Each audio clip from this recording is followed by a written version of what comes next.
我就自己去玩单排，一直玩单排，也无聊的时候去看一些主播，然后我最早看的主播就楚真、路人王，边看他们玩一直玩，然后就那个赛季达到了无间修罗。我用匕首主要的还是因为它特殊的机制，然后我用别的武器玩着就不习惯、不适应，然后感觉就玩别的武器没有就太大的自信去打1v1，然后用匕首的话，我就感觉自己1v1很厉害，就算我打不过我也能走掉。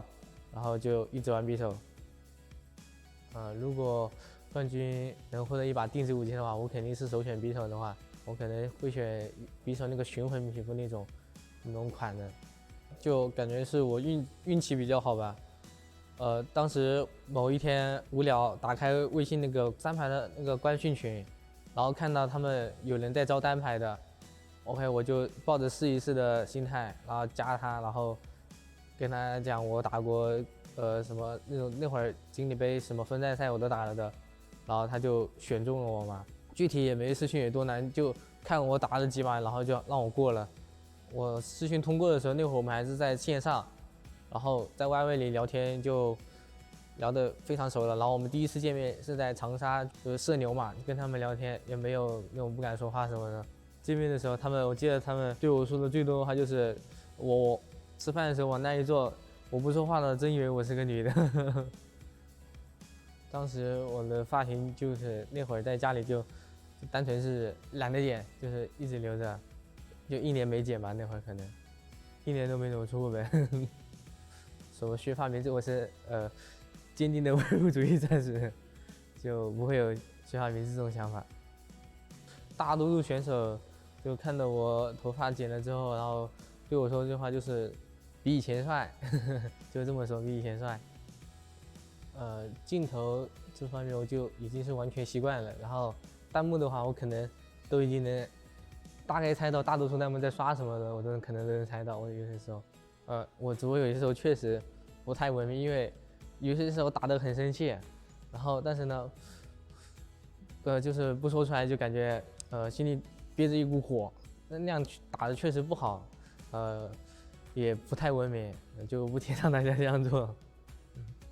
S1的话，就总决赛之前吧，还是一个平常心，就打好每一把就好了。然后第4双周打完那会儿，本来可以就是差一点周冠嘛，然后就感觉，然后又听到他们很多人夸我、吹我什么的，然后感觉能拿总决赛冠军，就抱持这样一个心态打总决赛，然后就打得有点差，还是有点自责，又有点遗憾，确实各方面都没有管好自己什么的。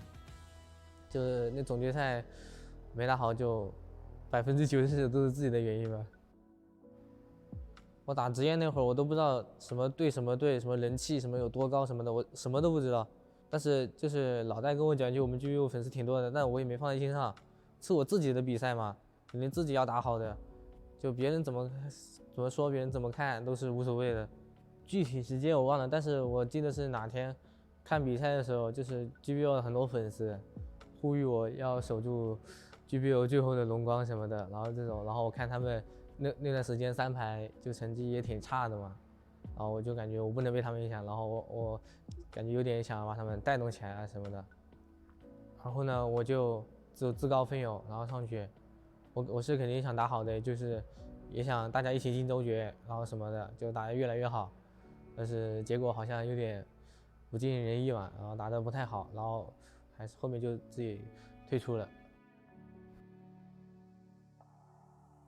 感觉对我帮助最大的可能是我们队的经理，我平常日常生活大大小小事都是找他处理的。然后还有的话就是我的一些粉丝们吧，就是有些时候在粉丝群里或者私信里，就一直鼓励我什么的，然后想看我拿个什么好成绩这种。今年的 Nbpl 要结束了嘛，因为最后一个双周了，就看能不能夺个周冠，这样子。因为感觉前面7周就沉淀了很多了，感觉最后一周有夺周冠的实力了，这样子。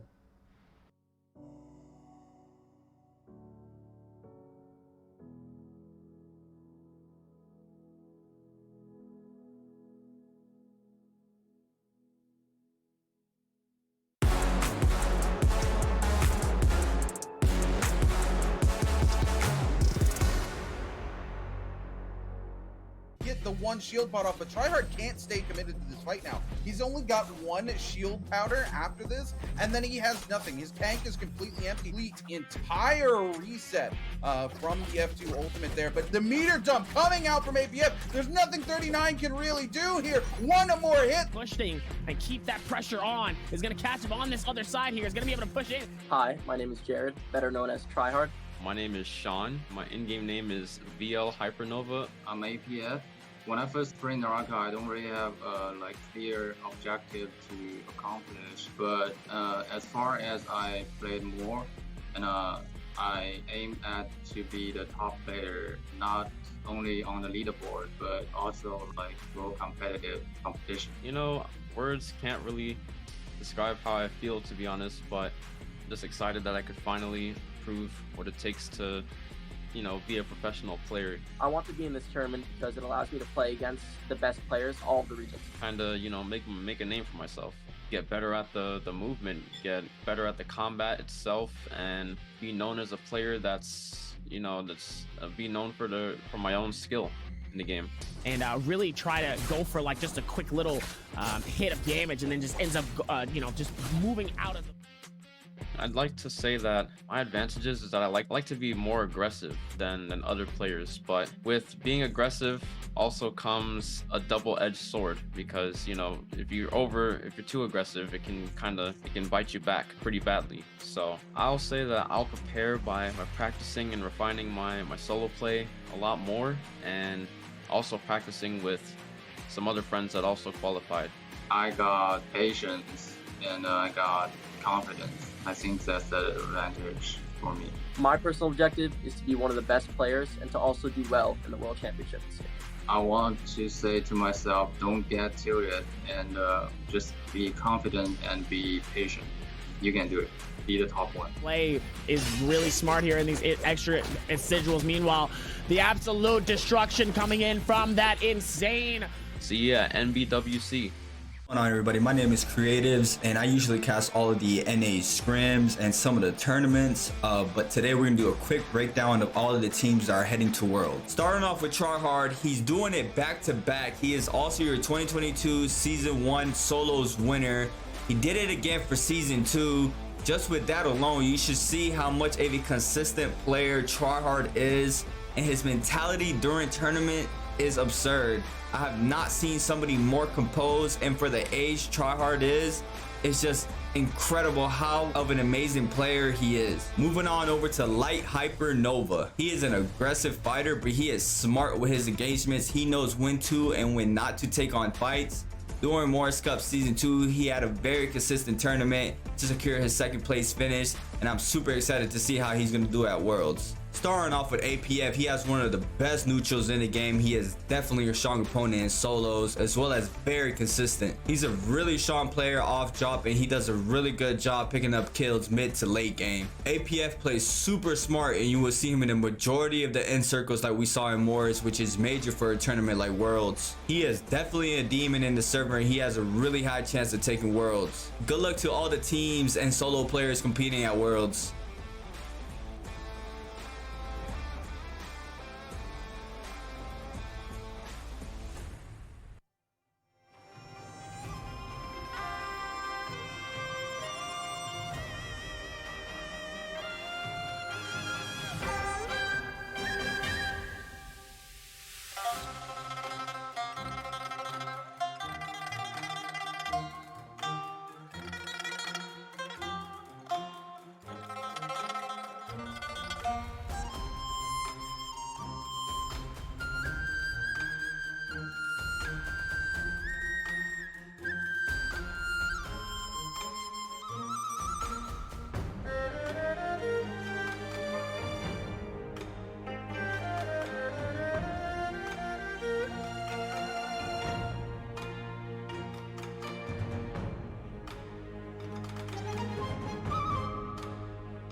每一次的周决似乎都在告诉我，离自己的目标又走近了一步，或者是究竟还离目标有多远？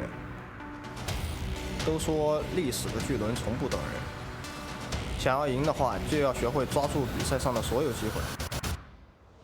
胜利的曙光就在眼前，坚定你所相信。 但对方是利用一个大招选地先拉走，而且楚能把这个花给平到了。是的，而且蜀真手上也有一个喷火筒，看他的麦这里有没有颠勺的机会。好在是做了一个安全跳的动作，蜀真这一波非常细节。楚真带着这个喷火筒在决赛圈还到最后一次线，全新篇章，我依旧信心十足。 没到最后一刻，永远也不知道谁是最后的冠军。但可以确定的是，想要成为最后的冠军，就一刻也不能松懈。天赋也许会失灵，但努力不会辜负你。都说最后的胜利才是真正的胜利，别说这一次不会是我呢？ 这一下双刀来的非常及时，反手再震刀，剧情有点危险了。但是这里叶然的一个奥义已经是挨揍出来了，所以反手开出来，再来还以颜色，同样的剧情再次上演。巅峰之路暂无止境。 我从不觉得错失周冠是非常遗憾的事情，这让我更多的看到了自己的不足和需要提升的部分。进步是为了让自己在更重要的舞台上变得无懈可击，所以没有任何拖延和倦怠的理由。心向荣光，欲破苍穹。那个时候你明显可以看得到他在场面上还有风儿云，但是就在这个时候，机甲他康卷波卷3个。 回头凯豹没办法逼出妖姬，想要接第一手开火开的是这边的瑞希，还被刮了一个灼烧，再接康龙卷破，阿莎拿下这个人头，而且场上你可以看到有一个人血量非常的惨。只要坚持往前走，一切都会迎刃而解。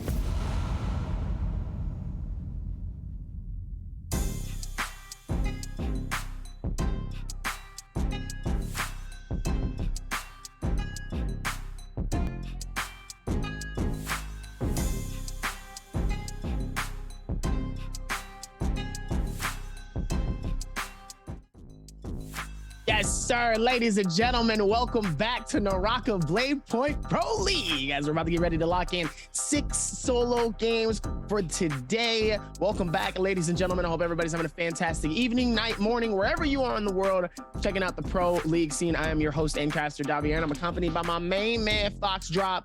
As we've got some news and some interesting things that I think chat is probably going to be excited about. Fox, how you doing? I'm good. I'm very good. I'm also excited for the changes we're going to get through today, and just of course excited in general because it's a great Naraka day. But yes, we've got the new patch, or the patch that you guys are currently playing on is that is live here on the Nbpl. So we're going to see all those changes come through, and also some changes to the rule set for solos, which I personally am very, very keen to see.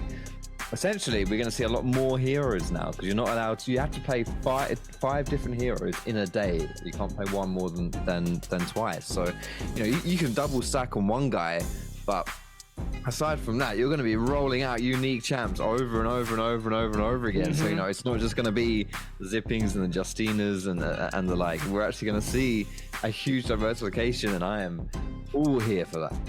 It's going to be a good vibe, and I'm really excited to see this, but just to make a little bit more of a clarification here. So no one is allowed to use the same heroes more than twice. So that means we're going to be seeing less Yodahimes, less Zippings, less Justinas. I think now it's finally time for a lot of these players to really diversify their hero list. And I think that's where we're really going to see who's really going to come out on top here with that variety that we've been wanting to see. Now, obviously, if you would have saw last week, Jake was not last week, the week before that, Jake was so over the 16 Justinas, 16 Yodahimes, the 16 Zippings, like all in one lobby. And I understand, if it's a part of the meta, if it works, obviously, if it ain't broke, don't fix it, right? But at the same time, obviously a lot of other people are not necessarily too excited about it. Obviously chat was, Jake clearly was. It was okay. I wasn't necessarily too keen on it, but now to finally see that we're going to be really pushing more of that diversity when it comes to these player hero picks, it's going to be very fun to see how players are going to be able to lock in on this, as we're going to be going through solos A and B, the groups, and obviously, like I said before, the ranking system, the points, the multiplier, all of these stats that are going to be very helpful to all of these players. But like we said before, the number one thing that is important is getting those eliminations. Obviously, in the solos, we see a very low amount of numbers when it comes to it. I think we've seen a lot of hesitancy when it comes to a lot of these players in solos. Not everybody's ready to just fully push in and try to get those quick eliminations. Obviously, in the very beginning, everybody's full gung-ho. They're trying to get these eliminations, but towards the end here is where things, they really start to slow down. So let's hope that because of these hero picks, we start to see a lot more W key action. Yeah, I hope so as well. Like when you're playing heroes that you're not 100% familiar with, because you've got to play all these different heroes now, you kind of just rely on your instincts. You just kind of rely on your guts. And to be honest, I think a lot of Naraka players, their instinct is go forward and fight. So that's hopefully that's what's going to come through here. Not too much necessarily strategic gameplay, and instead just trying to win those fights, trying to brute force that out. Of course, it could work the other way around. If you're not as confident, maybe you instead play a bit more passive, which I'm not hoping we see, but is a possibility as well. And as a refresher of the groups, here they are on your screen. I'm going to see a lot of good players here today, and our last bi-weekly of season 2. The very last bi-weekly, which means hopefully we really start to see a lot of that W key pushing and a lot of that aggressiveness, knowing that, especially the lower tiers, obviously we're going to have a losers bracket. So there is going to be a second chance of qualifying, but some people don't necessarily want to do that. Some people actually want to try to push as hard as possible and really try to get those eliminations as much as they can here, as we're looking at our top players here with Xin and Rexy up top with an average 1.71 and as 1.23. Look at Zhang Yu though in second place with a 2.39 with his average kills. I mean, Zhang Yu has really been just a dominant figure for these games here, and clearly, even though he's in second place, it shows. Yeah, legit. It's one of those things you may look at these numbers and think, God, there's only one player who's averaging more than 2 kills. But firstly, that's massive for Zhang Yu. Like, holy crap, he's like double everyone else. That's mental. But also, it just goes to show like how difficult it is to be consistent here in the Nbpl. In some of those games where you're dropping a big fat goose egg, it's really not that easy to keep it up and to be able to just get those kills as consistently as possible. But one of those, one or two good games, get a few kills under your belt and you're all sorted. Taking a look at the leaderboards so far today, obviously not too much happening. We only had I mean, this is hold on, 2 is 3. I mean, that's 6 eliminations in total between 17th and 24th place. That's honestly, that's something I didn't really expect to see. Honestly, I didn't expect to see 6 points in total between YZG, Jux, Dinglu, Dubai, LXY, and XZine. That's kind of insane. And coming into this, we're obviously going to see the next players come in here, and like I said, very low numbers here for a lot of these games and a lot of these players, because like I said, a lot of the hesitancy, a lot of stuff coming in from these players, and let's hope that with the changes that we've seen here, we really get a chance to see that change and that switch happen. Yeah, you can see the placement points that these players have earned so far. Most of the players have made these bi-weekly finals on a consistent basis, which is important to, if you are in these situations. Like you can see, only Shah is the only one who has skipped out on a final and is still able to find themselves in a top spot here. It really just goes to show how dominant he has been when he has attended. Chu Sheng though, the first time that we've seen him or seen anyone win 2 bi-weekly finals. Really impressive stuff by him, winning the first one and the most recent one as well. He's been doing brilliant. You can see there's a lot of good players here on your screen. Spider and Xin always showing up as well. And we have one more bi-weekly, obviously, so one more final to go. Tied game too, by the way. Mixes up, yeah, for sure. Tied game with both 19 points, separating those top 2 players here from second to third. Really, being able to get that advantage here as we're looking at the backstage section of all of the players here. That's been really been doing a lot, honestly. Here, there's still more spaces, and let's see how they're going to be able to lock this down here. But still, it's going to see how people have been able to play this out, and let's just have a good time. Honestly, I think these next 5 games are going to be, these next 6 games, sorry, are going to be very, very, very fun. Yeah, as always, we love to see it. And as we mentioned, it is the last bi-weekly, so everything's on the line now. You're really running out of time, honestly, if you're trying to make it happen, trying to push through. Like, I'm sorry, but that's just it. You're out of luck. Oh no, Xlin's being kidnapped, being taken away, and Lion Sky there is just he's claiming his prize. He's just gonna have him. Yeah, so this is it. You know, week 4, last week of season 2. This is it. Run out of time. You run out of time, man. You got to put up a shut up at this point. This is it. This is where the fun is going to be, though, locking in for our first 6 games. Game 1, obviously, the map format has not changed. We're still going to be switching back to our first 2 maps immediately. So it's going to be fun to see how these players will be able to diversify. But now with this new system with the hero picks, let's see who is going to be those extra little picks for the heroes here. I think it's going to be very fun to see how people play it and what advantages people are going to try to create for themselves in these situations. I think it's going to be good. Yeah. Hopefully we'll really see those pop-up games the way that we want to, because we've seen some crazy ones, but one thing I want to see final circle, 2 players, and we go through that whole section. But until then, though, really quick, we got a video for you guys to see real quick.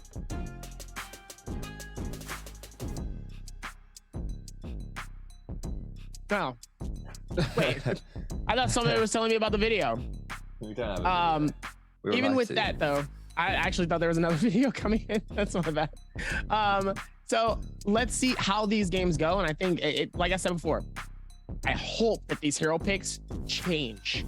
I think they probably won't change until the last 2, though, at least. I think what I'm curious to see, strategy wise, is if players, because you have to play 5 different heroes, right? You can only use one. Basically, you can use one hero twice, and outside of that, everything has to be different. So I'm curious to see if every player just saves like zipping for Holoroth, right? And so Holoroth, they just play the zippings, and then everything is unique on the Morasao maps, right? Because it does seem like the meta is more like solidified for Holoroth as zipping, and like she's really premier hero to pick on that map. And maybe everyone just wants to slap that down for those maps, for those games, and instead we'll get the diversification in the Morasao. We'll see if that's going to happen, because you know we already did see a few different heroes coming through on Morasao already, you know, so maybe people will just like stick to that and keep that going. Right. Let's see how that happens, though. Like I said, I would like to see that diversified for the hero picks, and obviously, I think there's going to be a little bit of excitement knowing that like there's finally those switches that people have been asking for here. So let's see if they play it smart. Let's see if they play it. And really trying to see if they can get an advantage out of this. And like I said before, this is where the nitty-gritty starts to come in. Let's hope that people have been playing a lot of those other characters here and not been fully focused on the Yodos and the Justinas and the Zippings. Well, honestly, I'd love to see some Valdas. I need more Valdas to get picked. I do think, like I said, and I've said it time and time again countlessly, I think Valda is a very powerful and great character. I feel like they don't get the amount of love and respect they deserve when it comes to these games. And I think there's that major advantage for a Valda, and I think they can do a fantastic job with that. Yeah, Valda actually got slight buffs on this patch as well, so there's a higher chance that you'll see her too. You know, she's able to interrupt those golden focus strikes now as well.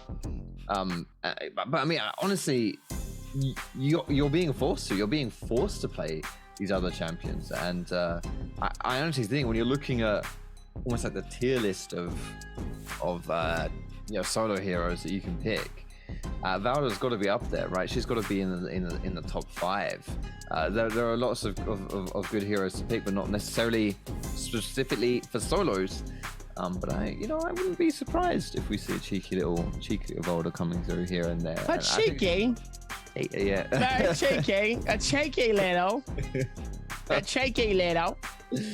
Yes, exactly, a cheeky little Valda. I'm just saying. I thought that was kind of funny. A cheeky little. You know, it's good to be able to have that little shakiness, you know, as we're going to be able to lock this in, of course. Oh, it's so bad, so bad. Most people make fun of me so hard because most of my British influence has been through Harry Potter.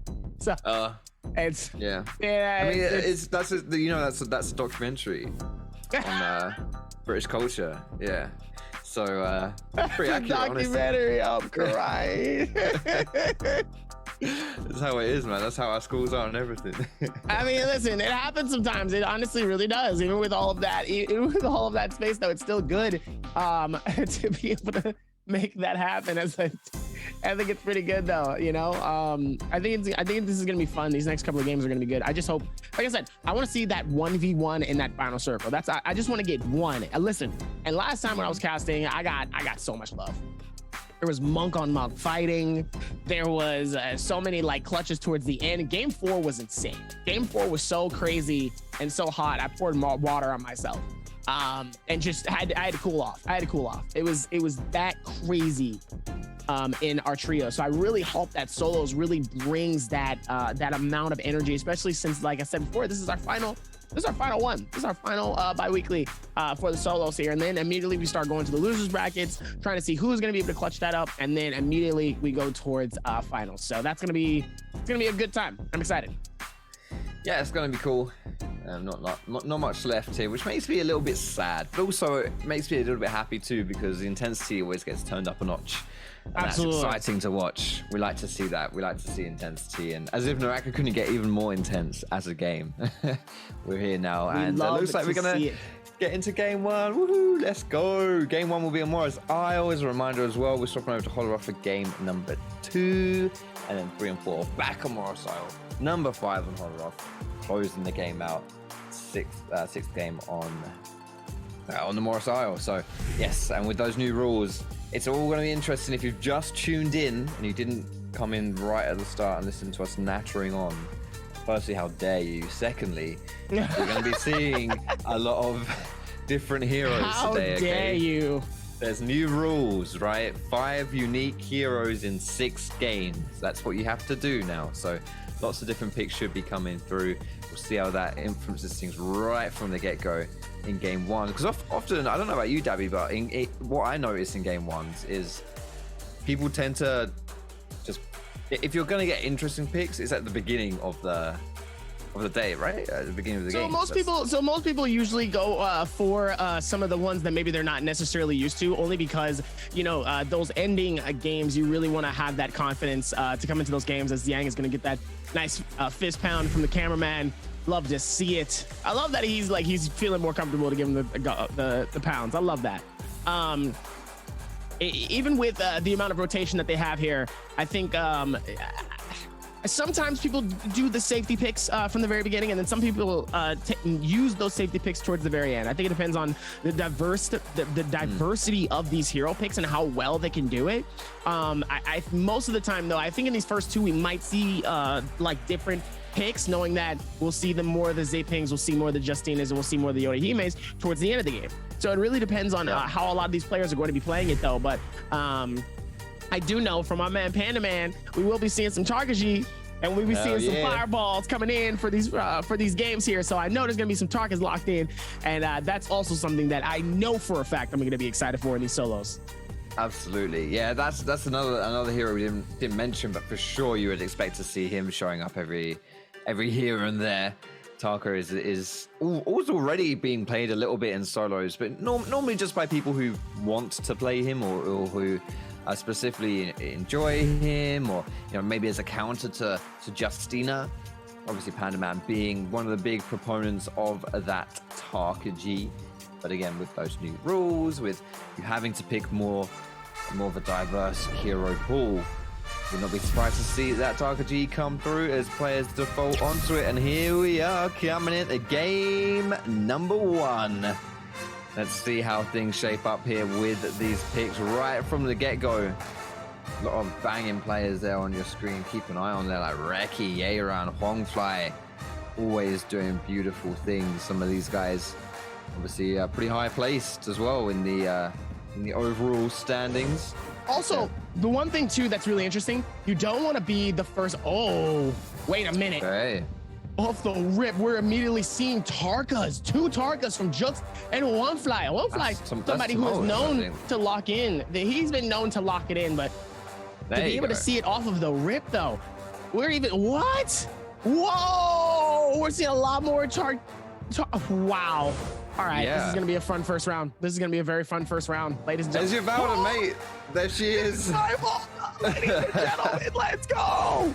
We finally get the vault up for our first game. I'm so excited. Dude, I love it. Oh, the Tarkas are going to be running rampant this first game here. Ladies and gentlemen, I am so excited here as we're going to lock in for our very first game here for our solos. Ladies and gentlemen, the things are going to be nice and spread here between certain sections. So, and like I said before, you love to see how people land and play it to the best of their abilities, right? So with these landing spaces and how people have been able to play this and do a pretty good job of it, Wreckage Plays is going to find some people. We're going to see Jin, looks like he's going to be a solo. Jux might possibly rotate into Celestia here, as a lot of those popular spaces, as Winery, Artesian Grove, Servants Ground, are all going to be landed right towards that side here. As that's Winery still going to be a place, but nobody at Sunwing, nobody at Shadow Jade. Looks like 1 or 2 players might be near Still side, not inside of Still, but at least close by. So that way they're not necessarily landing in the immediate spaces here. But ladies and gentlemen, here we go. Game 1, and Tarkashi is the main character for these games. He is the anime protagonist. He is the anime protagonist. Genuinely, I think that might be between. I think Justina was the most popular lock-in here, but outside Justina, we had the Tarka. We've got 3 Tumultuous, I believe, as well. And a Valda thrown in there. I think I saw a Matari too. Already though, so much diversification here. No Yotos, which is, I'm not necessarily going to say it's surprising, because I think maybe the players might be holding out on that pick until later on into the day. I would be very, very surprised if we just don't see any Yotos today. Of course, though, she did get nerfed. We are playing on the new patch, and her F ability has been nerfed. The one that, ooh, that's a good little hold right there from Mu. The F ability has been nerfed, where it just spins around in a circle, and like you have that little invincibility zone. It was 5 seconds long, and then it's been reduced to 3.5 seconds long now. The big difference there, you might be wondering, like, I mean, you know, it's a 1.5 second difference. What does that really matter? Well, you used to be able to get 2 heals off in that duration. Now you can only get the 1. Moo's going crazy right now with these right clicks, though, coming in. Was going to be able to knock out Yeron's entire purple shield in seconds, and just like that, Moo's going to snatch up the purple just like that and absolutely destroy him, not giving him a chance and an opportunity to get any form of elimination. Meanwhile, the ulti comes in, immediately starts fist fighting him, giving Exit a run for his money immediately coming in. As Zen is going to go through for the invisibility and immediately start putting in work, though, on Mu. Mu's going to have to be careful, though. He's getting caught in a bad situation, though. Ending up getting cornered, though, as Dun Queen has decided to pop in as well here, but he's dangerously low as Zen. Sadly, he's going to get his kill taken away by Dun Queen. Dun Queen coming in at a beautiful time, really, to be able to come through and snatch that up as quick as possible. Knowing how low he is, as he waits for the scale rush at a perfect time, was able to hit the strike, though, and does a fantastic job of it. Waits for the scale rush again here, as he knows it's going to come in, as Exin sadly loses that scale and gets hit. Dun Quinn trying to hold it off, seeing if maybe he can get that parry, but sadly it's unfortunate, and he pays the massive price for it, as Dun Quinn struggling to keep it up, as Dun Quinn trying to figure it out as the Justine ult comes in, trying to see if he can freeze him up. Exin is going to shut down Dun Quinn for his game 1. Beautiful play there, Exin. Really, really nice fighting. This is a guy who's really kind of been struggling, honestly, overall. So far in solos, like not necessarily being able to put up the points that he wants to. But a really good start here. Like, sure, it's only the 1 kill, but he was absolutely bodying Mu as well. He was on a tear himself. Like he was dumping on people too. So really, really nice start there for Exin and for J Team. As we just see Hongfly take out Ding Lui as well. He's fallen down. Pretty aggressive start here today in our first game of our last bi-weekly, week number 4. We've already got, what's that, 6 kills on the board so far. Obviously no eliminations, still early days for that. Everyone coming through with their resurrections, not going to be completely knocked out of the lobby just yet. LXY and Ego, however, are looking to lock Yeron out. 2v1's not fair at all. This isn't Joe's, this is Solos. What are they doing ganging up on him? That's very, very rude indeed. I don't think Yeran's long for this world. He's popped his ulti, he's got the blackout, and he's trying to just survive as best he can. I say that though, he is going very aggressive onto Ego, but he knows LXY is around as well. It's very difficult to find that fight. It's not going to be that 1v1. He will get picked off from range by LXY if LXY has his way of things, but instead they are going to leave him alone. Yeran just dashes away in that fiery drunken fervor, and people are going to just leave him from now. Xin and Moo, however, on the fight themselves. Moo, this is someone who is at risk of elimination, right? We've already seen him fall down once. He doesn't have his revive. Xin picks him up here. He will be done, and he will be out of this lobby. He'll be the first one to do so. See if they can keep that same momentum though as DAY1-SOLO. Looks like he wants to push in. Gets a massive hit though from Jin with that bow. Surprised that Jin did not push into that, as DAY1-SOLO is going to immediately hit the fireball though. Looks like it does connect as the fire does start to burn Jin. But it looks like DAY1-SOLO is able to get the switch though. As sadly, looks like Yeran does get fully eliminated though by Ego, as Zhang and Dinglu is in the middle of their fight, as Dinglu sadly gets eliminated by Zhang. Dinglu officially out. Wow. Looks like Zhang is going to be able to keep this. Goes for the immediate Suna. Got Suna with the shield. Immediately able to do this as Panaman shuts down Wang Liang. Panaman really becoming that forefront though of the Tarkas. He's like, I am the Tarka. I am the main here. You better be careful and back up. You just started. I've been doing this. As Jin is going to be able to hold this back. Get some nice hits though on that DAY1-SOLO. Looks like they're both going to be able to force the reset here as the quick bow shots come in. Jin has no more to his name though. He's gonna have to go for the repair. DAY1-SOLO trying to see if he can go for the connection. Just misses it by just a few meters here as the fireball comes in. Beautiful timing. Is able to get the massive uppercut though. And it looks like the pistol is gonna claim Jin and get the elimination, as Jin is gonna be able to go for the quick reset here. DAY1-SOLO really able to hold that together though and use that secondary to really help get that finish, and doesn't necessarily have to push in though. So good job on DAY1-SOLO really being able to hold that down as best as possible. Meanwhile, Panda nearby, dangerously nearby. Could be a massive opportunity for Panda to be able to push this out. So let's see what happens. Pandaman, the resident Tarka player, as you mentioned as well. Everyone else, they're just noobs to this game. He's the veteran. He is the Tarka player who, even before he was forced to pick Tarka, he was still playing him. I mean, no one's really forced to pick him, but as a reminder, the new rules are coming into play this week here in our last bi-weekly of season 2. You have to diversify your hero picks. You can only play the same champion more than once. Like, you can play one champion more than once. That's it. 5 unique heroes have to be slapped down in your 6 games. You can duplicate one and that's it.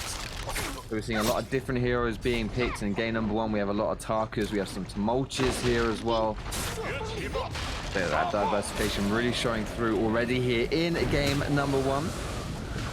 Right now, speaking of the Tumultuous, Huangfly finding himself in a bit of a pickle up against Ego. The Justina popping that ulti, freezing Huangfly in place, but that is going to be a really good Zephyr there just to keep him in the air, trying to CC him down, but this is a 2 versus 1. LXY again on that third party, looking for the Steely. He wants to go for it. He wants to nick this one away from Huangfly. Huangfly's not going to let it happen if he has anything to say about it, but Ego, either way, all that we know right now, we don't know who's going to bring him, but someone's going to bring him down. It's bound to happen. Who's it going to be? Huangfly gets in and does pick up the kill with a dagger.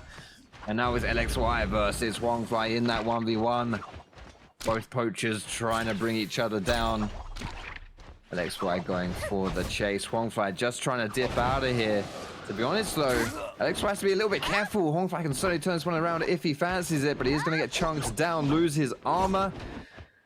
He's going to be dashing away, trying to survive as best he can, but I don't know, man. He's taking a lot of damage here. He's really struggling instead. LXY being able to get a sick amount of damage come through. Huangfly turning it around, however, on a sliver of health. Is it going to be enough to bring him down? They're both so low. One hit will do it for both of them. Who's going to pick up the kill? LXY's burning a little bit here. Oh no, that's unfair, man. That's unfair. You can't bring out the ranged weapon. Oh, what do you mean? The ranged weapons is how you end up winning these games. One Fly is going to be able to shut down LXY here. That's the whole point of having those ranged weapons. Those ranged weapons come in very handy, though, when you don't necessarily want to fight and you're dangerously low. Meanwhile, Jux is going to be able to push it on One Fly here, keeping that same aggression, though. But looks like he's going to catch him, though, on the little tornado, though. And it looks like it's going to be enough for him to be able to back out and get away here. Plays to the best of his ability. Man. And it looks like Jux is going to be able to go for that and get the feed. Gets those pickups. Backs up, goes for the repair, and it looks like he has all the space in the world to do what he can. As Luren King is going to be dangerously nearby Huang Fly, Luren might be able to see if he can close something out. Meanwhile, he's going to go for the repair. Decides not to push it. Gosh, so that fight though, LXY and Huang Fly, honestly just looks...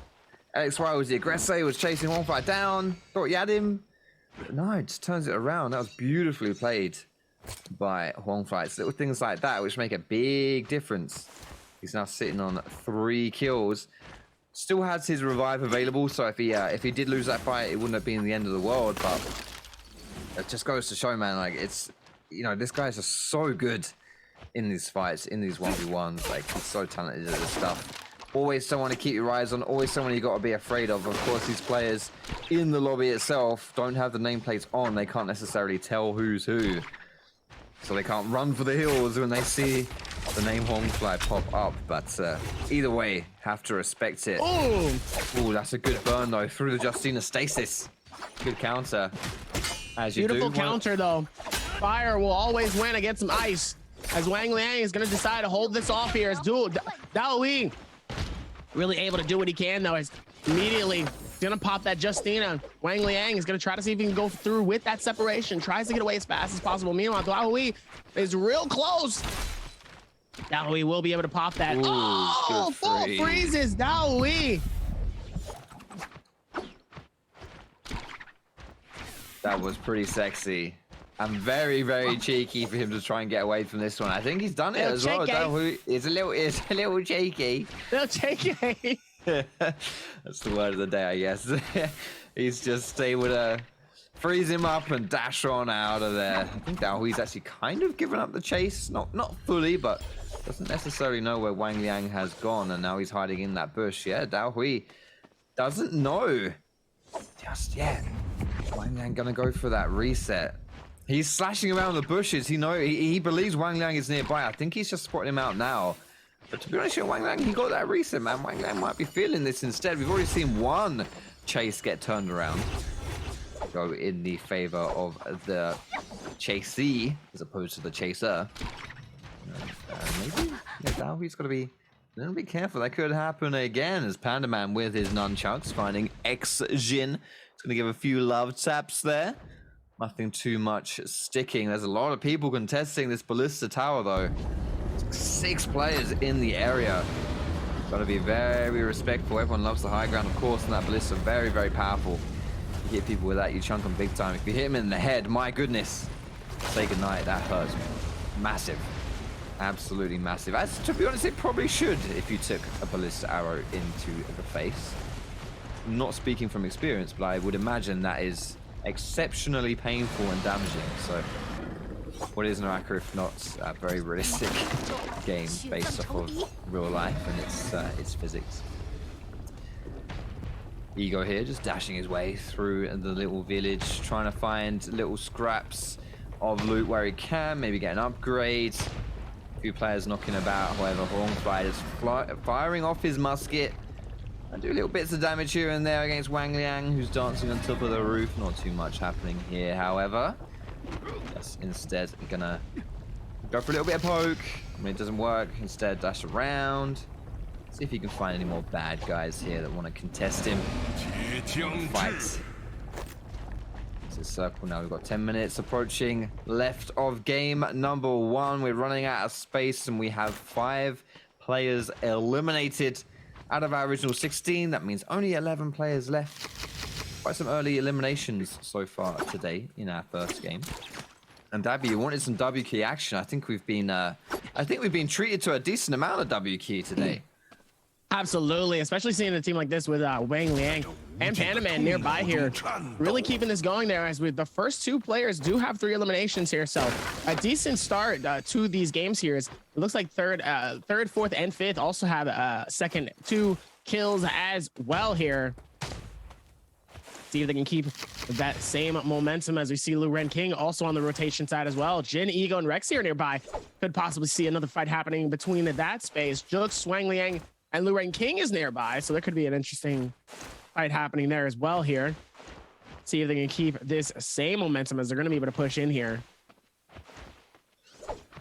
See if they can keep that same energy and momentum coming in. We love to see how certain things go here. As now Jin nearby. So is Xin. So there's still a lot of spaces to be had in these sections here. So let's see if maybe they can figure this out. Oof. There's a lot to figure out though. A lot of people knocking about. Yeah, the more people there are, the harder it is to take a fight. No, that sounds pretty obvious, but the third parties in solos are very, very real. Always got to respect that one. You know, it's never going to be that 1v1. If there's anyone knocking about, they're gonna join in the fight or just throw down those ranged hits. As you're seeing here, Wang Liang taking a lot of ranged poke. All these players not wanting to give up the chest for free. Wang Liang is going to be able to loot it though. Does get some legendary armor. That's beautiful, but at what cost? He's put himself in the crosshairs of the entire lobby at this point. He's been choked down and now he's mega poked. He's got no armor left. The legendary armor is beautiful. It's pretty when it's up, but it's not up when it's down. It does nothing. And Wang Liang, my goodness, mate, that is not the first time we've seen it, and it will not be the last, I guarantee. Taking the blessing bait, going for the chest and instead just falling down. Poor show right there. Wang Liang gonna find himself eliminated from this one, the 6th player out. Now down to a lovely round number 10 here, just under the 8-minute mark. The circle is getting smaller and smaller. There's not a lot of space to work with, but there's not a huge amount of players comparatively either, so you might see passivity in the next few minutes. Let's see if we can be able to put this together though. It looks like Fly and DAY1-SOLO still in the lead with those 3 eliminations. Ego, Don Quinn, Xin, and Luren King with 2 eliminations. 1 elimination coming in from Panaman.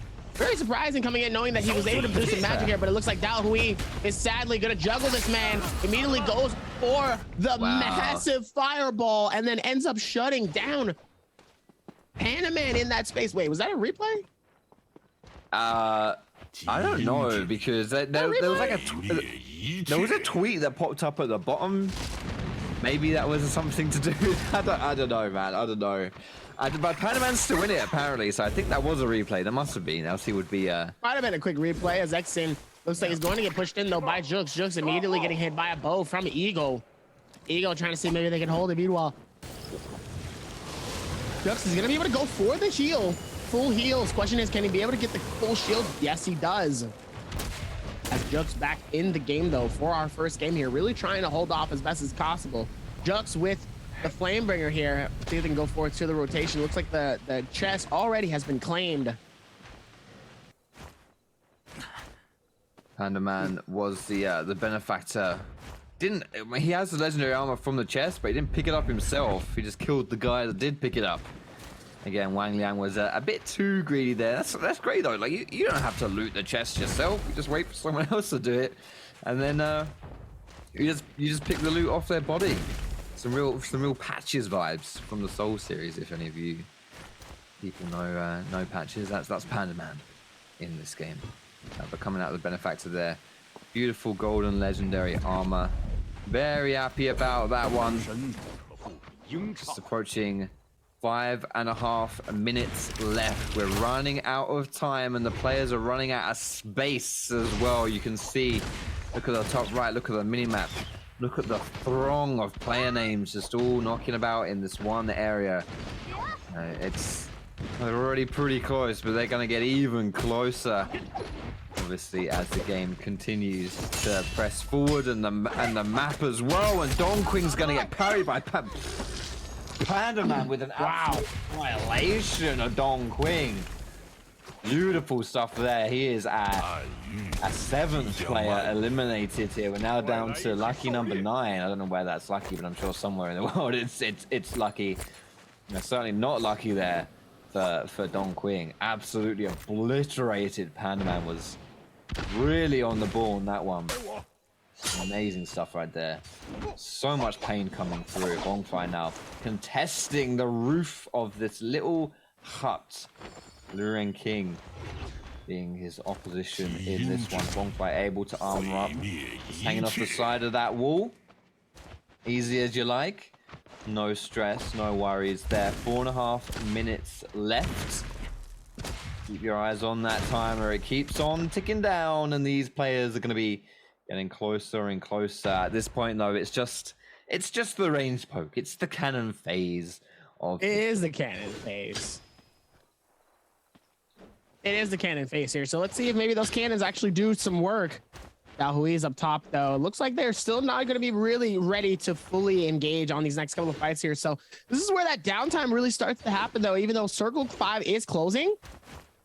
And it looks like Panaman's going to decide to get a little bit aggressive here. Ends X-In. It looks like X-In could be able to play this to the best of their ability, though.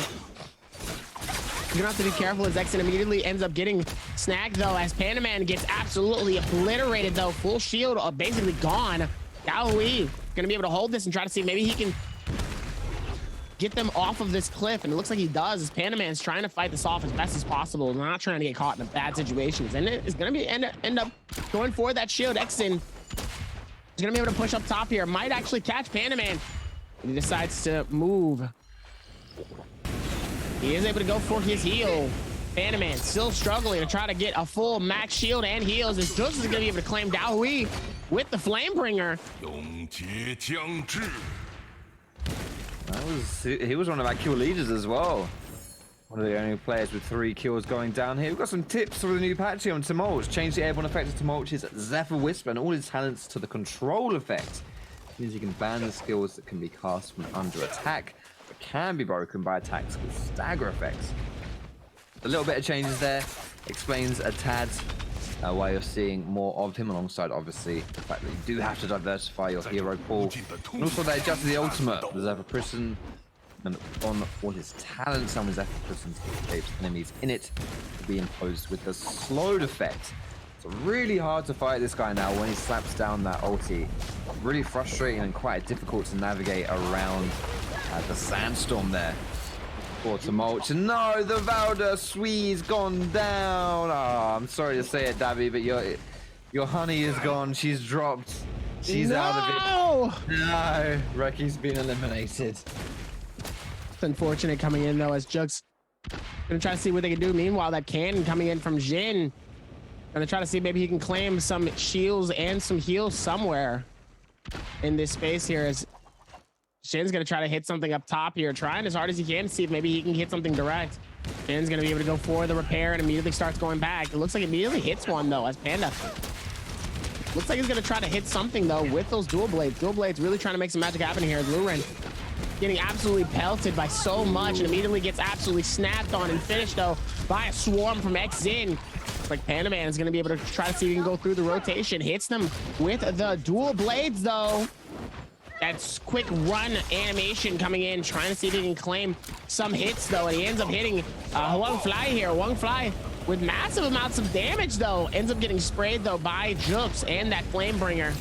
That barbecue is nice and delicious, as Wang Fly trying to struggle not to get caught on the inside, though, and he ends up getting sent back out of Storm twice and ends up getting finished, though, as Jux is going to be able to claim that elimination, goes for the repair.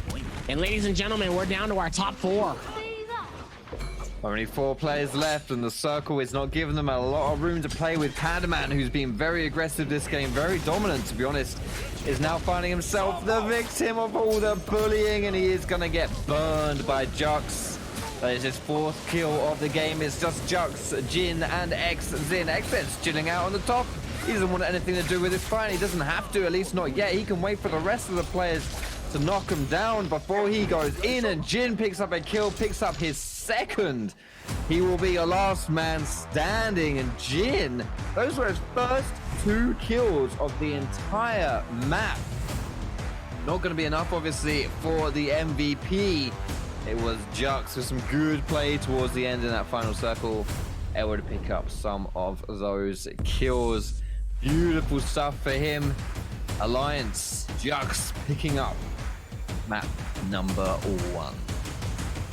Gonna be able to come through though. Jux really claiming those eliminations and doing a really good job of that. Obviously, he was going to be our game 1 winner here, but Jux really doing a good job of nailing down those eliminations, knowing that those are really, really important for those final circles here. And regardless to that, he still was going to be able to claim a game 1 regardless, but he played with absolute smarts and precision though with these first game. Let's see how game 2 does it. So much to change here as well. We're moving on to Holoroth with the new rules of how your heroes are picked. I said this at the beginning of the day, and I still think it's going to happen. I still think we'll see unique heroes on all of the Morris Isles, and then just see zipping and zipping on the two the two Holoroth. That's where the players are going to save their duplicates, their duplicate picks is just to go zipping. So I hope we don't see that though. I hope we see some diversification on that map, and we can really see that meta evolve and just explore some different strategies. But as far as game number 1, I think it started off quite aggressively. We had quite a few kills to begin with, and some eliminations, like proper eliminations, come through relatively early. But I don't think anyone necessarily really stood out to me as being particularly dominant. I was quite impressed with Panda Man's fighting. Huangfly as well was doing some good stuff. Panda Man did his thing. He did do a thing, and he did it several times. So yeah, I think he's someone to keep your eyes on for today for sure. It's gonna be interesting to see how they're gonna be able to lock these games in though, as first game gets claimed by Jux. Let's see if they can keep that same momentum. But like we said before, that first dub curse is real, right? Interesting to see that first dub and then see them like really struggle throughout those next 5 games. So let's see that if this is gonna be different, let's hope that it's different, because then things can get pretty interesting towards the end of it. Different is usually fun when it comes to esports, and Naraka isn't much different there. I'm really interested to see though for that first game, just the stats from Jux. He did well in that final circle, but it was a little bit quiet up until that point. I really, like I say, didn't see anyone necessarily standing out, which means as you look forward for the other games, right? Like, it's still anyone's day. There's no one who's got any particularly big head start on anyone else. I would be surprised if the points are relatively high anyway for that first game. So maybe a good spread of points, but no one player certainly is going to be like head and shoulders above the rest. Yeah, head and shoulders coming in a little shaky. Gonna be helpful towards this, as now we're gonna lock in for our game 2. Game 2, we're Aussie now. I get that a lot, honestly. Like honestly though, people even my voice, even my accent, I get people when I'm streaming, they're like, "Oh, are you from Australia?" I'm like, no, no, I'm not. No, I'm not. I'm just from Australia. We're gonna be able to lock in though for our game 2 here. Obviously, we're gonna be going to a new map. We're gonna be going to Holoroth here. So, question for the solos here: where and what is probably the most important thing that they need to be doing here for Holoroth? If you said that a lot of these players are gonna be using a lot of their older, less popular heroes for our old map, what do you think people are going to be using for Holoroth? Do you think it's going to be a lot of Zapings in this first game, or do you think it's going to be a lot of Yonahimes? Yeah, I mean, I think zipping is still going to be the popular one. I wouldn't be surprised if that just continues, honestly, especially in in game 2. Taking a look though at the results of game number 1, Jux, Exin, Jin, and Huangfly are 1 through 4, less than a point between them. Very low scoring game, no one getting more than 10 points overall. Jux with that 8 to finish on top. No one getting more than 4 kills. And I said, no one will be head and shoulders above the rest. Only 3 players finished with 0, who went pointless that time around. Really just not a lot between a lot of these players, like surprisingly so, like that is probably one of the closest score totals as finishes that I've seen, honestly. So far, just it's all up for grabs. You know, everyone was fighting everyone, and there are a lot of winners in that. A lot of people getting the kills. When all said and done, of course, it is Jux who is the ultimate winner. Not by much, only 0.2 ahead of Vexin. Not much though, even within this space though, as we're gonna look at Jux being our MVP for our first game here. 4 eliminations, 13k damage, 49, almost 5k in healing. Flamebringer coming in with almost 10k damage with armor pierce, attack, soul jades, 2 of them, and 3 melee resist soul jades. Very helpful in those spaces though, and it looks like it was very helpful for him in these areas though, but having 3, that's pretty impressive. Yeah, he really didn't like getting smacked about up close, did he? He was not having that. Slapping down 3 of those soul jades. That's pretty impressive damage totals, I want to see, all things considered, considering it was you know, a relatively low scoring game, like only 4 kills. The fact that, you know, still getting 14k damage is very decent. He'll be happy with that as well. Like, you know, Jux is a player, and I think honestly Exin as well, who came in 2nd overall there. You know, these are players who don't necessarily haven't in the past at least had best success here in solos. So you know, it's a great confidence boost for these guys finishing your first game that highly. And let's see how they're going to be able to do this and play this as best as possible, knowing that we still have 5 more games left. And I think that's where things are going to get a lot more interesting, especially for Hollow Roth. I'm excited to see how these games lock in, though. And these first 2, like I said, are going to be very, very important. And I think with Hollow Roth, let's see how they're going to be able to hold it and handle it as best as possible, especially in a place where things can either really pop off or things can be very, very, very chill throughout the majority of these games here. So let's hope that people land and immediately start going crazy. I would love to see that. We've got some changes coming through to Hollow Roth as well, like with the new patch that we're playing on today. I think for me, what the biggest takeaway from it is that Hollow Roth has I'm watching you eat that yawn. Trying your best not to let the yawn escape. I respect that, damn. You know, there's a lot of loot increases, is what I want to say. You know, there's Into the Dunes, J-Pass, Auto Tranquility, and Emberhawk all have their loot tables improved. So, you know, if people, you know, it should increase the different areas where you feel like you're able to drop in Hollow Roth, and also, you know, in general, people should have better kit, right? And I feel like when you have better kit, you're more willing to fight. You would hope, at least, right? You know, you would hope so. But look what happened in our first game. Immediately seeing gold shield, some people getting it, and then immediately getting destroyed seconds later. Yeah. So the kits sometimes are the importance, but it's really your timing.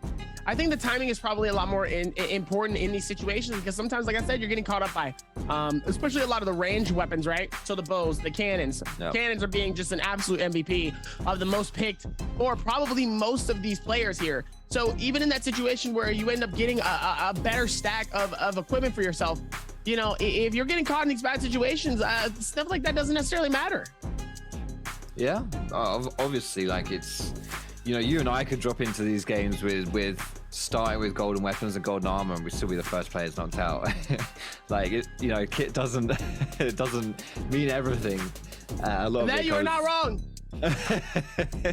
The skill is still the #1 thing. So, yeah, yeah, no, it's gonna be cool. It's gonna be cool to watch it. I think Hollow Roth's gonna be a nice change of pace. With the new rules as well, you know, I mean, this is like the 10th time I mentioned it, but honestly, it's huge. It is huge for the meta, the fact that you have to pick so many different heroes now. Like, you're actually forced into changing heroes up. I'm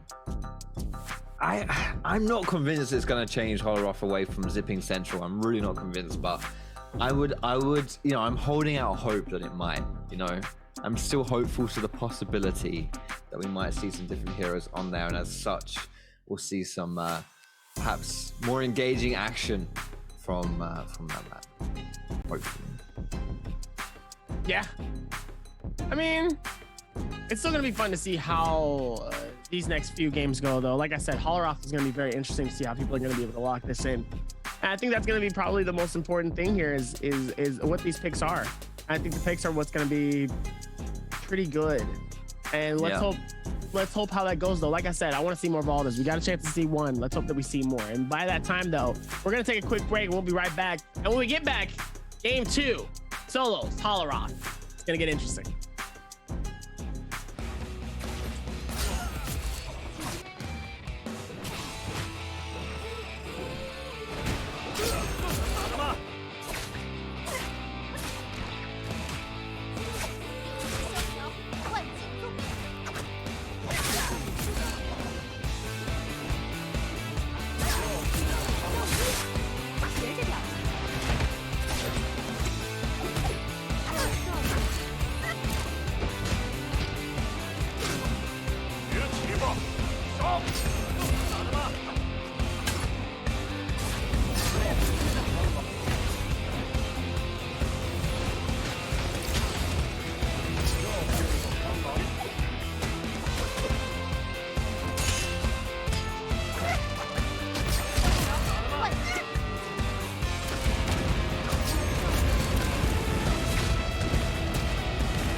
Is there any other regions?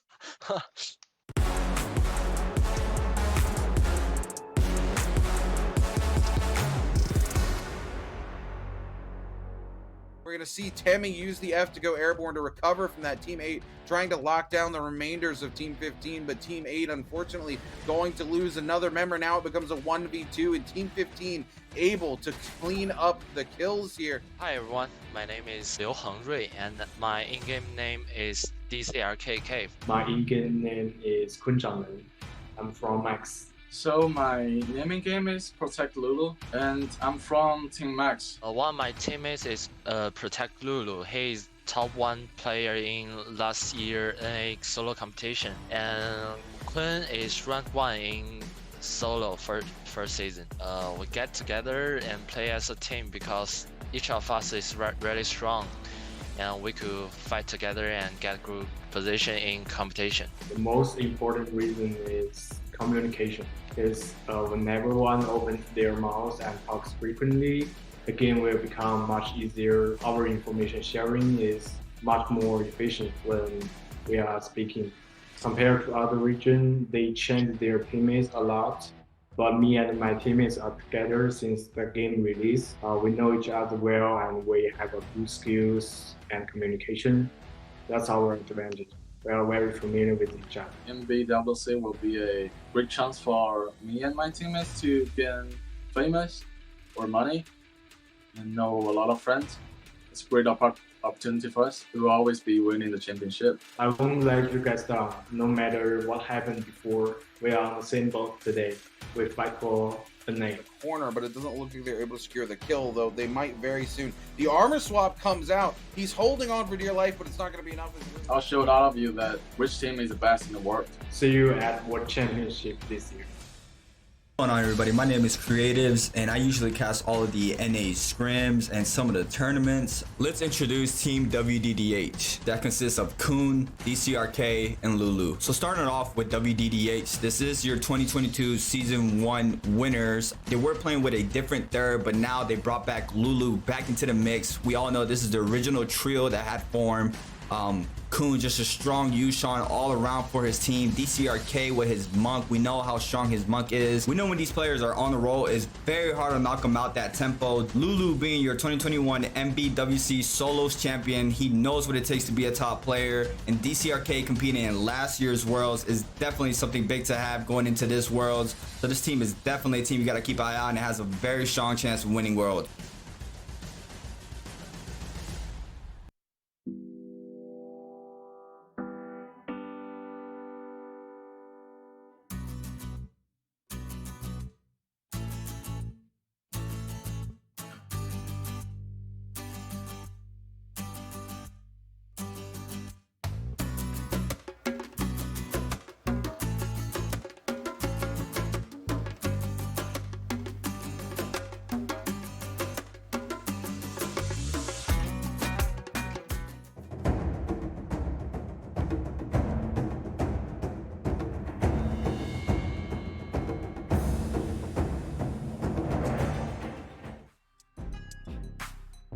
love when things come together.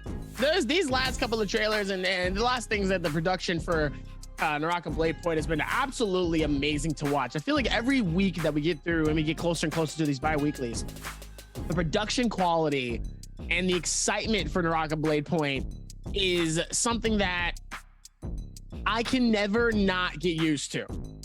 They've done such an amazing job. I gotta give it up to the people that do production for Naraka Blade Point, the people that consistently, the editors, the designers, all of that to keep these games interesting. To you guys, thank you. I love seeing all of the production. Every week, y'all just get better and better and better. But as we're getting better and better as this, we're about to land on Holoroth. Ladies and gentlemen, welcome back to the Naraka Blade Point Pro League Season 2. I am Nbpl, accompanied by Foxdrop, as we're going to get ready to lock in here for our game number 2. And, you know, we talked about a lot of the excitement, a lot of the, you know, a little bit of the hesitations coming into these certain games here. So let's see how they're going to be able to lock these in. But I think genuinely it's going to be a good time here. And I'm excited to see what they do for Holoroth, knowing that, like I said before, we talked about the new stuff that's happening for these games. And let me remind everybody in terms of how or what's been going on here. Players need to use at least 5 different heroes in every 6 games. And they're not allowed to pick the same hero more than twice. So that is for people that are new, that are just joining in and kind of wondering what's going on. This is for a lot of the new people here. Can't use the same hero twice, which means you're going to see a lot more variety, as we saw a lot of it in our game 1. Absolutely. And we already saw, you know, we saw Tumultuous come through from in game 1. We saw more Tarkas, we saw Matari. It was pretty unique, honestly. You know, Valda came through as well. I think that's just gonna change as the day goes on. I think we're gonna get some very unique picks coming through here. Yeah, really interesting stuff. Just a little bit of an update. You can see at the bottom of your screen as well. There's a stream adjustment. The Nbpl tournaments on the 15th to the 16th of October will be streamed on Naraka Blade Point Pro League.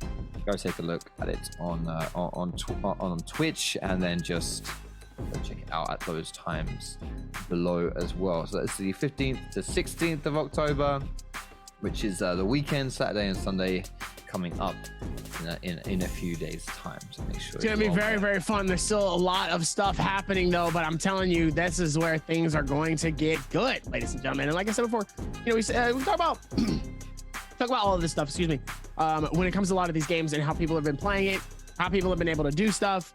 Like I said, it's a good look for like most of the stuff whenever people are really locking in these players here. But now seeing that people are forcing and are really forcing these new hero picks here for Holoroth in this game too. I'm excited to see who is going to be locking in what in these games. Obviously, I think Zeping is going to be probably a popular pick for Holoroth, and so is Yorihime. But I feel like Yorihime might be something people wait on for like I'm gonna say the last game. I'm gonna be honest. I think we're gonna see. I think we might even see something a little bit different here in this game 2 or 3. Like I said, I think we might see a full stack of Valdas. Maybe even see some monks. That'd be interesting. I haven't necessarily seen too many monk comps in solos, but that doesn't mean that can't happen. Yeah, especially now that you've got to pick so many different things, right? Yeah, like, screw it. I'd love to see monks. I would love to see monks in solo. I'm not going to hold out my hopes for it, but I would like to see it.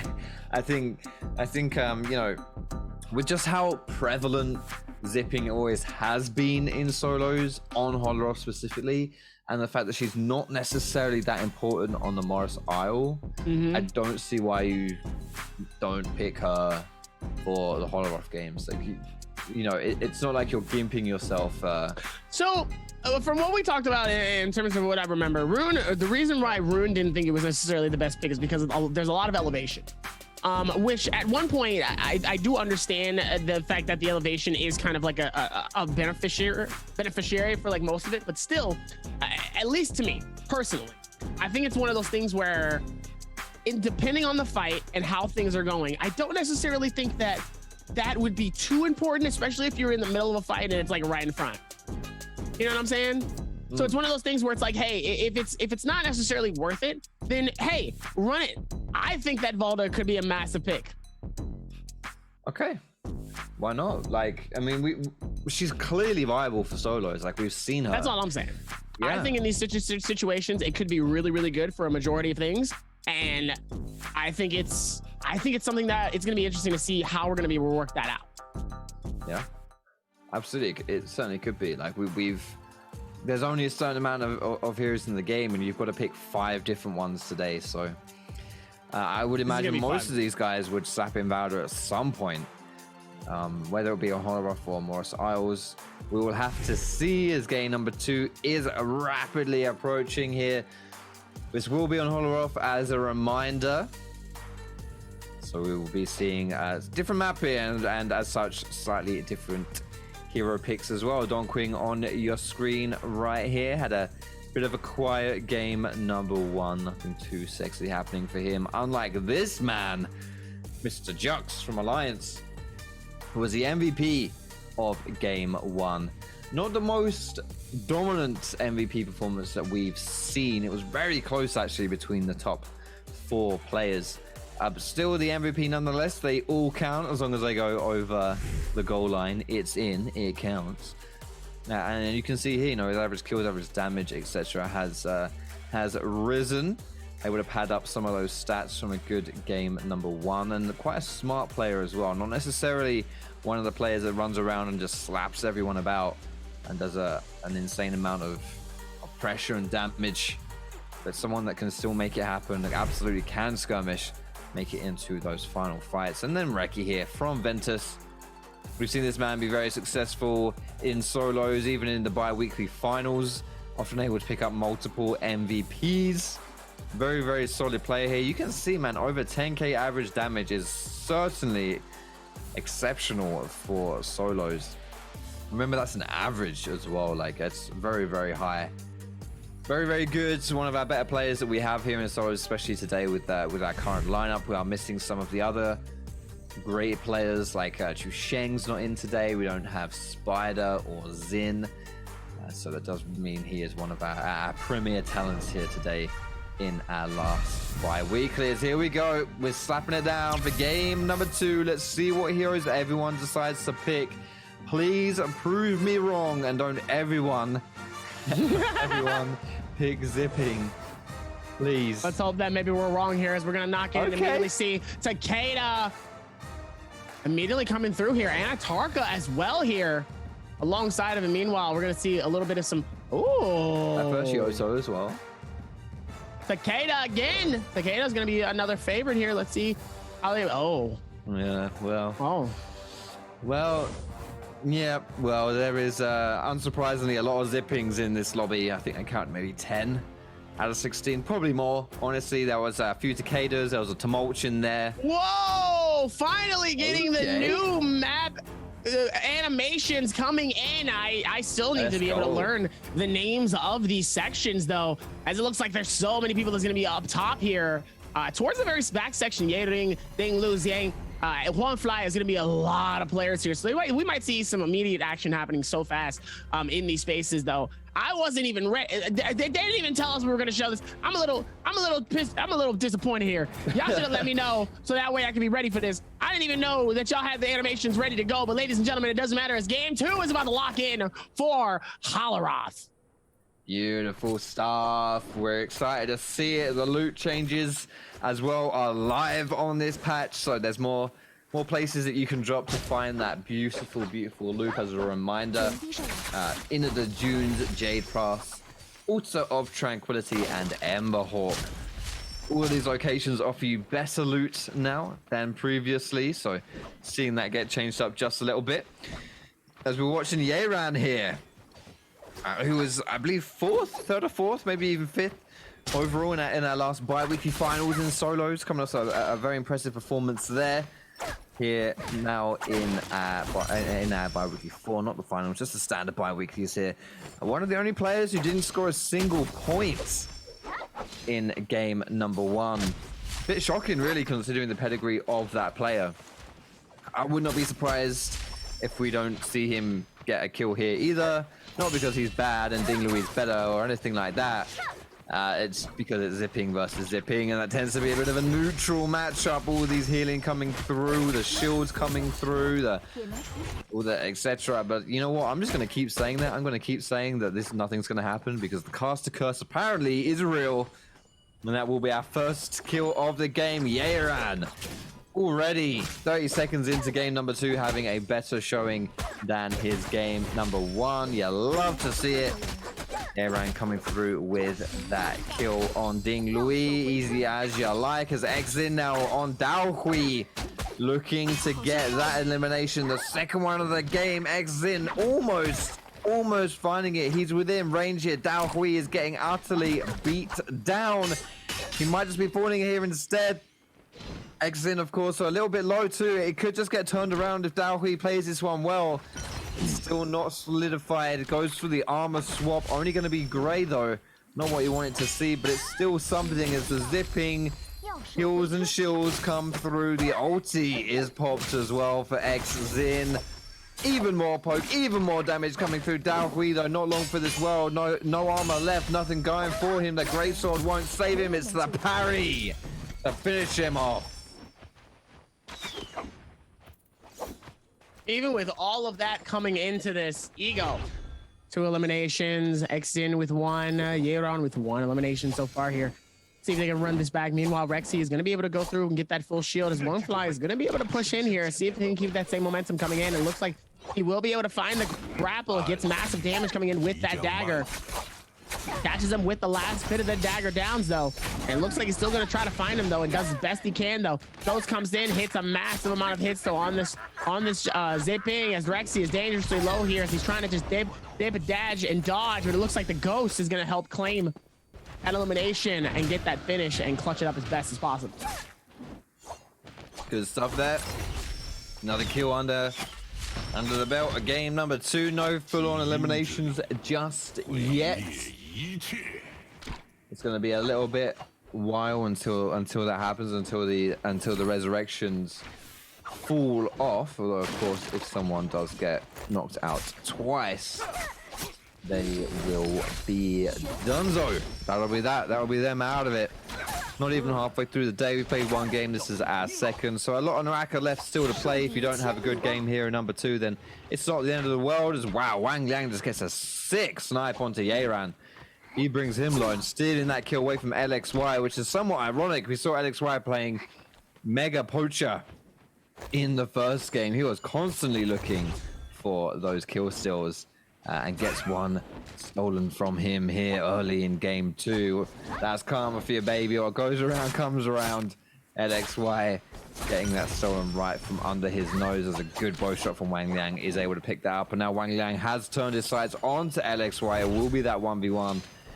LXY are only to mulch of the lobby here. We saw a lot of them in game 1. We saw, I believe it was 3 total in game number 1. And now it is just the one hit, just the lone to mulch. Just a real quick reminder again. We have to choose a lot of different heroes now. We've got some new rules coming through here in the Nbpl. You must play 5 unique heroes in these 6 games. Mulch also with that buff coming through for him on the patch that we're now, again, it's the new patch for today. 2 reasons why this hero should be seeing more play, and so far has been seeing more play. LXY still looking for the kill though onto Wang Liang. It's tough, man. It's tough versus Zipping. She pops the ulti like that. It's difficult, and then you've also got the resets and the shields coming through. Oh, it's a good parry though for Wang Liang. Able to bring down some ults. LXY goes low. He's gonna fall. Oh, Ego! Oh my goodness! Oh, that is the most brutal. That is the most rude, evil kill steal I have ever seen. Just from out of nowhere comes through on one cheeky little left click. Just one love tap brings the kill into his pocket. Wang Liang is super tilted after that one. Oh man, that was absolutely vile. Yeah, I would be too. I would be too, especially in that space. Going through all of that just to be able to eliminate it, I would have too. I would have been a little tilted. That's tough coming in for game 2 and that happens. That's tough. Meanwhile, Wang Liang going for the repair here. Ducks right on the other side here. Doesn't look like you're going to push in though. And now we're back at it with Zhang and XZin going at it as well. Those dual blades really doing a lot. It looks like the shield coming in on both sides here has been very, very helpful. Gonna be able to rotate it back, immediately starts to wait for the parry, but sadly misses it. Hits come in as both zipping. They're gonna try to see if they can hold it off as best as possible. Does what they need to. The amount of magic being hit so many times though, as sadly Zhang does end up finding a parry, ends up getting sent back, and sadly Zhang might possibly, but just by the skin of their teeth, so dangerously low, but somehow was able to survive it. Yeah, and he's given XZin the slip as well. Oh, he did for a little bit though. XZin survive. I don't know, man. I don't know. He did it once, but he's not going to be able to do it again. The hero play, the Houdini survivability did not come through. XZin picks up his second kill of the game. Puts him nicely in second place for now. Obviously very early days, but still, he was second in our first map as well. Could be a good day for this guy, as J-Team representative certainly needs a good game in solos under his belt. He hasn't had too many of those so far in Season 2 here in the Nbpl. Has struggled a little bit, but today, certainly reversing his fortunes, doing some very nice stuff already. Reki just dancing around the map here. Mu is another player actually at the beginning of game number 1. He was very dominant. Took a lot of fights, won most of them. Got himself a kill or two. And unfortunately, just found himself on the wrong end of some hurtful justice and was knocked out of the lobby relatively early. We're seeing as well, so the Yoto, they're changing up the F ability. Instead of the one that stands still, it's the one that moves around. It's the one that stands still has been nerfed. The one that moves still having duration being a little bit longer here, so can get those extra heals off. Interesting to see how you know, with the new patch, the adjustments that have come through from the different players to make it all happen. Panda Man now going through on a Jux. Jux, previous MVP of game number 1, with that purple broom in his hand. Is it going to be enough to beat Panda Man on the Takeda here? Lovely, love that from Panda Man. Game number 1. Whoa! Oh, that's a parry. That's sick. Jug sadly finds it though, as he's gonna hit the massive hits though on the Panda, but sadly Ding Liu looks like he's gonna be able to wait on it though. It might be a massive advantage though coming in, as Jug sadly does get eliminated though by Ding Liu, and it looks like Ding Liu is gonna be able to go for the shield and keep it going. Ding Liu is gonna be able to back out. Plays this to the best of their ability though within these final spaces. See if Ding Liu is going to be able to go back and find it, but it looks like they're going to be able to go for the shield and fully back out. Yeah, just chilling for now. Easy peasy lemon squeeze. Nothing too much happening. We do have our first elimination, our first eliminated player of our second game here. It is Zhang, unfortunately. Not his game here. He'll be waiting. Game number 3 going back to the Morris Isle. We'll get that fast track pass onto his trip back home. There's a lot of players in the area here though. 5 in the vicinity. Reki, Mu, XZin, Yeran, LXY. All of them looking to maybe just find someone. If anyone gets low, then you know it's all going to get turned around. Ding Liu with a nice sidestep onto Panda Man to avoid some damage, but Panda Man instantly returns it. He's still going to find that poke down. Panda Man gets the reset on the shield. He's full up. Ding Liu, on the other hand, very low. Only got about a quarter of that shield left, but does put a lot of pain back on a Panda Man. Gets rid of his entire shield. Ding Liu forced to pop the ulti on the zipping. And it's Takeda now popping his ult as well. This 1v1 is getting hairy. Ding Liu very low and is gonna fall. Great pick up there from Panda Man and eliminates Ding Liu here from game number 2. Meanwhile, Jin and XZin looks like they're already in the middle of their own game. And their own fight is looks like they will be able to go through with that rotation. XZin keeping the shield alive here as Mu, sadly in a tough situation, throws out the F3. Immediately starts getting hit by 2 players here. We have Lu Ren and Yeran nearby. As LXY also in the same boat, wants to try to claim this elimination onto Moo here, as Moo is going to try to disappear as best as possible. Sally gets caught in a corner to force the Yorihime ulti to come out. And it looks like Luren comes through and gets hit at the worst time possible. Definitely does not want to get hit in this bad situation, though. Forces them to be able to back out, ends up going up top here, and it looks like he just might have created enough space to finally get out, as I spoke too soon, as LXY finds him and claims the elimination and the finish. That was a beautiful finish actually there. Almost. Moo was almost able to give him the slip. Wasn't to be though. He is falling again early in this one. That's the second time though for this man.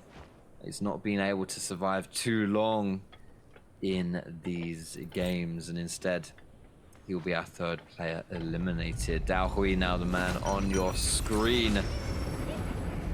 Not able to pick up a kill so far here. Might try and change that around this loot drop. Oh, Ego though with a good amount of damage on the two guys with those nunchucks. Able to put down a lot of hurt. The whole party's coming through here. Everyone wants to try and pick up the loot from the chest. It has already been looted, though I didn't quite see who managed to pick that up. It may have been Xin. But it's all donezo here, as now we've got the remnants of the chest guarding war. Just looking to scrap a little bit around on the inside of these buildings here. DAY1-SOLO not in a good spot at all. Oh my goodness, and it's even worse. He gets parried by Reki, as if his lack of equipment and his positional disadvantage wasn't enough. He loses it all with the parry. That's that. He is donezo. DAY1-SOLO is eliminated. It's Xin who's able to pick that one up with the pistol shots. That's his third kill of the lobby so far. Third kill here of game number 2. Only him and Ego have been able to score more than one kill so far. Still early days, obviously, approaching that 10-minute mark. But you know, it is. We are ticking along. We are getting some fights here, and we're kind of running out of time a little bit to pick up those kills. At least those early kills, where that kind of early Rambo-ness tends to come through. As LXY is able to heal up a little bit in the circles. Now he's found Ego, the kill leader. Ego's going to be looking to pick him up. Can LXY get out of this one? It's going to be a little bit tricky. He might be able to do it. I feel like Rexy's got this. Rexy's been doing a pretty good job, though, of really being able to maximize and get those eliminations the way that he wants to, though.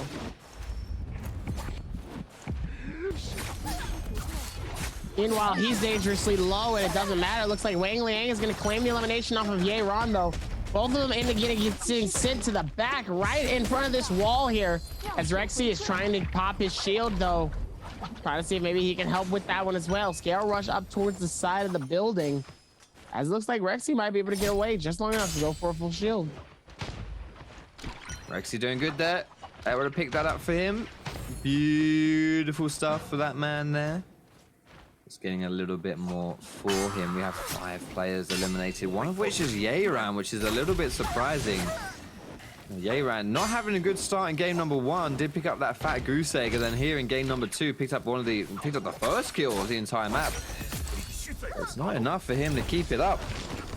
He does instead fall here in our second game. 6 players have gone though, honestly. We've got 9 minutes left. Only 10 players standing. Again, a pretty fast-paced game here for Holoroth. I thought this would be another slow one, I'm not going to lie. I thought we'd just be seeing zipping after zipping after zipping, and sure, it is the most prevalent hero here today in our second game, but certainly is, you know, we got a decent mix of characters, and I've had some pretty aggressive showings so far as well. That Bane's Breast is going to come through around the chest. Xin here, though, with the legendary armor for himself and those purple jewel blades. Beautiful stuff for him. He stood up very nicely to take this into the long haul. Obviously, with most kills in the lobby as well. Don Quing versus Panda Man here. Panda Man trying to pad his kills himself. and bring himself into the elite company of Ego and Zin as the highest kill members. He's able to get the armor swap though, gets the blue armor, but Don Quinn with the meter dump on the nunchucks absolutely obliterates Pandaman, brings him down exceptionally low. As Pandaman down at half health, is going to go for the heal, is going to go for the armor pickup, I would imagine, instead as well. There it is, but it's going to take a lot of range damage. Don Quinn has now rejoined the fight. Jin is in the area as well, just waiting for his moment, waiting for his opportunity. Pandaman will live to fight another day. Living another day is definitely something you need to be doing prior to this game, knowing that there's still so many games to be had here, as Don Quinn immediately doing some massive damage from super far away. I mean, he wasn't even necessarily close to him, though. It could have been just the lag here, but Luren King dangerously low, though. Is going to be able to pop that shield, Q, and that ulti immediately. He's going to get belted by both players, as Luren King does get claimed by Rexy. Longfly is going to decide to back out of this. Realizes this is probably not worth it, and it looks like it's probably not worth it. He is correct. That's now 9 players left. 7 have bitten the dust. We're only 6 and a bit minutes. And another one gone. And another one gone. Exactly. Queen, absolute banger of a band, I have to say. See, they're British as well. You know, a lot of culture comes from the old British Isles, which is funny because if you came here, you would see anything but culture, with everyone in their bottles of water. And I dare not even utter some other things that you might see. Let's see how they're going to be able to do it. I mean, so far, even with this one though, it's still been a little bit impressive. I mean, look at this. I mean, we're pretty much at half players though for our circles here. So there's still been a lot of eliminations happening though, and it looks like, I mean, clearly it shows. Pandaman working through with the rotations though. Let's see if they can figure this out and be able to go for more. Ego also down low, doing the exact same thing here. See if they can figure this out. Look at the rotation though. Look at all the space and height and elevation that some of these players will have during this final game. It's definitely an interesting place to have circle collapsing on here. There's a lot of nooks and crannies, a lot of hidey holes. A lot of places to avoid those ranged weapons, which is what we often see here in at this point in the game. There's a lot of poke coming through, a lot of ranged weapons, but it's difficult to get that straight shot. Everyone's hiding. Everyone's behind something. Very, very tough.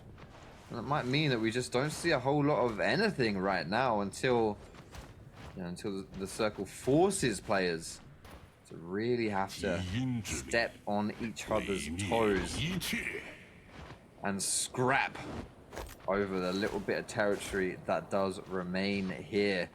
4.5 minutes left to go. In game 1, we saw the game finish just before the circle fully closed, but not much before. Let's see if game number 2 is of a similar ilk, or if it changes itself around as well. Just take a look at the loot though that you're seeing here from everyone that's alive, everyone that remains. Essentially, most players, if not all of them, have that purple armor at least. You know, still maybe some blue weapons knocking about, but the buffs to the map, which have increased the loot quality in certain areas of Holoroth, like you can see, coming to fruition here. Looks like he's waiting for somebody to be able to pull up through that window, though. Sadly, it looks like Rexy also sees him and decides not to push in. It's going to be tough. You certainly don't want to walk through that door against a greatsword. Don't know about you, Dabby, mate, but that is not what I would want to walk into. Absolutely not, because that sounds painful. That sounds absolutely painful. I don't know if that's necessarily the move. Meanwhile, Chooks is right in front of the window, right where Pandaman is. Pandaman has absolutely no idea that he's right there to the right. He's chilling, man. Circle's getting small, though. There's not a lot of time. You're going to have to face check the bushes soon. There, you saw it there. I think Jux may have been spotted, but it's Xin with a parry on Areki. Not too much happening, though. No one wants to dedicate to the fights because you know You know there's so many people around. If you do go for the 1v1s, you're gonna get third-partied. It's gonna happen. And that is gonna spell a disaster for you. If you can hold on for another minute and a half, you could find yourself skipping up like 5 points or something like that. It's tough, man. There's a lot of people who are going to be falling in these next few moments. Look at it. Very tough, though. Let's see if maybe they can be able to rotate this out here as the circle is slowly closing in, though. Circle 6, we're already at the halfway mark here as we're about to get ready for circle 7 here. This is where things get good and a little bit juicy here, ladies and gentlemen, is now we'll be able to lock this in, make it happen. Let's see if maybe they can figure this out.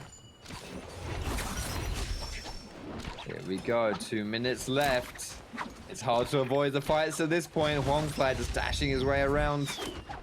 And a little bit of poke off on our people. Dongqing able to hold this high ground for now, but the high ground isn't going to be in the circle for much longer, it looks like. He's going to have to drop down like everybody else. The only high ground is that little statue down there. Doesn't really count as high ground, I don't think. How on earth do we still have 9 players alive with a minute and a half left? I don't know how we still got that many, but one thing's for certain, it's not going to last very long.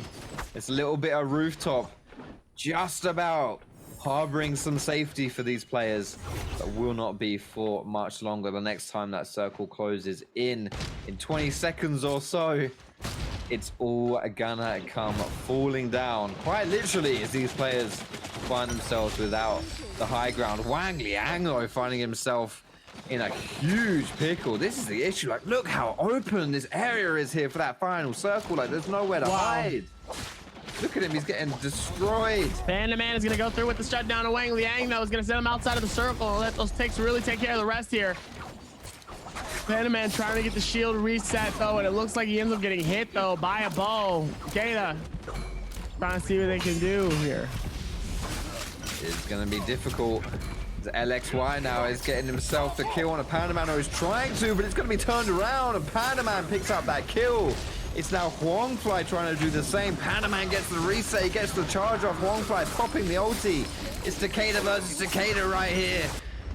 Panda Man is going to fall. He's exceptionally low, but Huangfly might just fall first. Who's going to get it? Panda Man kills Huangfly. Oh my goodness, it happens. And Rexy picks up Panda Man on the backside, picks up Jux as well. X-Zin getting some kills there onto Ego, and X-Zin, beautiful play, and he will be your MVP for game number 2. X-Zin trying to maximize as much push as possible in these places and really have been doing a great job with timing himself and seeing if maybe it's smart enough to push in and get those eliminations now than to worry about the rest currently, in the sense of like fully up the close in the beginning. Meanwhile, looks like we will be able to lock this in, though, as X-Zin is going to be able to secure that. Does a very good job of it. Let's see if he can keep the same energy going into it. Yeah, man, that's one of those things. Energy is hard to come by if it's been a long day. These players just, you know, it's only the second game of the day. Trying to keep that up for the rest of the games is going to be tricky, but I'm being impressed, man. X-Zin, you know, he had a good game 1, came second overall in game 1, and in game number 2, it was even more. On game number 2, it was even more tricky here for him. He was able to go for the win overall, though. It wasn't easy, but he got it, and kudos to him. He got the eliminations the way that he wanted to here, as the circle just slowly was just taking away the rest of it, though, as Wang Liang really trying to hold on as fast as possible. Sadly, he ends up getting claimed. Panda keeping the average scores pretty high, though, into these games. He was able to claim those eliminations, was able to get at least top 5. So Wang Liang also in a decent position too in terms of his consistency, because he did a very, very good job of keeping things consistent in the first game. So let's hope that in game 3 he does that exact same thing. We might be seeing Panda Man becoming the leader of the games right now, because like I said before, he's been doing a fantastic job of it. So for him to be able to really lock that in and get those eliminations and get those picks, those are the type of things that in terms of Naraka that we love to see. And clearly Panda Man brought it. Absolutely. Panda Man's just like he's been kind of consistent. It's good stuff. We'll see as this day progresses what he's able to do. Exin obviously able to come out with the MVP for game 1, and you know, game number 2 came in 2nd place, which is very good as well. So 2nd and 1st, nothing to sniff at, man. That's pretty good stuff. Of course, we're only 2 games into it. Only 2 games into it, and still got a lot of Naraka left to play here, Dabby. Even with that one too, they're still going to be able to rock through as well with these next couple of games here. So like I said, 3rd game is going to be good though. We saw a decent amount of targets, but obviously Justina kind of ran the course for this first Holoroth game. That's understandable. Now I'm curious, now that we're going back to Amorsal, even with the way that things have been playing, they still have been a little bit more lenient towards the very end. They still haven't necessarily been pushing and keeping that same heighten the momentum like we usually see. So now to be able to see them come through in game number 3 here, let's see where things relay for game number 3. Because I think that's where the importance is, like towards that. Because like I said, in the next 3 games, that's where things are going to get intense. The Yodahimes. Obviously, a lot of people picked Zipping in the 2nd game here. So Justina, Yodahime. A lot of people chose Zipping in this first game of Holoroth. What's going to be our 3rd contender? What's going to be our 3rd factor in this game? And I think that's where things are going to get a little bit interesting with Exin. It's going to be tough. It's going to be tough with a 9.5, 5 eliminations, Ego with 3, Panaman with 4. Like I said, 6.6. That consistency from Panaman coming in has been really good for him. So I really hope that he keeps the same momentum for the next couple. He doesn't necessarily have to be, you know, number 1 all the time. All he has to do is keep the same top 3, if anything, top 3, top 4.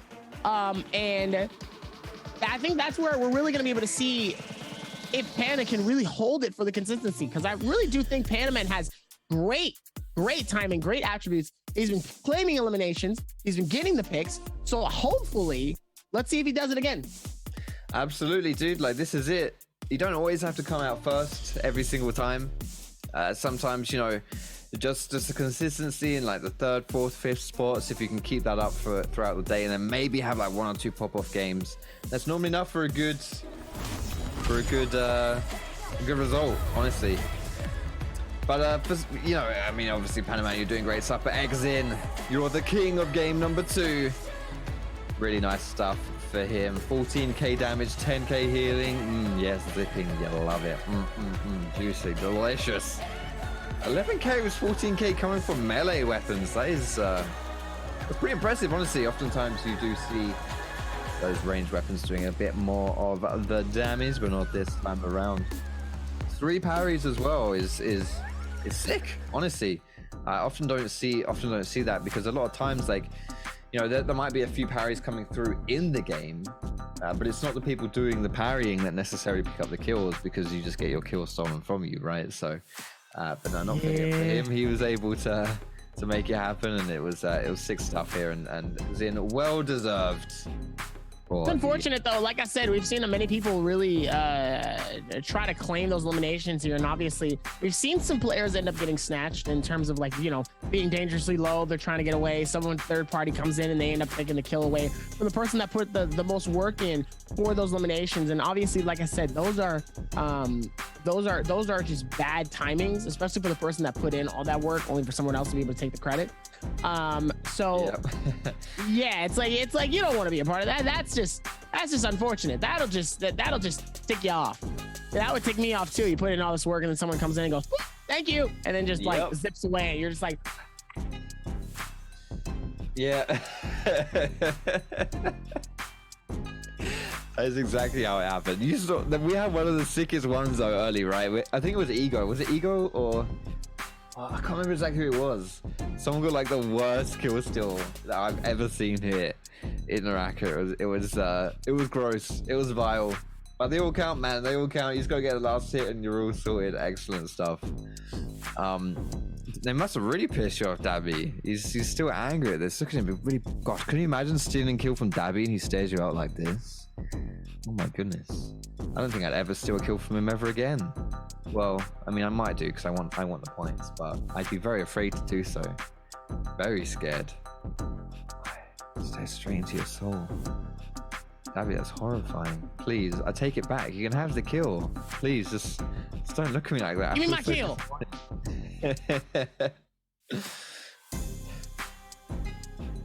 I said, give me my kill. Maybe you just gotta try harder next time, bro. Come on, man. Even with all of that still, here, it's still gonna be good though towards this. Is you know, hey, it's not fun once you get your kill stolen, obviously. But I've seen a lot more recoveries than I have in the majority of these games so far. I think really being able to come through though. I mean, we've seen the eliminations coming through where Panaman ends up getting you know, eliminated sadly like halfway through the game, but they're able to hold it off all the way towards the very end here. So those early kills are still very, very important, clearly. But also it seems as though the middle section hasn't necessarily been as chill as we're used to. Yeah, so for far. sure. They really haven't really been taking it back. They've been still keeping that pressure on, and that's been good. That's exactly what we want when it comes to these solos. Nice. It's a good point. It's a good observation, Davey. Like literally, you know, you expect usually people just hang out and just throw out the cannons or the ranged weapons and stuff. No, not been doing that at all. They've just been going at it still. It's been fun to watch, and you know, as you mentioned, you said coming into, well, when we came out of game number 2, is things changing up with the hero choice as well. You know, we saw a lot of zippings here today and in game number 2. But one of the heroes that we haven't seen a lot of is Yoto. I think we've seen one Yoto, one out of these 2 games. And yeah, she did get nerfed on this patch. It's still... I mean, she's still got to be prevalent. Yeah, that's the word, prevalent. Oh, yeah. Mate, words are tough, man. Words are tough. Yeah, she'll still be prevalent at somewhat. She should still have decent going. So a little prevalent, but you have to be careful because you don't want them to get a little cheeky. Oh, God. No, that would be too cheeky. You can't pick them more than twice either because that's so cheeky. It's against the rules. It's so cheeky. You definitely don't want to get caught by the cheekiness of these players. Now we're going to be able to go in and possibly lock this scene as well here, as now we're going to come back and I think things are going to be a lot better for part 3 in these games here. We're going back to, you know, back to our Morse Isle. I think that's where things are going to be a little bit more different, especially now knowing that the Justinas, the Tarkas, was very popular in these first 2 games here, clearly. So let's see. No, we're full Aussie now. We're full Aussie now. Are we full Aussie? Are we full Aussie now? It happens, man. They're like cousins as accents goes. So I'm not too surprised. You got to be able to pay attention to what's going on.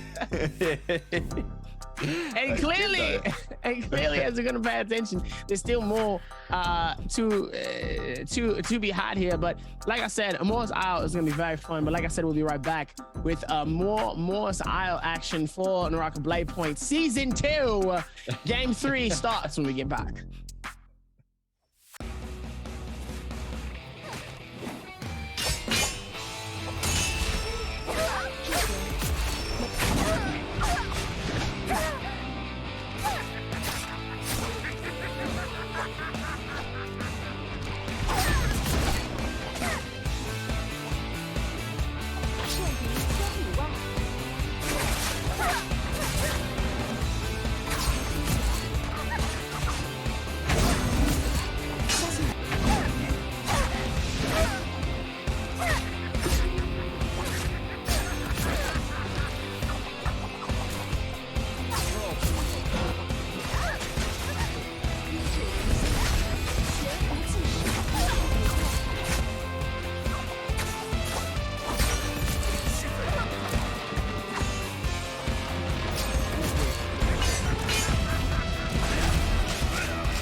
When we encounter a team with exactly the same hero picks in trio games, it's easy to imagine that an evenly matched fight will follow. However, the battle is often decided by the cast of a single ultimate. This happened in a trios game on the 3rd day of the first week of the Nbpl.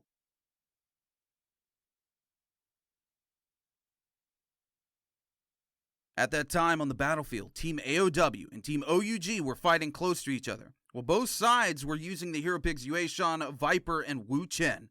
After some engagement, OUG gradually fell behind. Finally, in such a critical moment, OUG's Wei Cheng cast Wu Chen's Tai Chi Rift to lead his teammates to evacuate, but the two teammates disappeared at that very moment. But how? It was all thanks to the quick casting of Tai Chi Rift Switch by AOW17. As we all know, Wu Chen's Tai Chi Rift has 3 different effects, and in the current meta, Tai Chi Rift takes 1.5 seconds to channel, while Tai Chi Rift Switch only takes 0.6 seconds.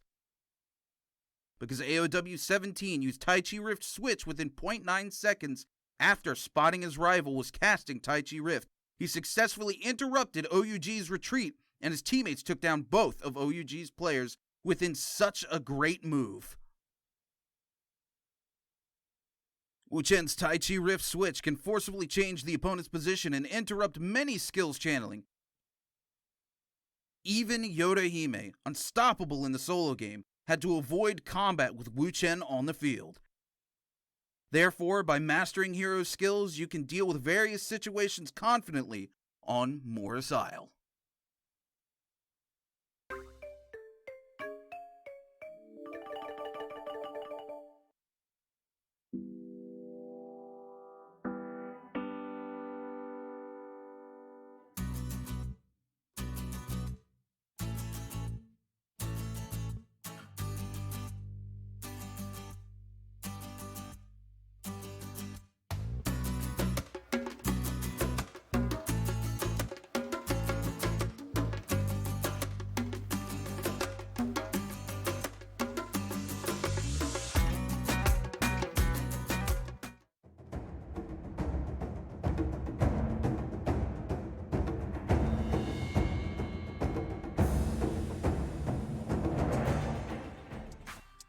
Just a few moments now until game number 3 of our bi-weekly 4 here back on the Morris Isle. It'll be a halfway point of the day. My name is Foxrob. I'm joined by the lovely Dabie as we are bringing you today's games. We've had 2 pretty cool games so far. Been a lot of fun with the new rules as well in a solos with your hero picks. You can no longer play less than 5. You have to play 5 unique heroes in these 6 games, right? Which means you can double up once, but that's it. Aside from that, you're gonna have to play different guys over and over, which is really increasing the diversification here that we're seeing. We've already seen some Tumultuas, Ataris, Bowders, see more Tarkas. It's not just the standard meta that we've had in the past. Dabby, what have your thoughts been so far of these games? You liking the changes, seeing the different heroes coming through? I'm definitely liking the change, for sure. I think the change is, like I said, it was something that was very needed. It was something that was important, and knowing that, you know, now they're really starting to switch this up a little bit here. They've done a fantastic job of really being able to create that diversion. And I really hope that they keep the same momentum coming into these next couple of games here. I really do hope that, you know, obviously we start to see some of the other ones and maybe some hero picks that we're not necessarily used to. I think that's where things are going to get a little more interesting. I think that's when things get a little fun. So let's hope that they keep that same momentum coming into it. Absolutely. And we saw in these like player cams here, the first player that we saw was Yeran. And his statistics, you know, pretty high. Like, you know, average damage was like 11 to 12k. Average kills relatively high as well. He's one of our better players that we have here in the Nbpl, especially in solos. Like, he's a really sick player. We saw him have some good performances in the bi-weekly finals last week as well. Just unfortunately for him today, it's not worked out for him. You know, he really struggled in the first game, and in the second game as well.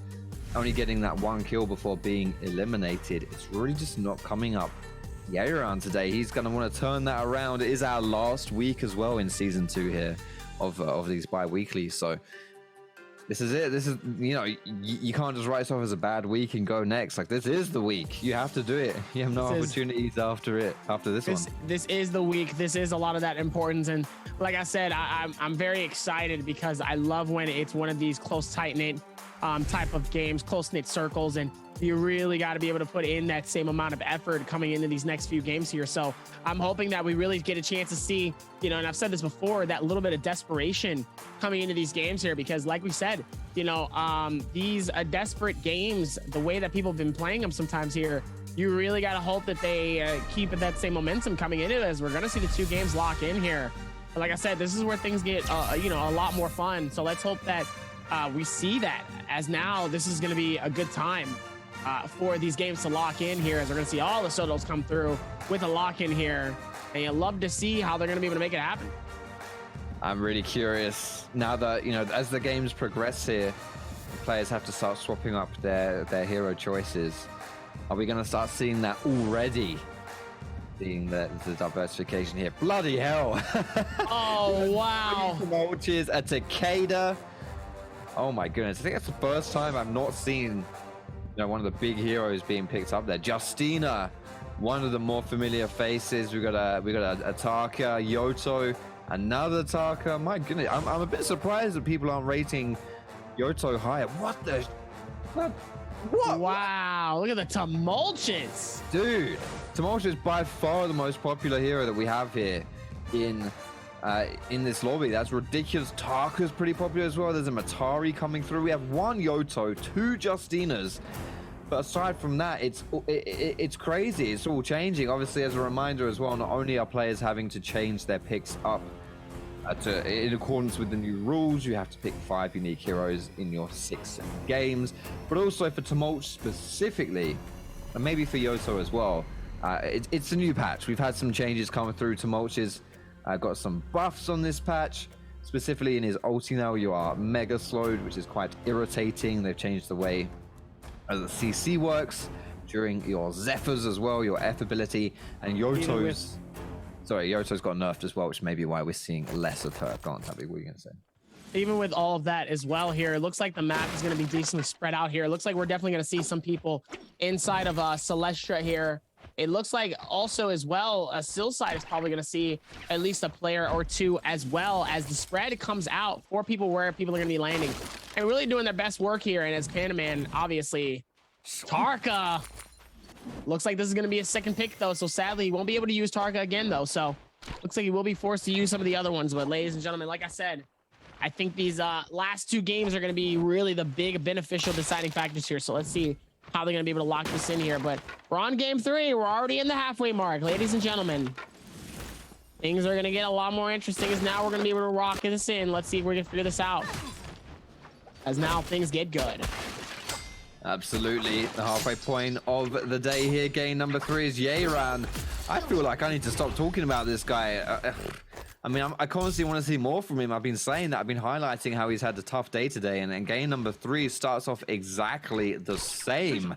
He's going to get eliminated. And to be honest, you know, no shade being thrown here at Zhang. But Zhang as well has not had a too good showing today either. He was our first eliminated player in last game, and the fact that Yeran's lost a fight to him as well, it's I don't know, man. Yeran's really got to turn it around. He's struggling. Dao Hui, though, with a sick parry on Reki, able to also nick away his purple jewel blades there.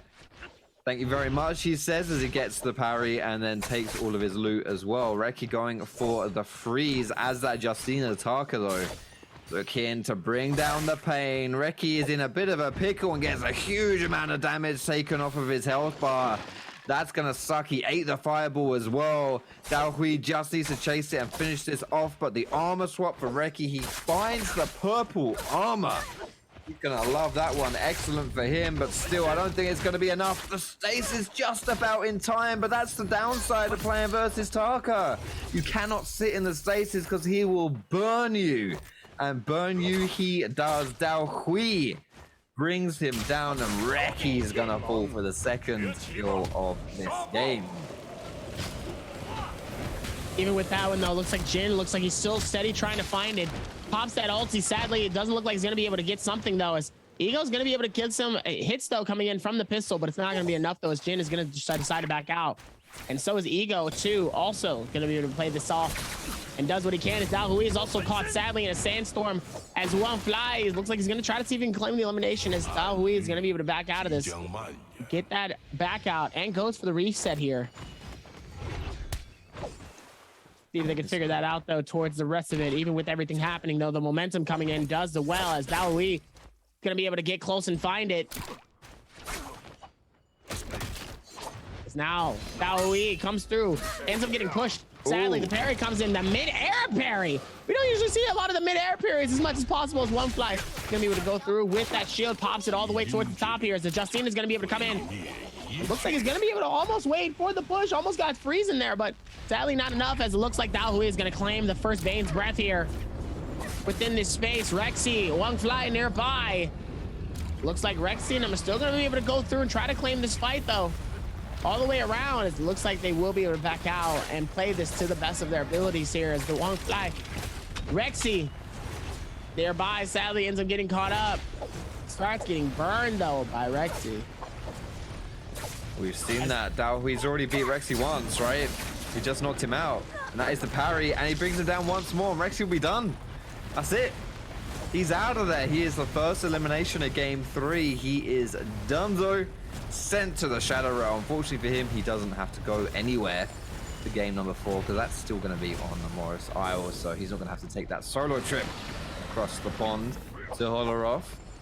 Holoroth will be in game number 5, which is not coming up. This is only game number 3, and 4 comes before 5. I know I'm not a mathematician or nothing, but I believe that to be the case. I believe that is true maths. Yeran, on the other hand, though, he's struggling here. He's really struggling. He's already been killed once this game, which means, you know, he's got no revives left. If Blue Rain King does bring him low here, he'll be done. Like, he'll be done. He'll be out of it. He'll be eliminated. And that would really suck for someone like Yeran, who has been a good player. I keep hyping him up, but he's just really struggled today. Yeran with a fat goose egg in game number 1, with one kill in game number 2, and again in game number 3, just nothing. Comes up completely empty-handed. That really sucks for Yeran. And to be honest, two of the two players that we've got eliminated here, Reki and Yeran, are two guys that we expect a little bit more of. So game number 3 is already off to a spicy start. The unexpected results. We love a good amount happening. of spice. We love a good amount of spice coming into this, as looks like the bow shots are going to be able to come in from the ballista. The question is are they going to hit? It doesn't look like it is, sadly, though. Unfortunate is Wang Liang is going to claim the elimination off of LXY here in this game 3 here.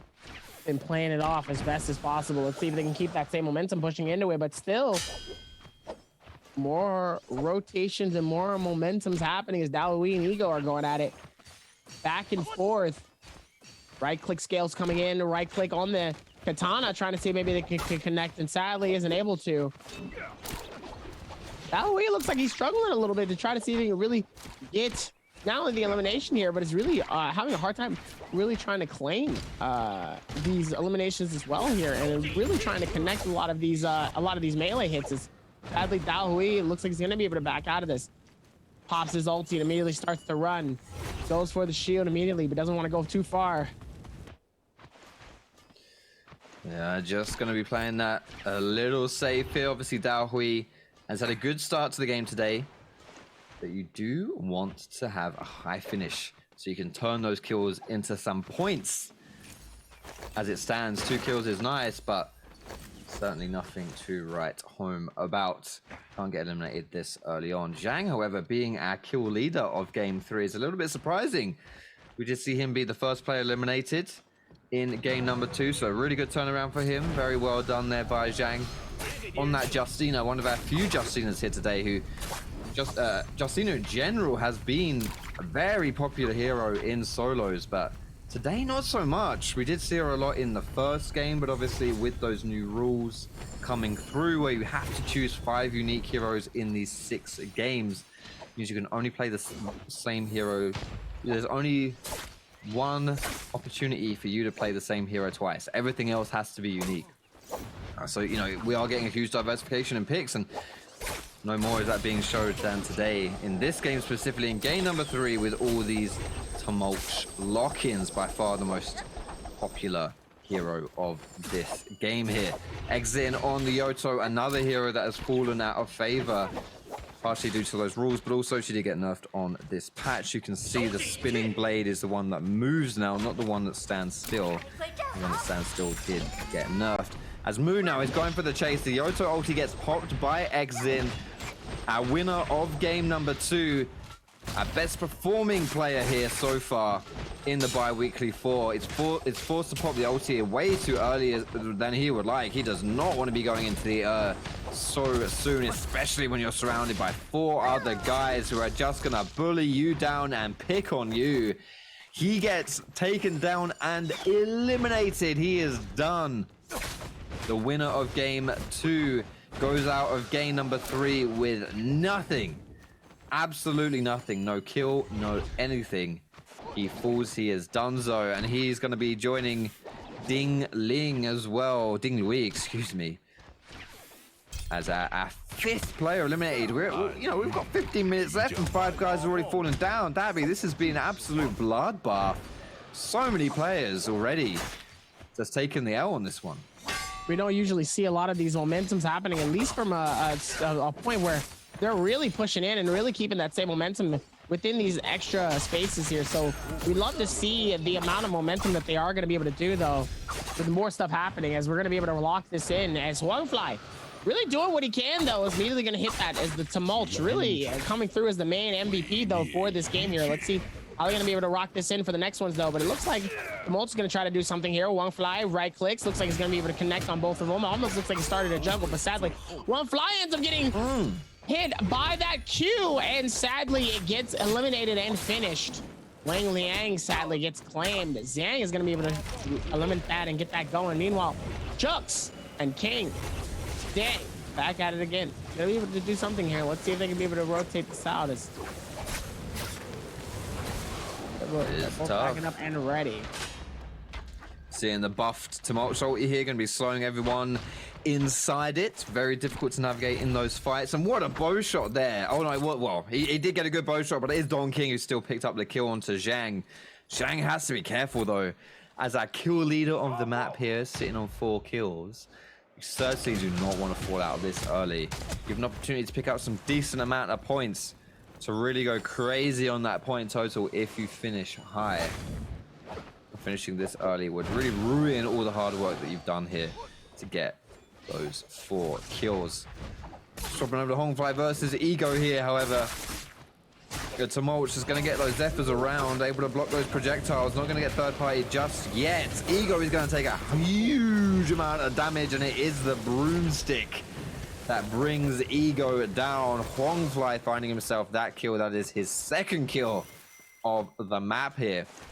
Even though we saw Zhang and Ego fall here, they still had their revives, so they're not eliminated just yet. They will live to tell the tale. For now, at least, as our 2nd circle will be closing in very shortly. And these revives, we have 9 players left, though. It's odd. 9 players left in a circle of circle 2 here. Usually, we see those 9 players at least eliminated so far. At least within like the end of circle 5, you know. So now being able to see this early is very, very interesting. Let's see exactly how it goes towards the very end here. Is now it's going to be interesting where they put that same momentum coming into it. Yeah, definitely. It's just been so aggressive. It's crazy. I mean, I love it. I absolutely love the aggression. And, you know, early game you do tend to see a bit more aggression when everyone has those revives available to them, and that all just means that you're able to, you know, just go aggressive without that risk involved of being instantly dropped out of the lobby. But it does seem like we just got an extra fighting today. We've been treated to all of the bloodthirstiness here in our first 3 games here of the Nbpl and our bi-weekly 4. It is the last bi-weekly of season 2.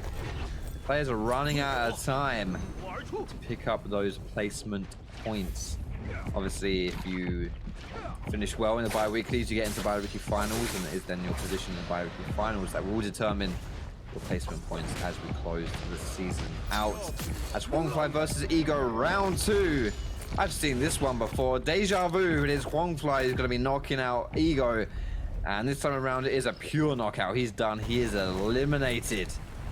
Ego is sent back to the lobby. He's done. So Wangfly picking up his 3rd kill of the game as well. That is it. Here's our 6th player eliminated. 10 minutes or so left in this one. 10 players remaining. Pandaman, the man on your screen, is someone that you're hyping up a bit, Dabby. coming out. Yeah. Distant. Can he pull it off in this one as well? I would like to think that maybe they can. I think, yeah, even with the amount of rotations that they have, though, it could end up really being anybody's game here. I think that's where things are really going to go. So let's see if they're going to be able to work through this. As now, only things are going to get more and more interesting within these spaces. Is now things are going to get a little bit better. So now we're going to be able to go forth with this towards the rotations.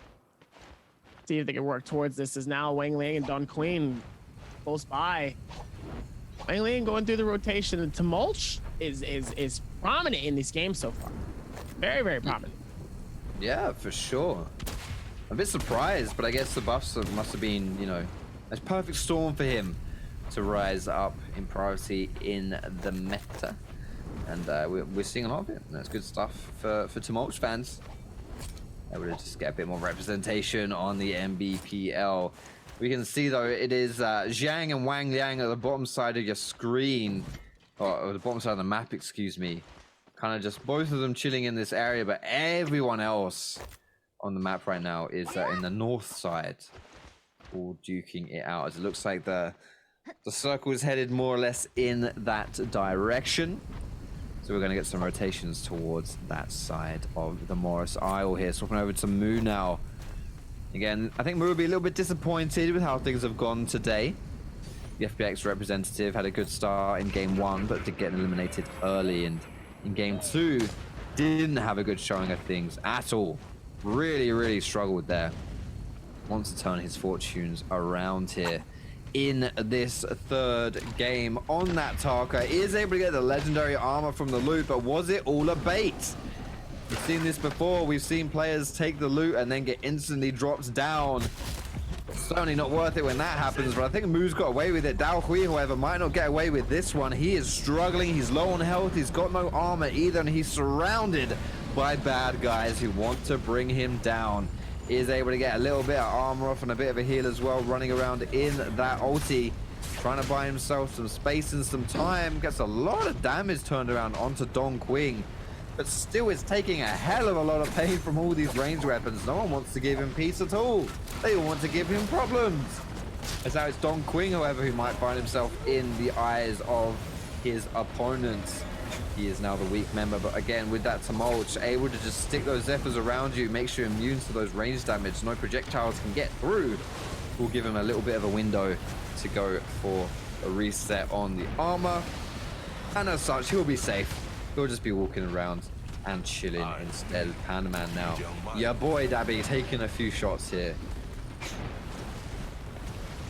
Taking a few shots here is Wang Liang. Looks like he wants to try to see if maybe he can get something to connect here.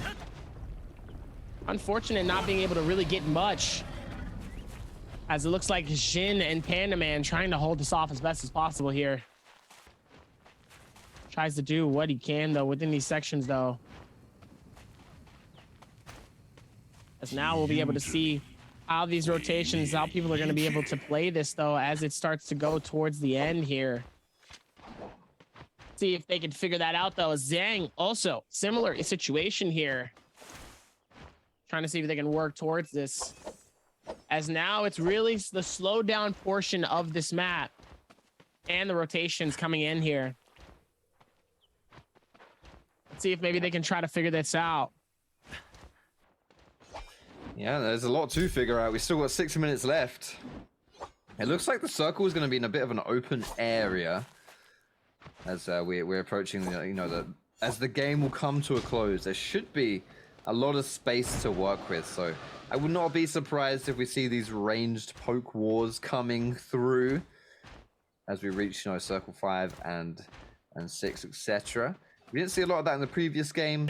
Obviously, when the circle is closing in on like a village with buildings or a settlement, it's really easy to hide away from those ranged hits. I'm not sure that's going to be the case this time around. Wang Liang displaying right there the utility of those ranged weapons. Able to chunk off a little bit of health and some armor, all just in the name of poke. Trying to run down the utility of these players if they run out of these health kits and these armors as well. As you can see, moves are only on 3 left right now. Now, as you approach those final circle positions, you will have that advantage. That's all you're looking for. Trying to get that advantage every single way where you can have the highest chance of finishing in a high position here. As Jux now is gaining control and just hiding out on top of this roof. Says, no, everyone else, you stay away. This is my roof. This is my high ground. I'm not allowed up here. This is my section, and nobody's gonna take it away from me. As it looks like now they're gonna be able to go through with that rotation though. Let's see if they can figure this out. And now things are only gonna get better. Let's see if they can go through with this rotation though and see if they can put this down. With Moo with that flamer, looking for a target inside the wooden house. You would think flame weapon would be very effective against a thatched wooden hut, and it kind of is, I guess. You know, you can blast people through the windows, but you can't set their house on fire, unfortunately. So that's not going to happen. But cannons are still very effective in these houses. You just fire them through the windows from far away, and you're almost guaranteed to take some damage. Your target is almost guaranteed to take some damage from your cannons. There's nowhere to run, man. There's nowhere to run, and the cannonballs just bouncing around inside the house.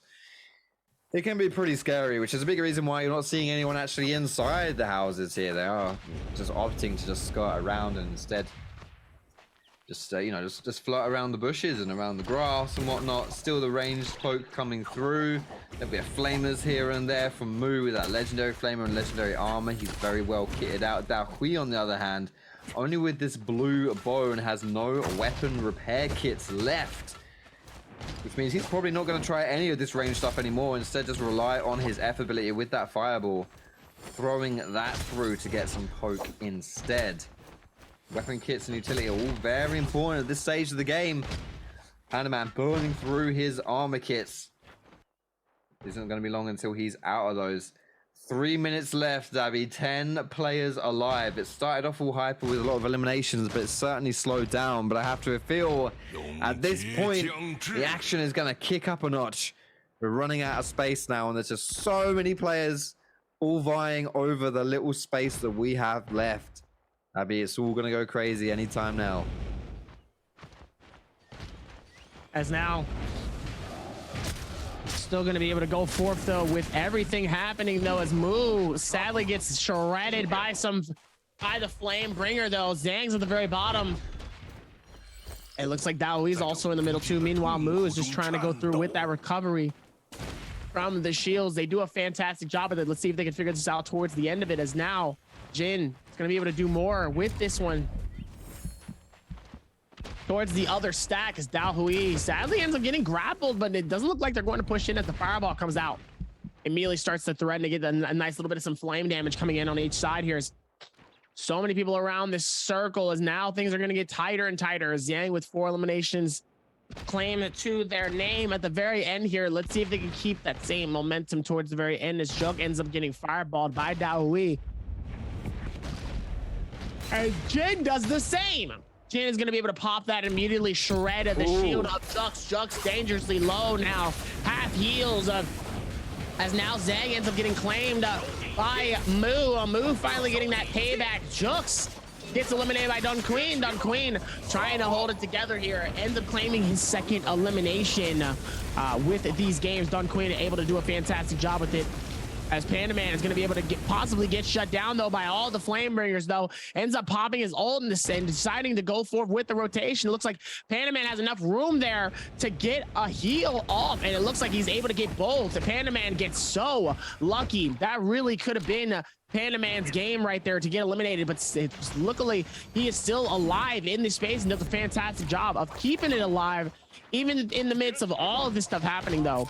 Does a really good job of it. Meanwhile, Moo looks like he's going to wait for that right click to see if maybe somebody ends up getting impacted by it. Jin in a very dangerous situation, similar to Panda Man, is now still going to be able to rotate this around here and do more.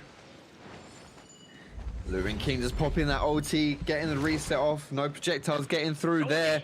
We still have 7 players left and only 40 seconds. Look how small that circle is. It's all kicking off now. Zhang have fallen down so early here. He's only going to get 4.8 on those 4 kills. He's not going to be happy with that, but DAY1-SOLO, he'll be very happy with his elimination onto Luren King with those fireballs. He's now a kill leader as well. 5 players alive. Mu with that legendary armor, the legendary flamer, putting down a world of hurt, brings down Wang Liang with the great sword. Pandaman making it happen though, but he's next to fall. It's just Jin and Wu, and Mu is gonna pick it up. He will be last man standing. And on top of that as well, your MVP for game number 3. Even with all this though, Fun plus Phoenix still able to claim a game number 3 coming in. As for the solos, it's going to be raining down as Mu is able to claim it and make the whole walls hit orange. They have been tangoed here on the Nbpl. It is Mu's victory. Mentioned during the game, had a good start to game 1, definitely showing flashes of brilliance with his skirmishes, but unfortunately for him got eliminated early, and then in game number 2 as well, very early elimination. Not what he wanted there, but Mu was able to turn it around in this 3rd game at a halfway point. DAY1-SOLO on your screen now though, actually, I was very impressed with. He'd had some tough games coming into this 3rd one, but really quite nice actually, able to make it into that top 3 as that final circle, that skirmish happened. Big old scraps were going down towards the end of that game. I've got a sneaky sus that we might see our first 10-point total in this game. I think Mu may have eclipsed the double digits there and got 10 points. Would be the first time that it has happened today. We have had some quite low scoring games. No promises on that one, but he did turn it up a notch there in those last final moments. Was able to find it though, even with all of this momentum and stuff happening though. I think they still did a fantastic job with really being able to hold towards that final circle, because like I said, there was a lot of advantages though. There were a lot of fireballs, there was a lot of aggressive players with things that can really help out. It's almost like having another melee ranged weapon, especially with the Tarka being able to throw that fireball, and with the fire damage is also very, very good to have on you within these spaces. Now obviously there's at least 2 players that have locked in 2 Tarkas, so sadly we probably won't be seeing any more Tarkas throughout the rest of tonight, but now these next 3 games are going to be interesting. Obviously we have an interview coming up very, very soon for you guys. Our wonderful interviewer Jaeger will be talking to somebody very, very soon here, as now it looks like even with everything happening though, they still was able to do what they can and what they need to, and they made it look good all at the same time here. So now we have 3 more games left. What is important in these next 3 games? Well, honestly, Dabby, I am going to take a little seat right next to you on the Pandaman hype train / bandwagon, because I've been, let's go! You hyped him up his first 2 games, and I thought, yeah, it's fair enough. But game 2 is even better for him. Listen, I've been watching Pandaman since season 1, man. Pandaman has really put in that time and that effort, and obviously has made it look good too, all within these spaces, and he has continuously been one of those beneficiaries that's been very important. Now, sadly, with 9 in 9th place, Pandaman does get 3.5 points, but he still gets points nonetheless though. And I think in solos it's still important in these aspects though. So obviously they were still able to do something here, so you'd love to see how they were able to really make that magic happen here. But Mu with 12 eliminations, or 12 game score, 5 eliminations. DAY1-SOLO and Jin tied with 3 points apiece, making it a 7.8 and a 5.7 on top. Like I said, you love to see it. You really do. You really do love to see it. I was completely off base with my Pandaman. Comment there. He didn't actually have a better game this time around. I thought it was like one of the last 2 guys alive. Maybe he was actually. Yeah, well, actually true. His ranking point is 3rd. He just got 1 kill throughout that entire game. So yeah, unfortunately for him, that multiplier isn't going to do too much for him. I think Zhang will be disappointed with the result of that one, coming in 5th place. He had 4 kills and was the kill leader for the majority of that game. Was set up to do some nice things, but unfortunately did get eliminated a bit too early, although it was still very late. If he was able to hold on for another minute or minute and a half, he would certainly find himself in that top 3. But let's look at the players that got 0 points here, specifically Xin, Yeran, and Rexy. These are 3 players that are very talented players, some of our best players that we have here in the Nbpl. And specifically today, Xin has been our best player. 3 of those 5 players that didn't get a single point are arguably our best players here, you know, and that's quite surprising. Excuse me, it's quite surprising that they were not able to put anything up. A bit of an off game for them, but it did enable the oh, that's cool.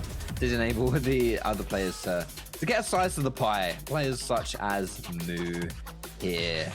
You can see with those 5 kills, 10k damage. Woo! Bringing down the pain.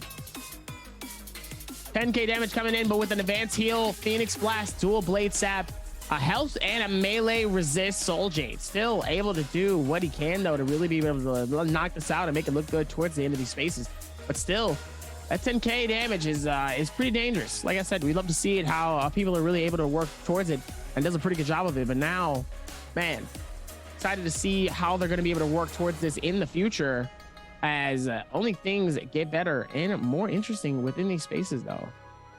Yeah, for sure. Moo on the up and up. Good for him, man. He had a, you know, like, as I mentioned before, like just watching him playing those first 2 games, you know, he had the potential. He had the potential to do some good things, but didn't quite fall for him. But this time around in game 3 was able to actually do it. Our first player who clipped 10 points as well. He got 12 points on the day there, or sorry, in that game, not on the day. And first player to do so. So that should actually, you know, elevate him pretty significantly. Even with that one though, let's see how these next 3 games are going to go though, the way they have been playing it. Like I said, we're seeing, I feel like with each game we're seeing more and more aggression towards like kind of these halfway marks. And like I said, we see it on kind of an accurate basis, but now being able to come back and go, okay, we still have 3 more games. That aggression is going to be very, very high. It's probably going to be even more higher than it ever has been before. But now, let's see where the momentum goes, especially specifically with game 5, because Holorov, you know, we talk about how that, and we talk about how players are really going to be able to adapt to these next 2 ones, obviously with this new role where people are, you know, and these heroes are not going to be able to pick the same ones over and over again. Targa is out, but until that point, Jaeger is always interview time, ladies and gentlemen, and after that, we'll be right back. Jaeger, take it away. Hi everyone, this is Jaeger and welcome to post-game interview. Today we are very glad to invite Xin to our interview room and let him say hello to our audience. Hello， xin先和大家打个招呼吧。Hello， 大家好，我是 J-Team 的小星神。好的，欢迎你来到我们的这个赛后采访。Welcome and congratulations that you are the highest score now in the solo game。那首先要恭喜你今天到目前为止今天比赛其实到目前为止是最高分。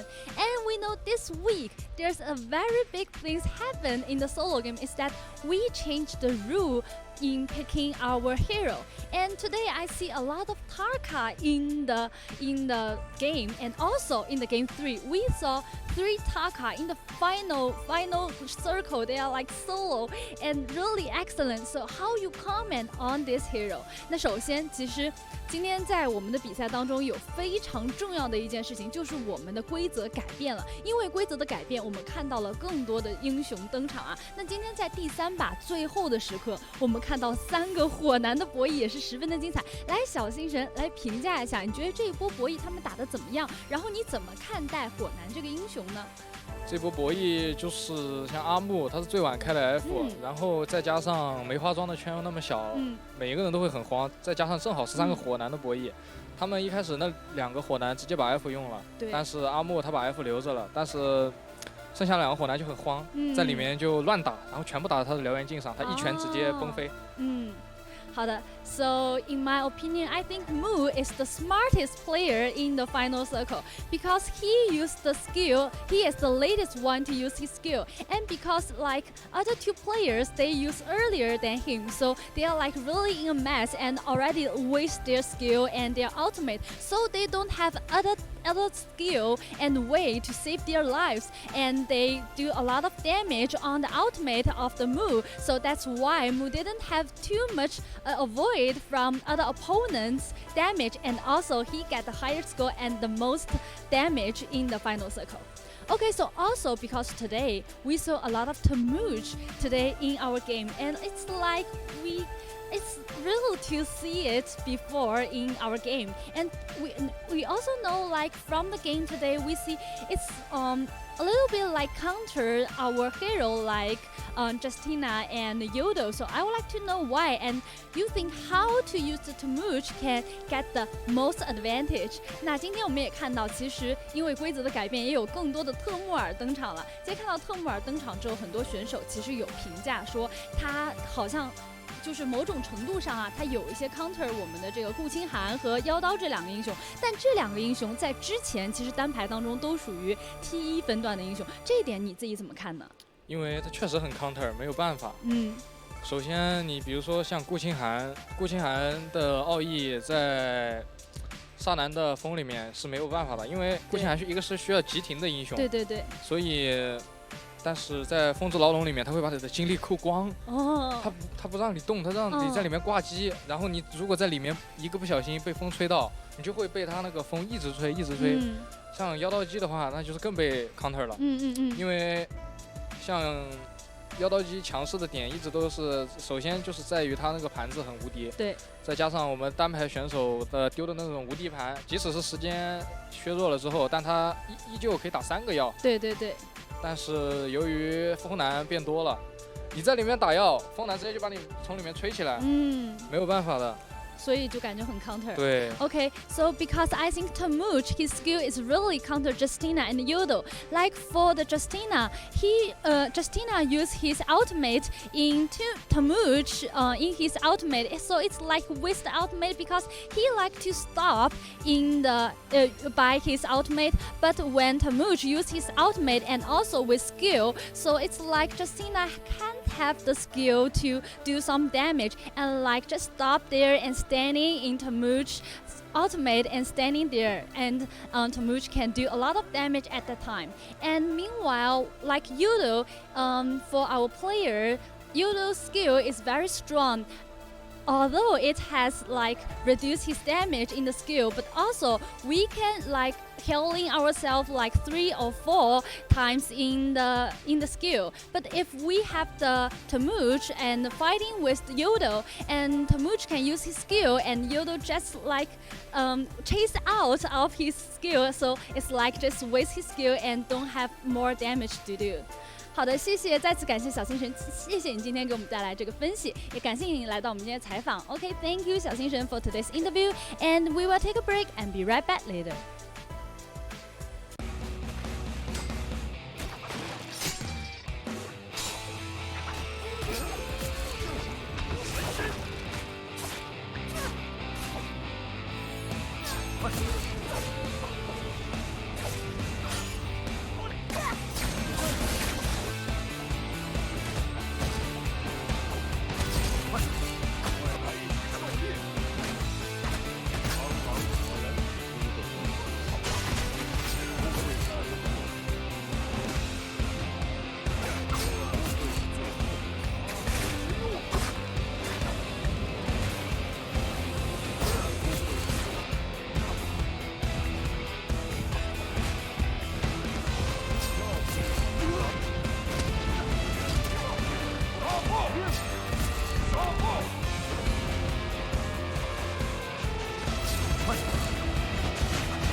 one shield pot off, but Tryhard can't stay committed to this fight now. He's only got one shield powder after this, and then he has nothing. His tank is completely empty. Complete entire reset from the F2 ultimate there, but the meter dump coming out from APF. There's nothing 39 can really do here. One more hit. Pushing and keep that pressure on. Is going to catch him on this other side here. Is going to be able to push in. Hi, my name is Jared, better known as Tryhard.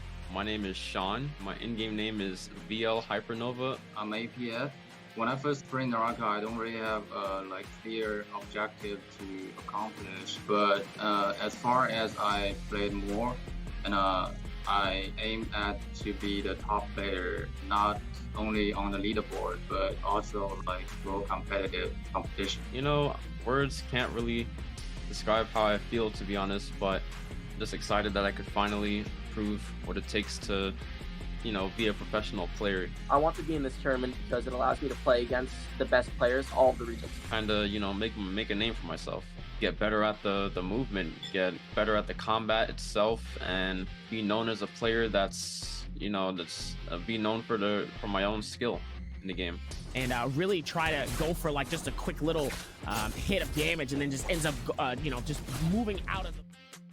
I'd like to say that my advantages is that I like to be more aggressive than other players, but with being aggressive also comes a double-edged sword, because, you know, if you're too aggressive, it can bite you back pretty badly. So I'll say that I'll prepare by practicing and refining my solo play a lot more, and also practicing with some other friends that also qualified. I got patience and I got confidence. I think that's the advantage for me. My personal objective is to be one of the best players and to also do well in the World Championship this year. I want to say to myself, don't get tilted, and just be confident and be patient. You can do it. Be the top one. Play is really smart here in these extra residuals. Meanwhile, the absolute destruction coming in from that insane. See ya, NBWC. What's going on, everybody? My name is Creatives, and I usually cast all of the NA scrims and some of the tournaments, but today we're gonna do a quick breakdown of all of the teams that are heading to Worlds. Starting off with Tryhard, he's doing it back to back. He is also your 2022 Season 1 Solos winner. He did it again for Season 2. Just with that alone, you should see how much of a consistent player Tryhard is, and his mentality during tournament is absurd. I have not seen somebody more composed, and for the age Tryhard is, it's just incredible how of an amazing player he is. Moving on over to Light Hypernova. He is an aggressive fighter, but he is smart with his engagements. He knows when to and when not to take on fights. During Morris Cup Season 2, he had a very consistent tournament to secure his second place finish, and I'm super excited to see how he's going to do at Worlds. Starting off with APF, he has one of the best neutrals in the game. He is definitely a strong opponent in solos, as well as very consistent. He's a really strong player off drop, and he does a really good job picking up kills mid to late game. APF plays super smart, and you will see him in the majority of the end circles like we saw in Morris, which is major for a tournament like Worlds. He is definitely a demon in the server, and he has a really high chance of taking Worlds. Good luck to all the teams and solo players competing at Worlds.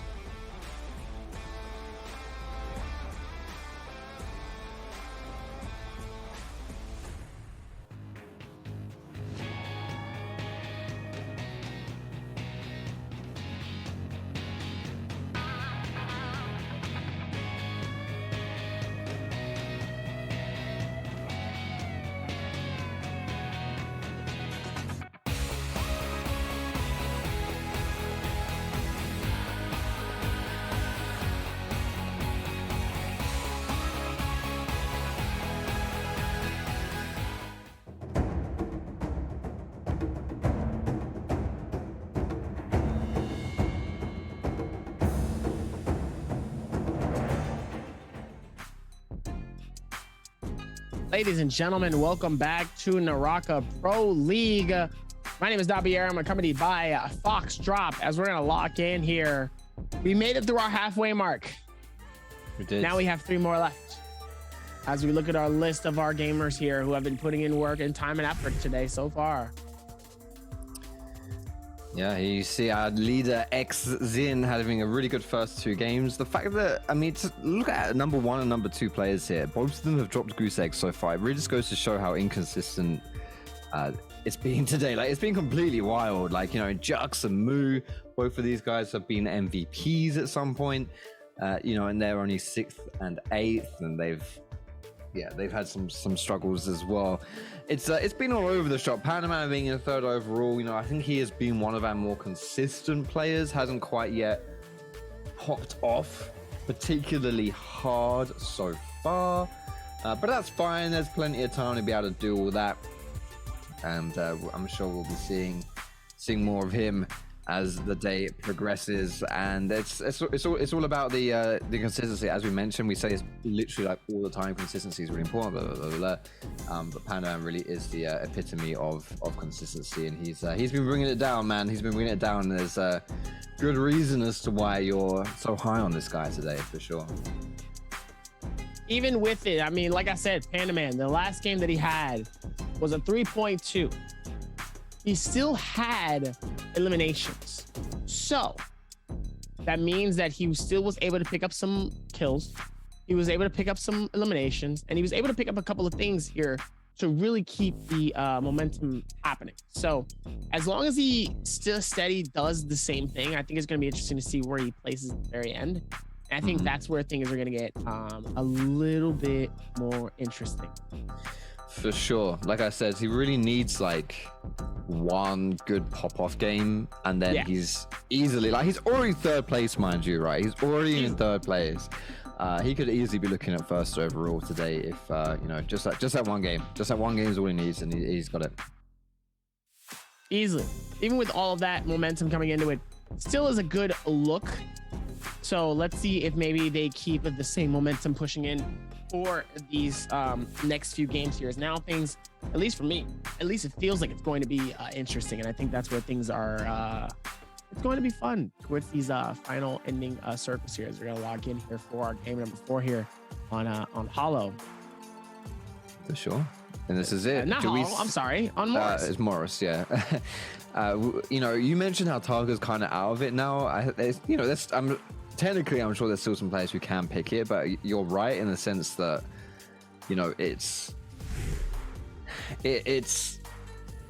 been one of our more popular picks, I think, alongside Tumulch as well. And there are definitely some players that have been just completely just like spamming Tarka.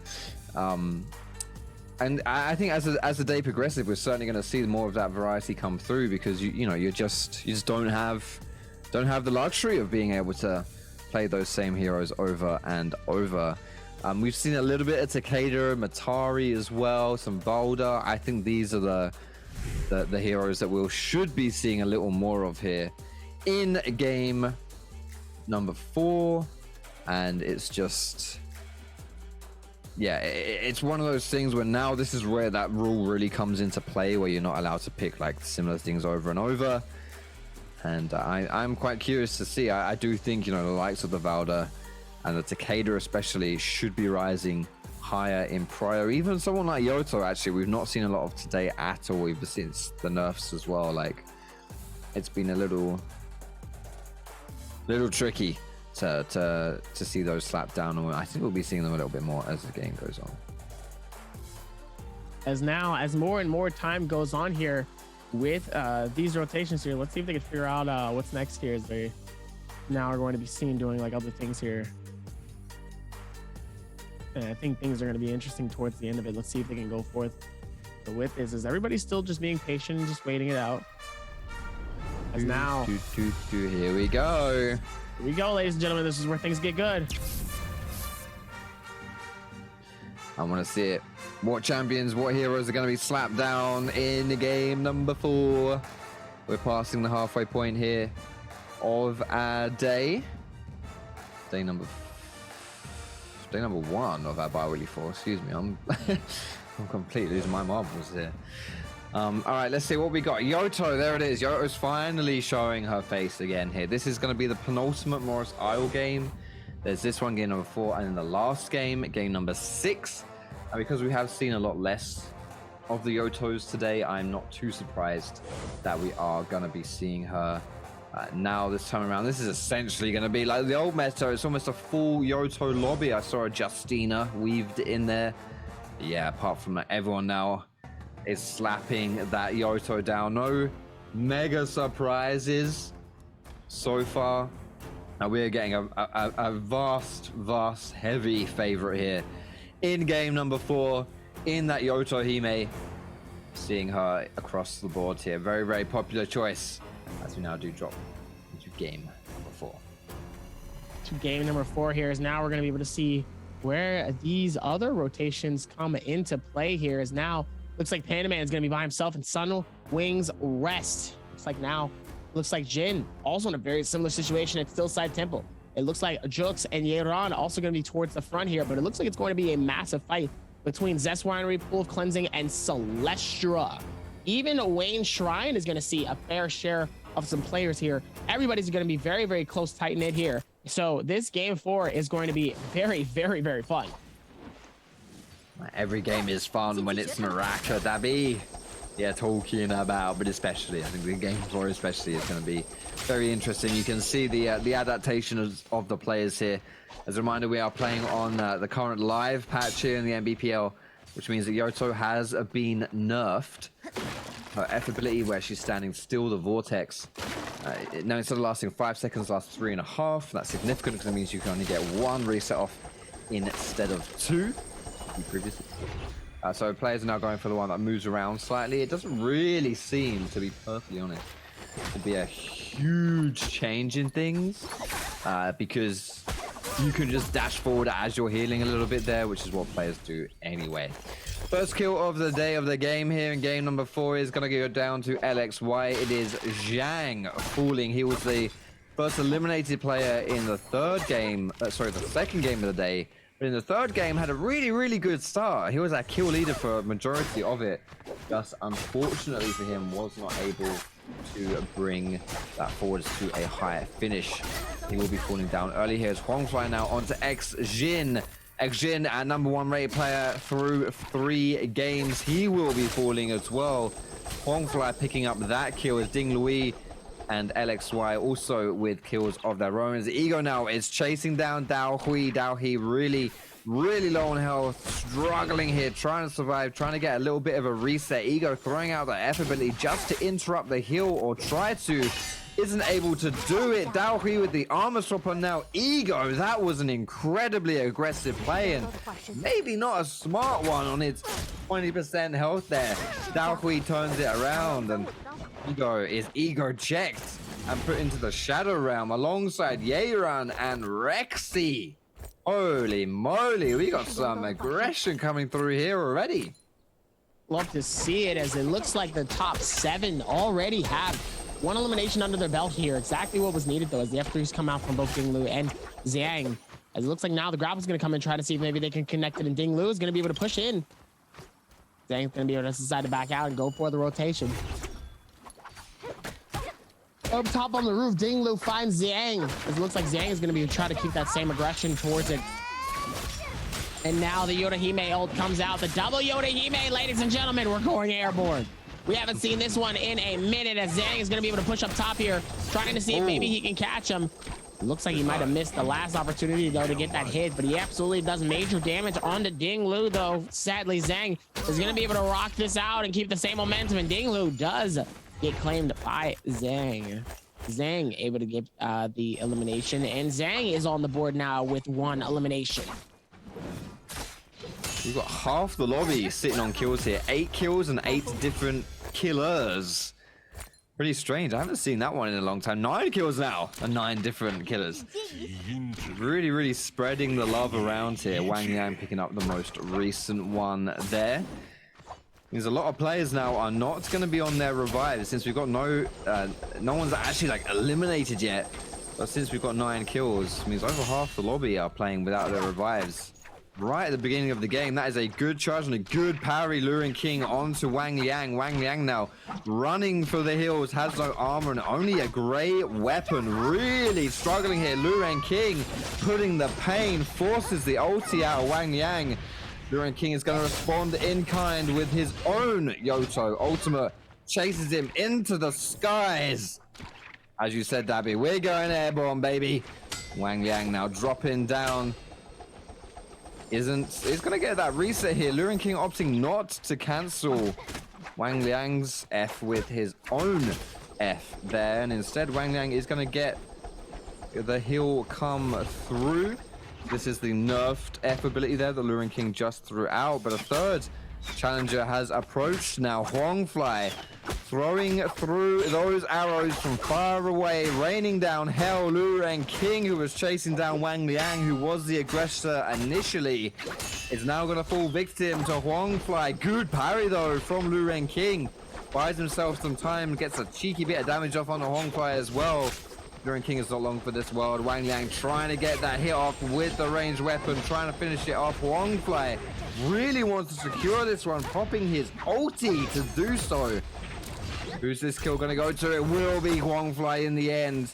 Picks it up with the ult. Wang Liang not going to get anything out of that one. Luren King falling down. And in the meantime, we did have our first elimination. Ding Lui has been sent to the Shadow Realm.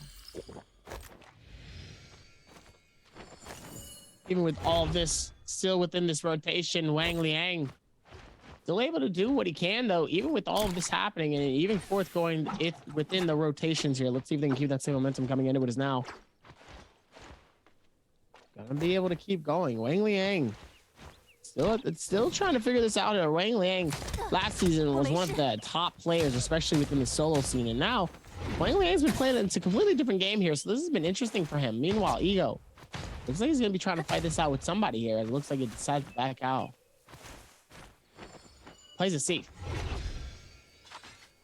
All these Yotos up against each other does make for an interesting game, and the optics for the late game as the circle closes in is going to be even more interesting. We often see these Yotos playing, not necessarily playing safe, but able to keep themselves safe.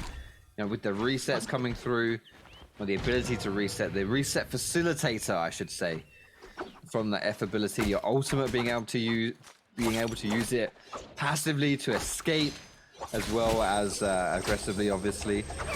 It does mean that Yotos sometimes can be kind of hard to take down, and that means that a lot of these Yotos will stay alive until the final circle.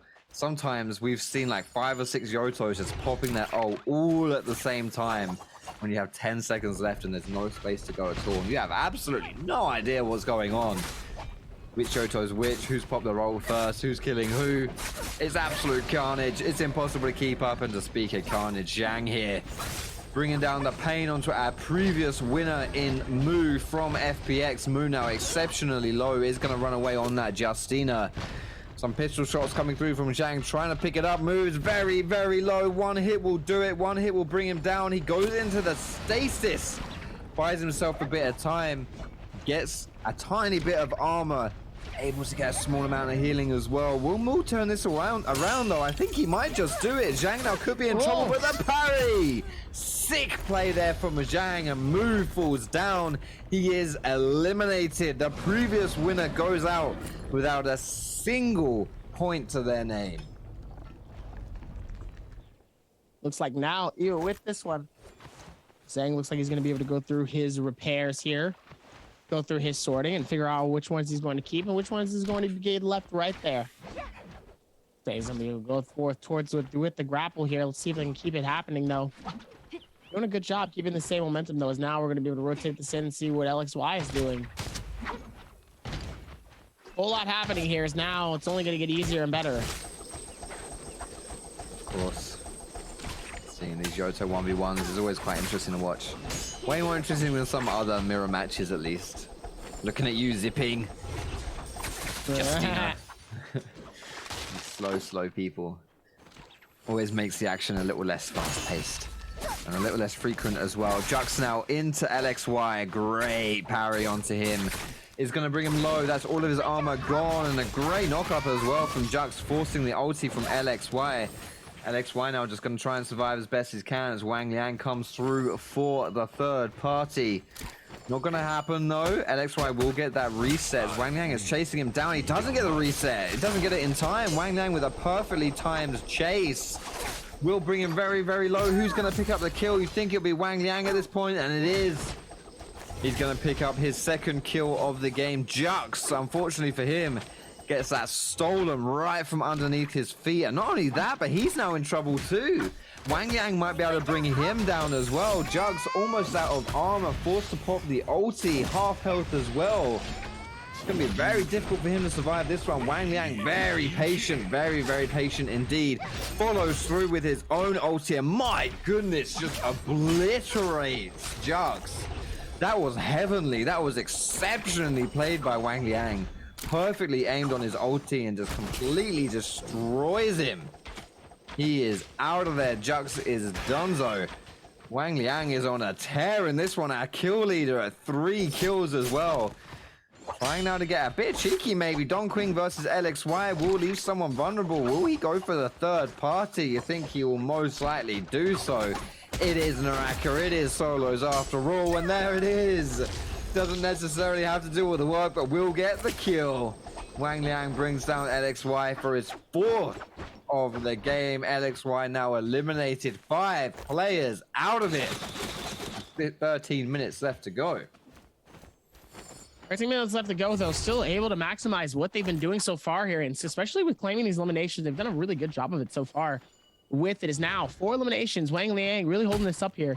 Rare, because we haven't necessarily seen him at the very top of the page here, as we're finally able to see him all the way at this very top here. So let's see if they're going to be able to do it again. We usually don't see Wang Liang within the top, though, and I want to be able to see him more. So it's good to finally see that he is finally going to be back up top here. Like I said, definitely needs it for sure. As the Yoda comes out, forcing Don Queen to be able to wrap his around. Ladies and gentlemen, we are going airborne as Wang Liang is going to be able to take this down. Meanwhile, Wang Liang is going to be able to shut down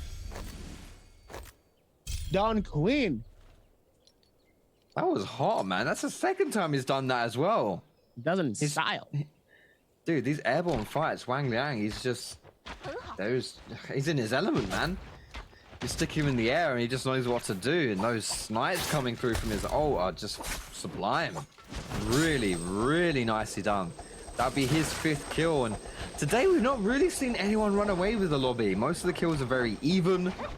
It's very hard to call who's going to come out on top, who's going to be the MVP, and a lot of the points at the end of the game have been very, very close. All mostly under 10 points. We had 1 player eclipse the 10-point mark so far.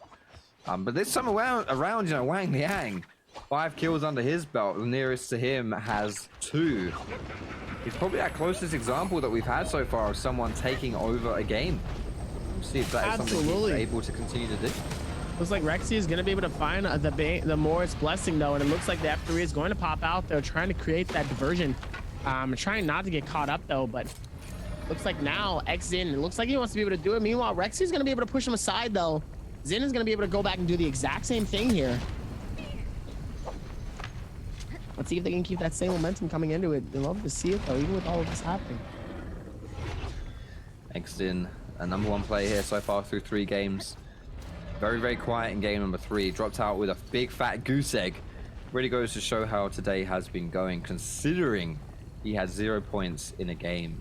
In 1/3 of his game, he went scoreless, and yet still was our #1 rated player so far. But you have to feel like that will be difficult to keep up. He has to make that happen. Try and keep, as you mentioned, the pressure up here.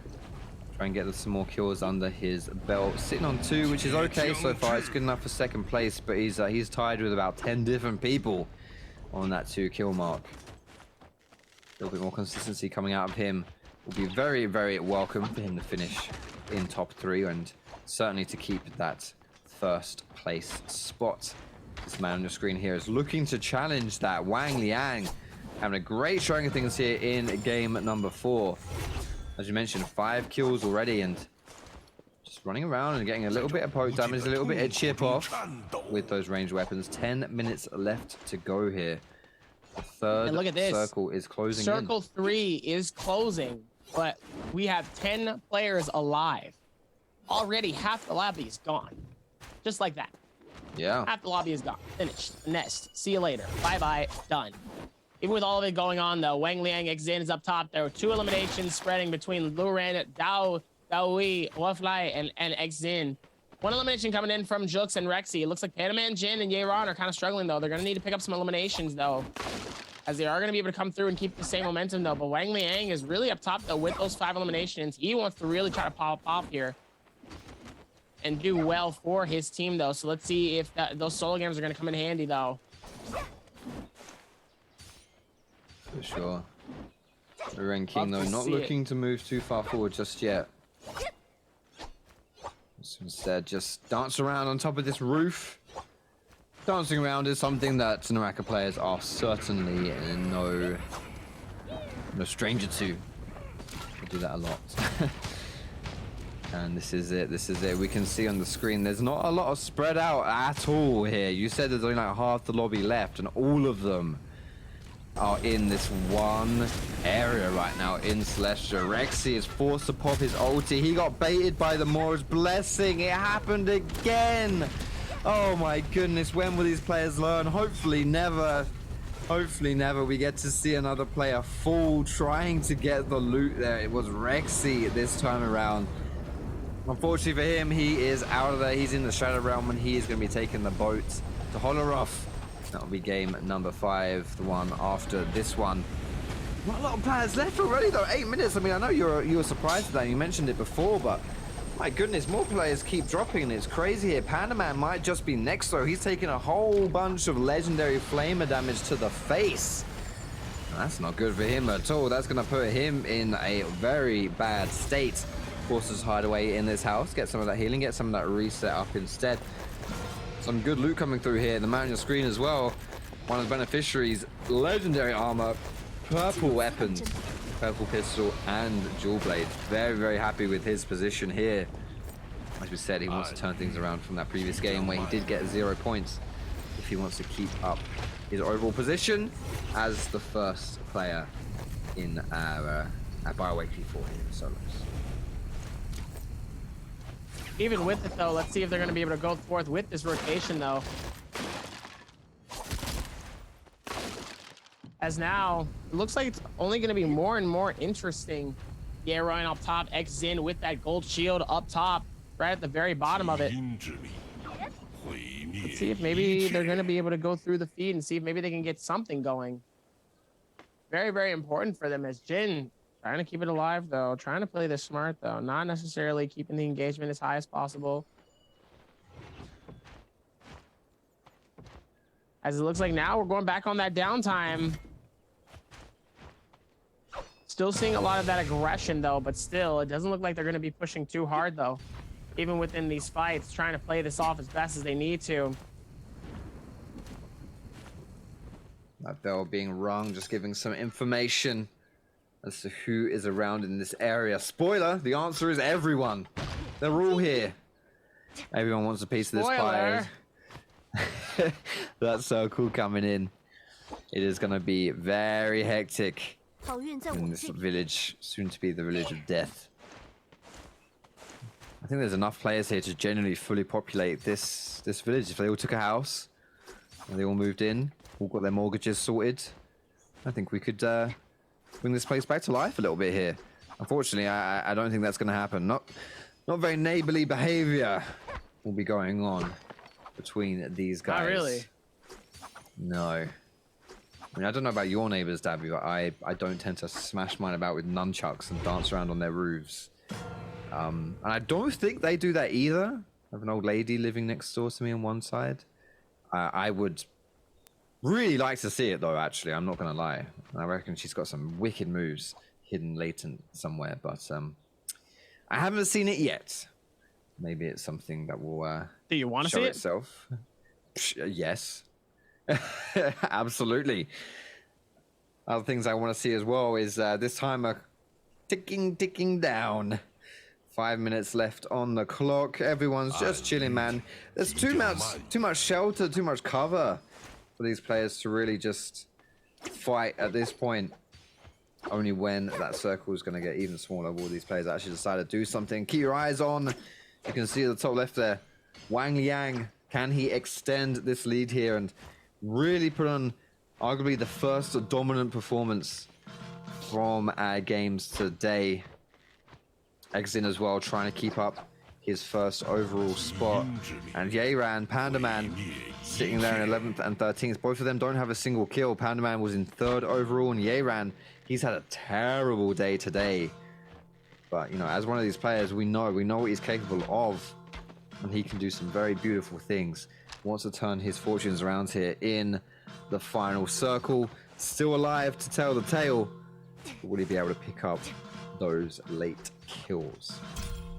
Late kills coming in though, still going to be very, very helpful though. Let's see if they're going to be able to rotate this and put that time in. Only then it's going to be more and more interesting as we're going to be able to rock this in. See if they can keep that same momentum coming in with this rotation, as Jin is going to be high up top though. Really could be any chance though of getting a nice elimination though from some of these players though if anybody ends up going up top here. See if they can go through with that rotation though, as they're going to be able to lock this in. See if they play this smart here. That's the way you do it in these final circles. It's all about playing smart. And the high ground often is the place to be. So Jin right now being up high, definitely the smart thing to do for him. Jux, his downstairs neighbor in this one, just making a whole lot of noise, stomping about, thwacking that wooden beam with his weapons. Sorry, it's not the same house, excuse me, as Jim was on. It's actually Exin who is Jux's downstairs neighbors. That is certainly a way to irritate your top neighbors though. Spider-Man onto your roof. And then, mate, that sound's gonna really irritate the guys above you. I think there's probably worse things at store here though than just the annoying sounds from your people down below. Probably the fact you could get stabbed in the heart and brought low and not get any points in the NBPL. That sounds tragic. My goodness, so 2.5 minutes left. Come on, boys. Not a lot of time here. The circle's coming through. You're gonna have to start fighting each other soon. I want to see the carnage. I want to see the mayhem. I want to see the bloodshed. And Lu Ren King says, okay, buddy, here we go. Let's get it started. Exin now getting caught out of position a little bit. Gonna go for the freeze. Gonna go for the stasis. Exin armed to the teeth of those purple weapons and legendary armor. But that looks like we might have a third party joining in here. This is why no one wanted to fight. Not only was it difficult to find the fight, but you're afraid of someone else joining in instead. Actually, just gonna be a reset though, nothing happening. Still waiting, but there's no time left anymore. This is an interesting circle position though. You've got the bridge and underneath it. 2 different areas, 2 platforms from which the dance of death will begin. Not a lot of time left for it. It's all gonna come through here. Yeran, one of the members in the bridge here with that legendary flamer, able to zone everyone else away. No one's gonna want to contest him in that spot when he has that weapon available. Still 8 players remaining, 1 minute 20 on the clock. There is not enough space here for 8 people. But I guess actually when you have like 6 layers to the map here, to this one building, I suppose that makes things a little bit more hospitable for these guys. That is utterly ridiculous. That is shocking here.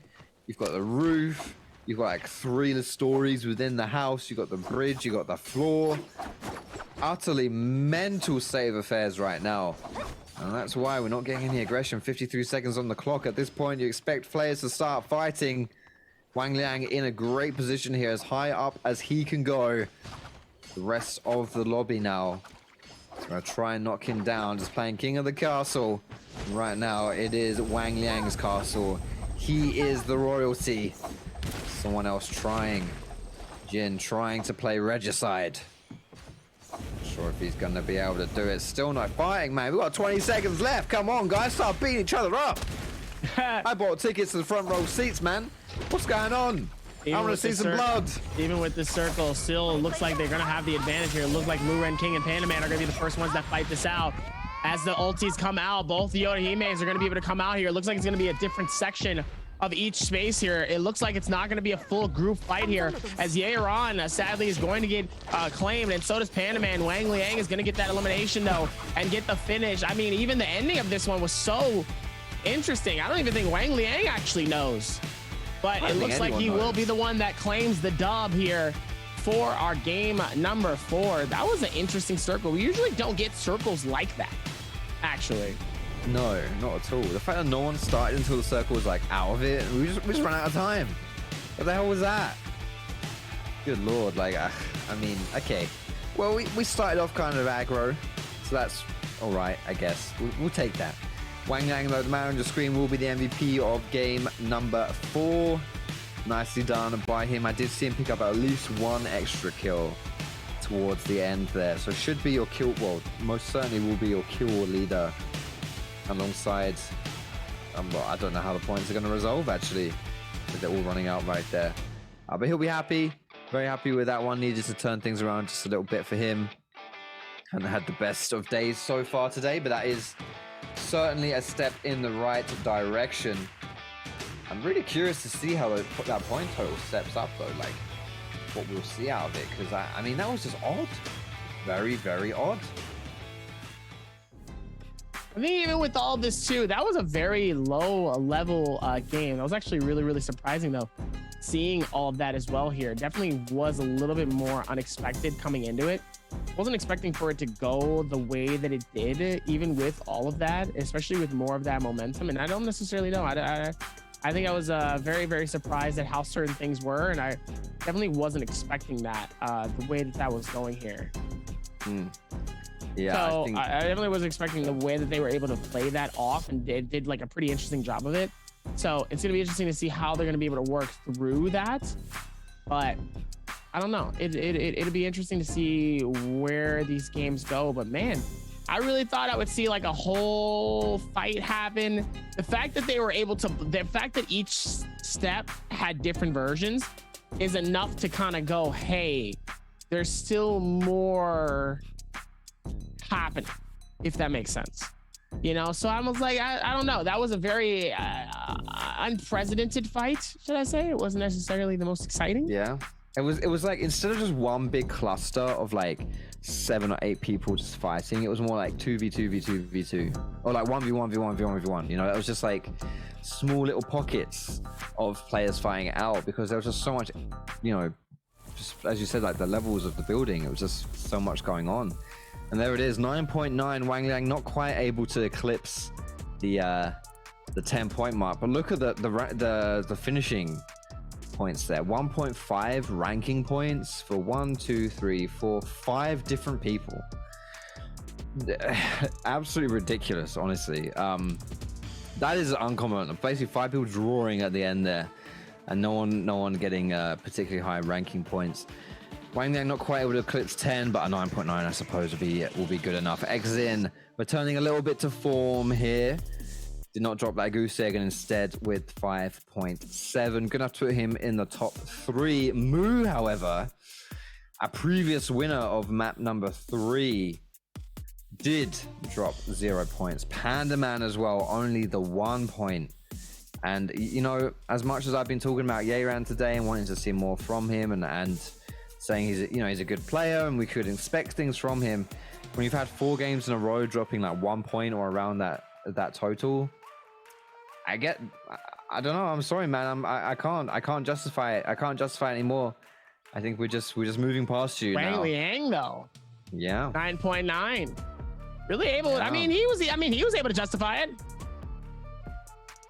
Did well. Yeah. 6 kills. Wasn't quite able to run away with it like we thought he might be able to, but still, 6 kills is certainly nothing to sniff at, and he'll be very happy with how that game went down. I think even with this one though, Wang Liang's still going to be our MVP of this game though. Love to see it though, coming into this. Even with this space though, look. Able to do what they can though. 2 counter elimination strikes, 6 eliminations, 16k damage, 7,400 in healing, 5,900 with the nunchuck, soul release, dragon war, nunchuck stack, carbon lock, bandit step, and juggernaut. I mean, he had everything. He had everything with him. He did well, and he got a lot of damage too. which is, at the end of the day, you know, it was kind of indicative of how he was playing that match. He was very sorted, very, very aggressive, won a lot of those fights. And honestly, with the way that he played out his ulti in this game, like specifically those fights with his ultimate dropping down and like throwing through those slashes through the air. I think he got like 2 eliminations from purely just, you know, just chopping people down. It was crazy. It was really, really nicely played by him. Very, very, very skillful performance and display. And yeah, well deserved from Wang Liang to get that MVP.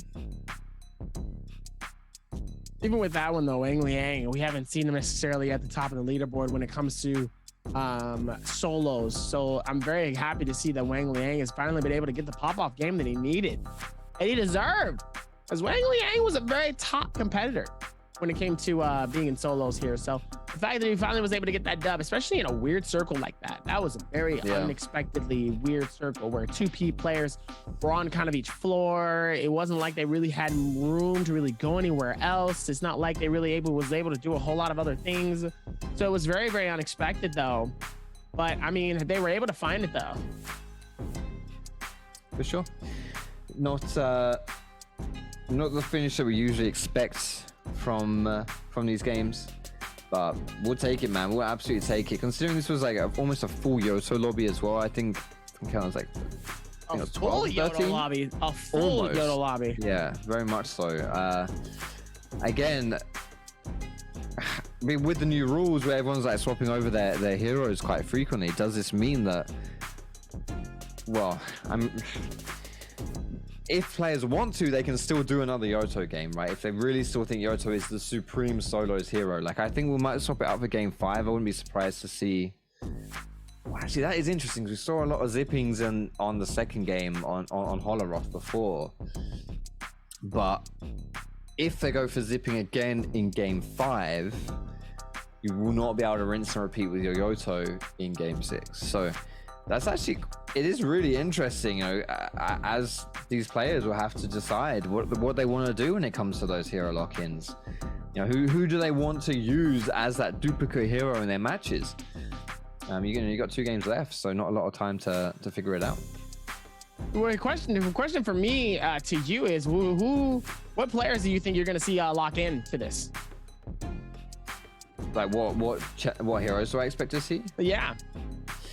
Yeah, I still think it's better to take zipping on Holoroth than Yoto on Morris Isle. I think Morris Isle has more of a diverse potential champ pool, whereas I think zipping is just very good for Holoroth, and I wouldn't be surprised to see that one just be dropped down.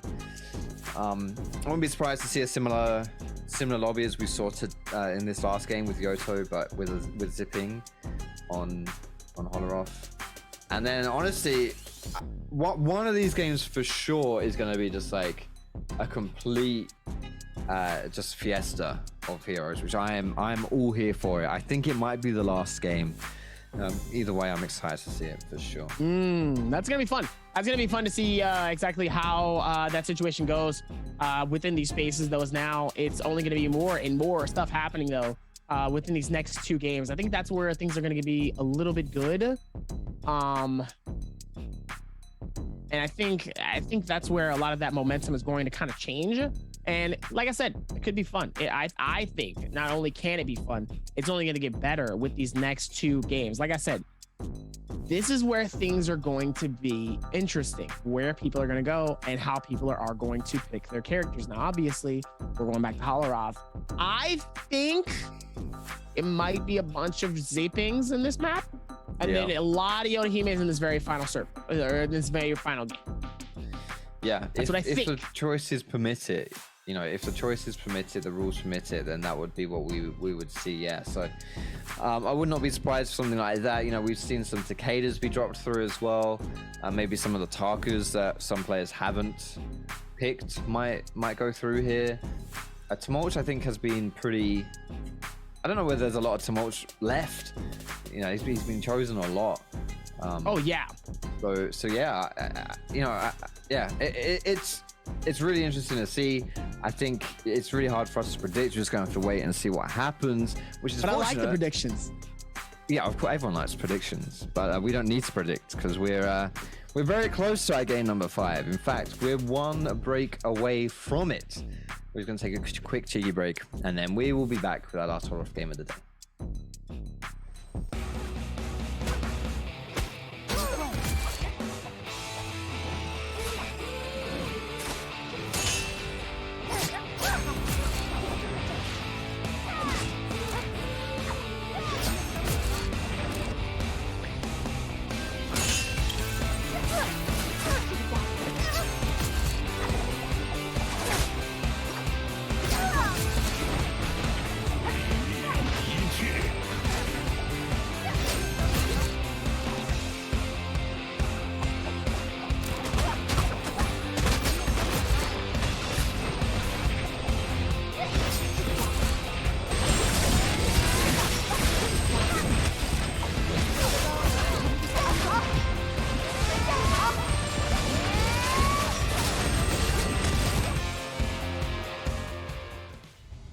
是他们作为职业选手打了1个赛季、2个赛季，都会玩，不需要我教他怎么玩。但是我现在要考虑的就是怎样磨合他们的性格，给他们信心，就这样子。我的针可以拉，我去龙虎，我去龙虎，帮我打药，我穿个甲，换我穿个甲，我先炸他们，我先炸他们，帮我打药，就守住这，就守住这，守住这就给我射上，步枪一击，打死一个，我有燃烧，挂，修个炮，步枪一击能看吗？能看吗？别死，步枪一击，我能给他炸死，我能给他炸死，别急，我也要炸，看我了，齐齐，炸死了，我去吃话，丢安抚，丢，我要钻大风车了，不是来站顶上，兄弟们，站顶上，我杀2个，我炸死1个，不，来看我，可以看你。然后现在的话，我要做的首先是给他们信心。我吃一朵，你全吃 ，OK， 我直接开。我们是快艇，大声，躲，二打，别急，有喷出 ，A 到了，3分，我是很坚定的，我从来不觉得我会看错。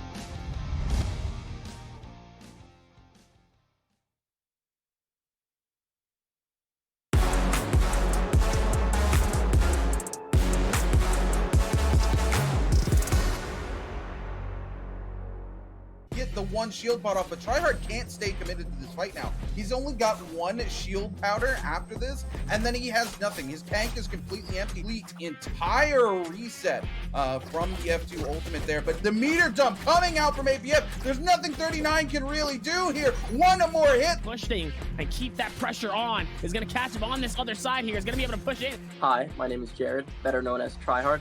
My name is Sean. My in-game name is VL Hypernova. I'm APF.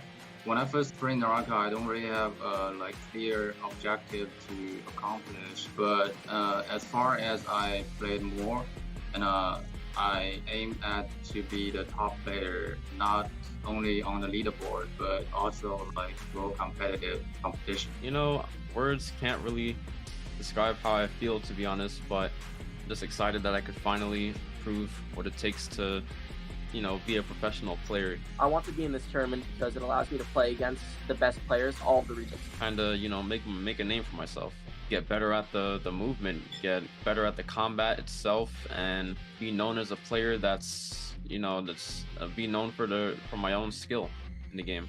And really try to go for like just a quick little hit of damage, and then just ends up, you know, just moving out of the. I'd like to say that my advantages is that I like to be more aggressive than other players, but with being aggressive also comes a double-edged sword, because, you know, if you're too aggressive, it can bite you back pretty badly. So I'll say that I'll prepare by practicing and refining my solo play a lot more, and also practicing with some other friends that also qualified. I got patience and I got confidence. I think that's the advantage for me. My personal objective is to be one of the best players and to also do well in the World Championship this year. I want to say to myself, don't get tilted, and just be confident and be patient. You can do it. Be the top one. Play is really smart here in these extra residuals. Meanwhile, the absolute destruction coming in from that insane. See ya, NBWC. What's going on, everybody? My name is Creatives, and I usually cast all of the NA scrims and some of the tournaments, but today we're gonna do a quick breakdown of all of the teams that are heading to Worlds. Starting off with Tryhard, he's doing it back to back. He is also your 2022 Season 1 Solos winner. He did it again for Season 2.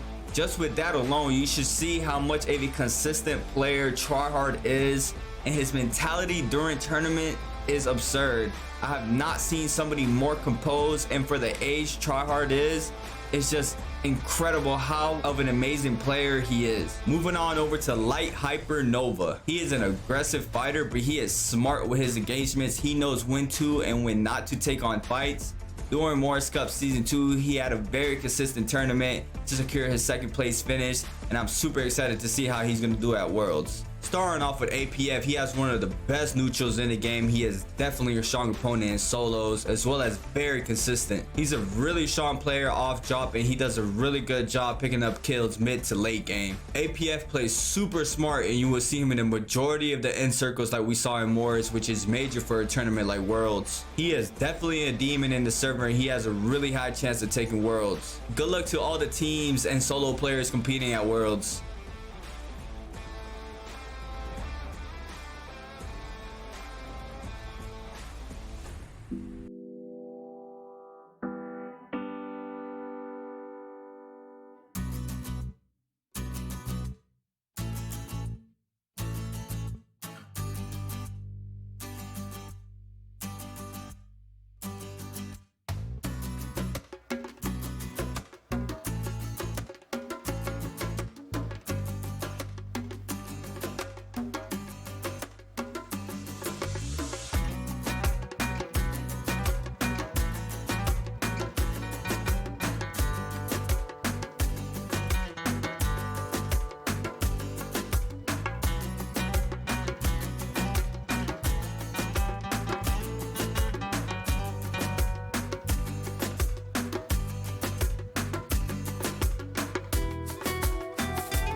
Oloroff is just around the corner. Game number 5 coming up shortly. As I mentioned, it's our last Oloroff game of the day. And I'm excited, man. I'm excited. We saw some good stuff already so far on Oloroff.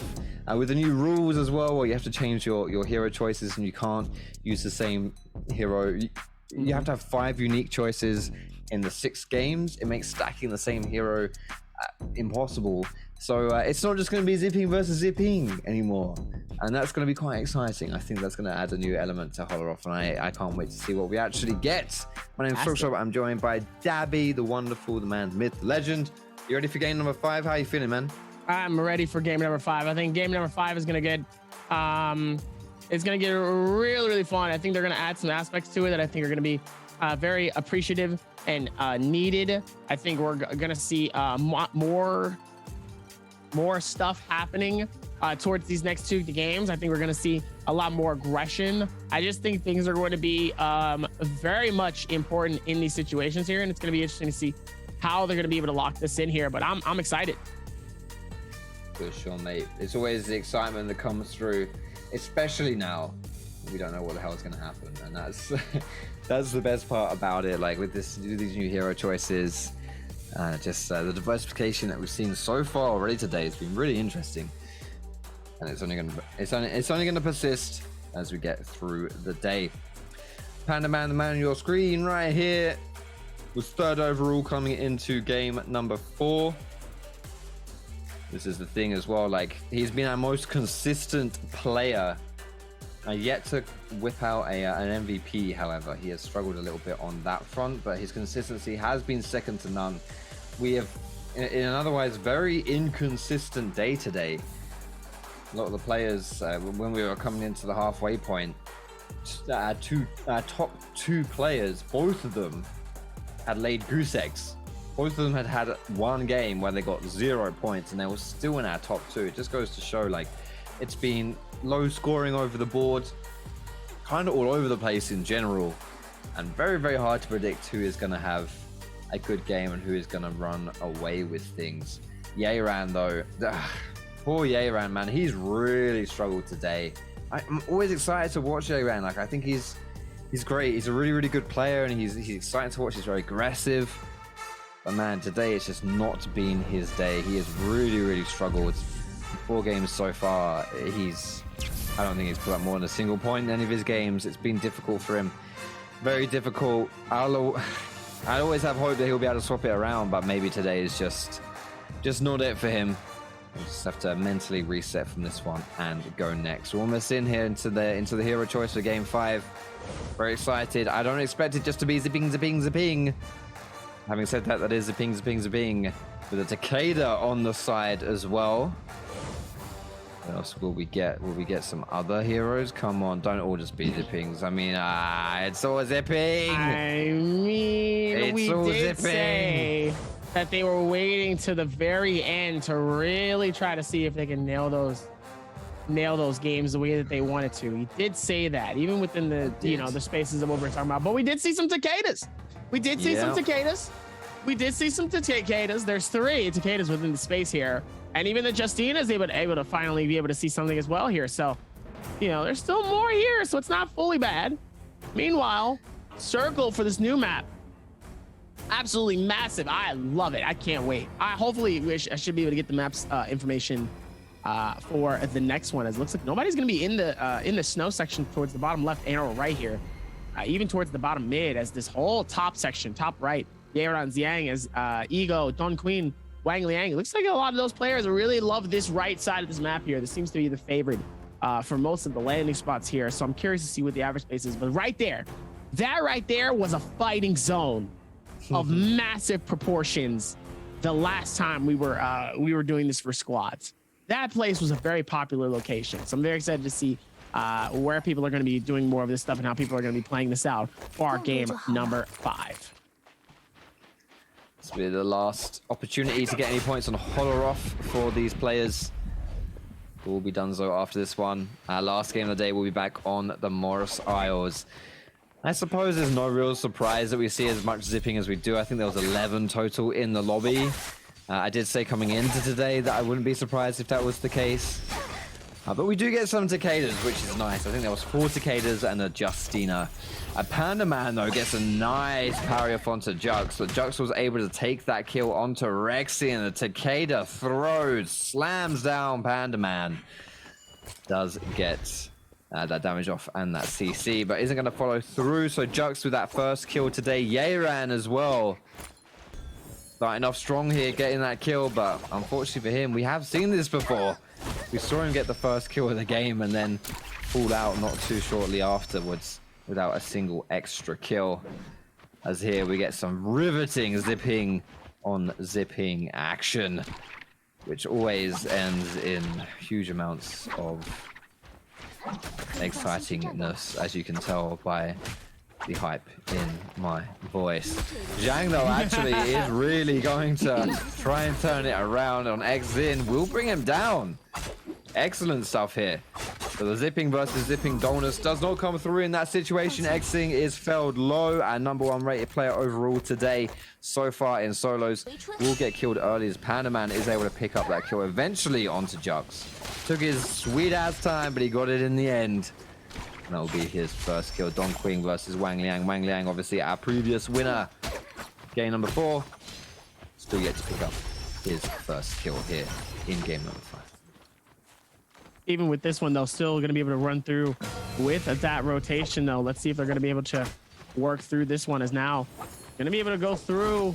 Wang Liang is going to be able to fight this out with Don Queen. Don Queen's going to keep the same energies. Both of them is going to hit their Qs and try to see if they can keep it alive here. But Wang Liang is going to shut down Don Queen here within these games, and Mu is going to be able to join in on this third-party action here.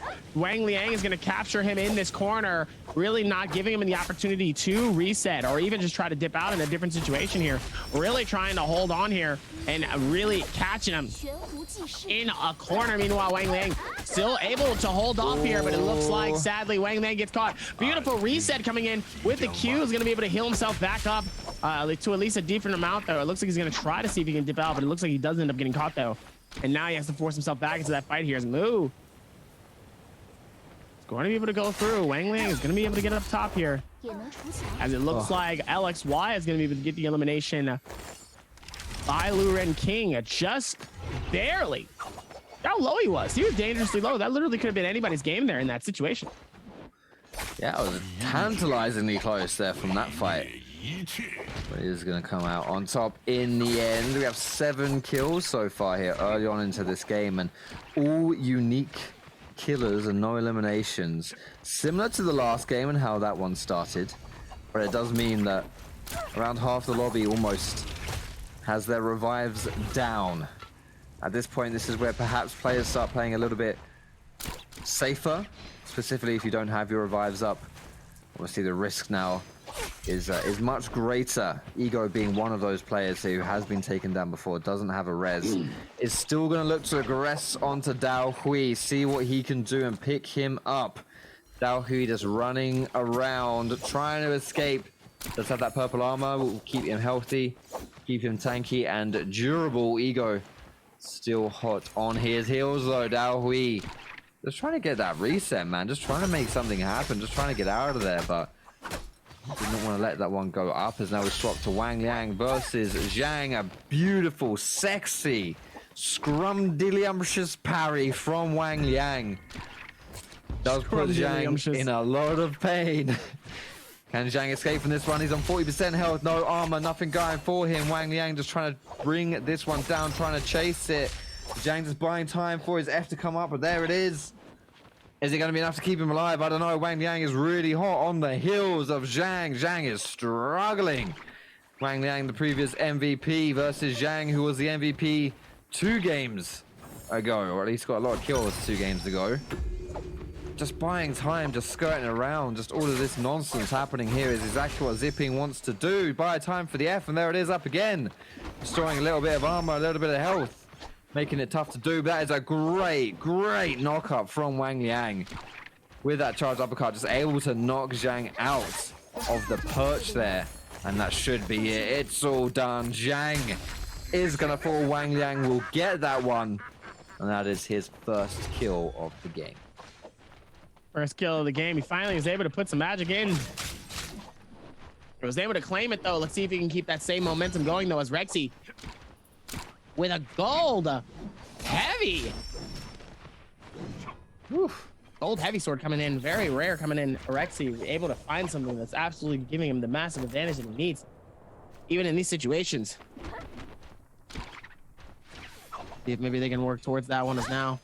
Still gonna be able to go through with that reset though as Jin. Gonna be able to find it though. Ron able to hit a massive dagger down onto Jin. Jin trying to back out as far as possible, creating that distance that he needs. And meanwhile, Ron still able to keep the aggression going, is able to pop the Q, immediately starts to drop down from the rooftop, goes for the shield and is able to go back to full recovery. Ready for the next fight here. As the bell comes in, should be able to bring at least a couple of enemies nearby. It's tough, isn't it? Trying to find that, going through. Something that, oh yes, you love to see the Takeda action here. Does get thrown about, gets all tossed around here. Ding Lui on the receiving end of that one. Ego, very nicely done. That's the power of the Takeda right there. And that first elimination of this game coming through kind of late here, at least in the context of what we've seen today so far. It is LXY who's fallen down. Luren King though was able to just really sneakily pick up that purple armor, and as you can see, Rexy is in the vicinity with his legendary greatsword. If he charges through here, oh my goodness, you're joking. You're absolutely joking. He just gets completely mugged off. He gets destroyed here. Rexy charges in with the scale rush. He was set up for something beautiful and he gets instantly parried, loses his legendary greatsword. Oh my goodness. I cannot believe that I just saw that. That was utterly absurd. That was full on cheek right there. Huangfly picking up the sword as well. Like he's lost it. Rexy has lost the sword. Huangfly now. As that in his How do you lose a sword? He got parried and dropped it, man. It's just gone. Just absolutely outplayed. Beautiful stuff from Hongfly.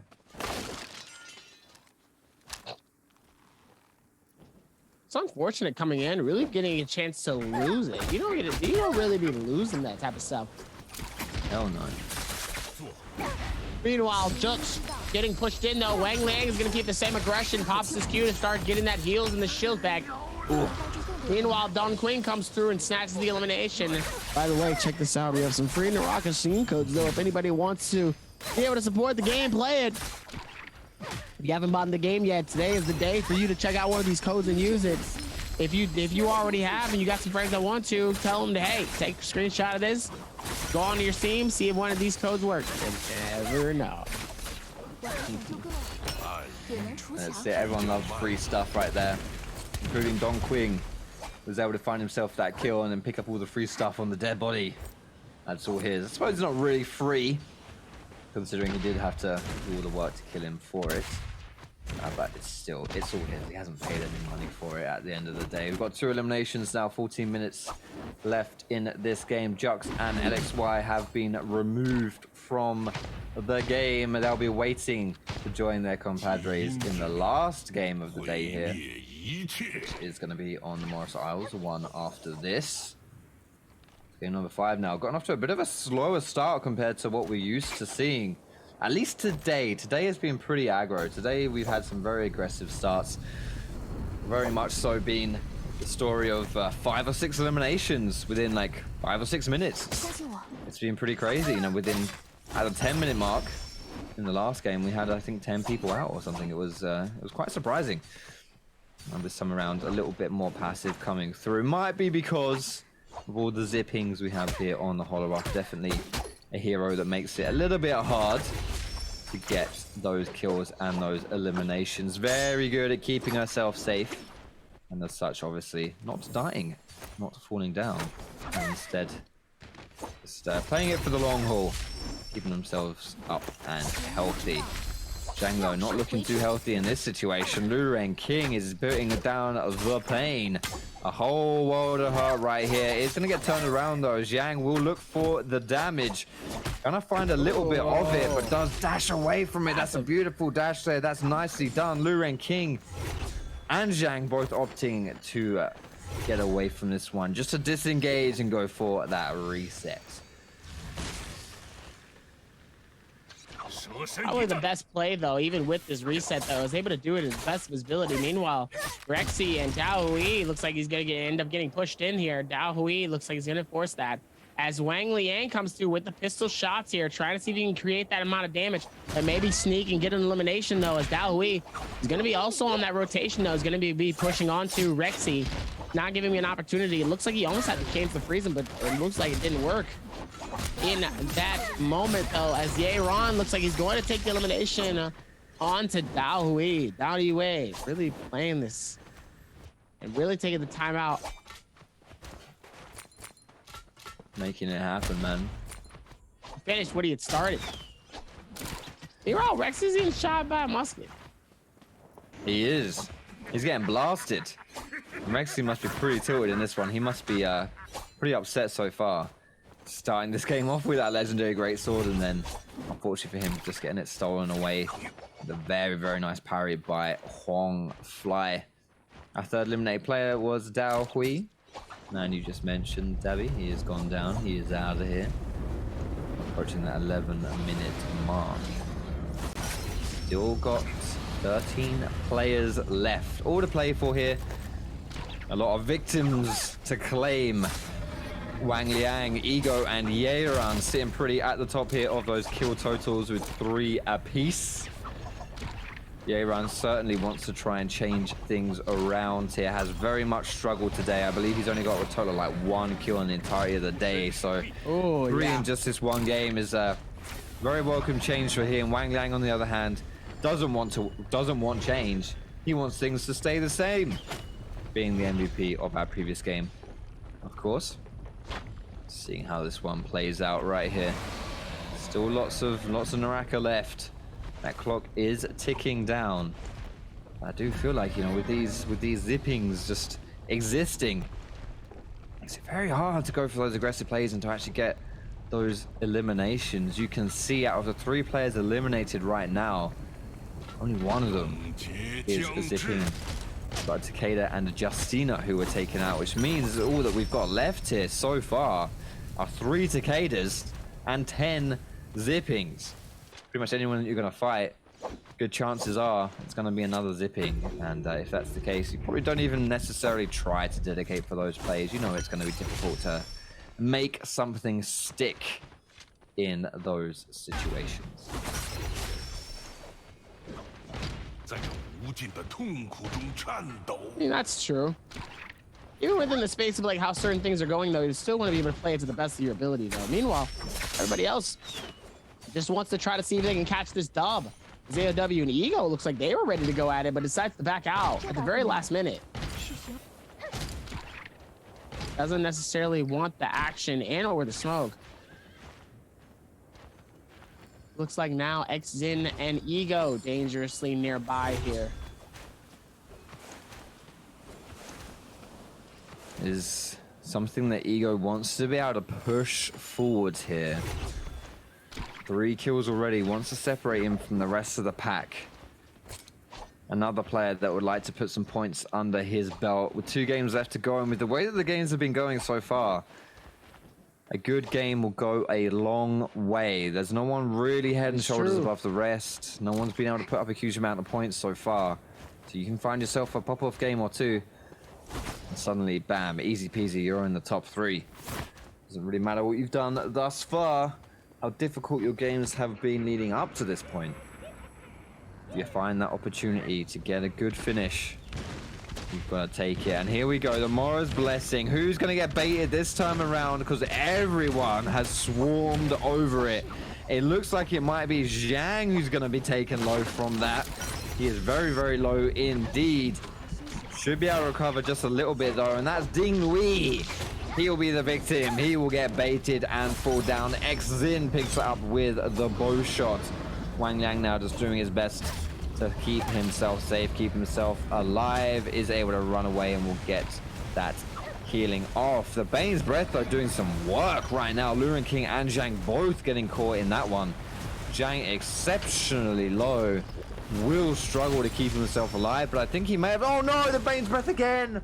Oh my goodness, he's so low. He is so low right here. Is he going to be able to stay alive? Just for now, he will. Doesn't have anyone chasing him either, so we'll be able to get the full reset off. Oh my goodness, Zhang almost falls down right there. That was so close from a beautiful Bane's Breath. Really struggled to keep himself alive. I don't know about you, Dabby, but the Bane's Breaths are absolutely terrifying if you can get a good one down, especially if you're inside a house. When you're inside the house, there's nowhere else to go, man. You can't run away. So when that big AoE drops down, then you're in a bit of a pickle. And Zhang definitely felt the pain on that one. And speaking of pain, my goodness, XZin is putting a lot down. Wang Liang now on the receiving end of his homing arrows. Seemingly cannot miss a single one. Beautiful stuff. Good shot right there. Really pumping those stats. The range weapons really are a beneficial benefactor for this game so far. A lot of muskets, a lot of cannons, a lot of bows. Yeah. There goes our first cannon of the day. The ballista as well. Speaking of range weapons, it's not something you can carry around in your pocket, but if you can sit yourself in the pocket of the ballista, it does a huge amount of damage. And it is going to be Dong Qing right now manning that weapon, just trying to get some damage off, trying to get some poke off, seeing if he can pick himself up some unwitting victims. Nothing going just yet so far.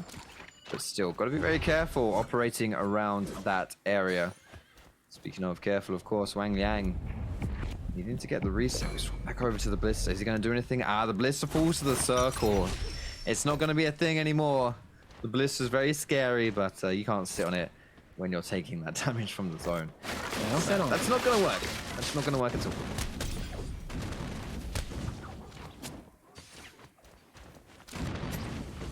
Interesting though, as we continue on here with the different terrain here. I think this is really what makes Holoroth so interesting as a map. There's just so many varied terrains. You've got all the different biomes. And of course, there just seems to be a lot of geology knocking about. So it makes it very, very different to the Morris Isles in that sense.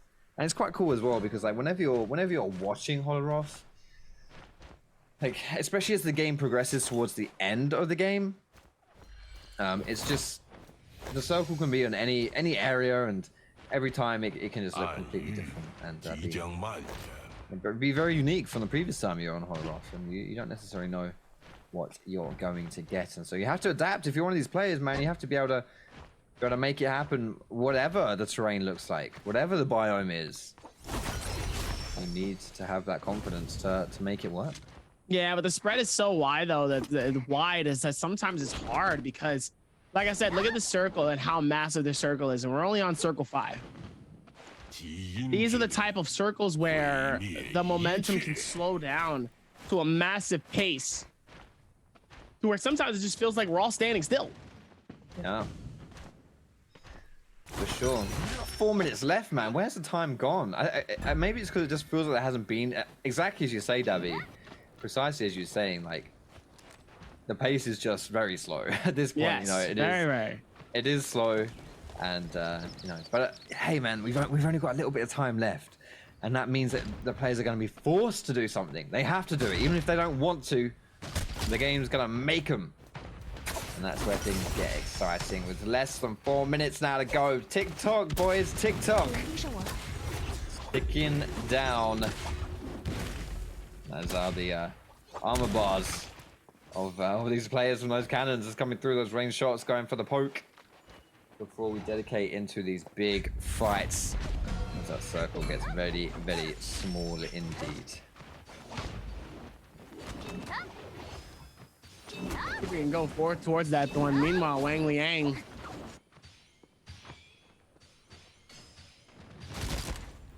Moo, Huangfly, Ego, Rexy.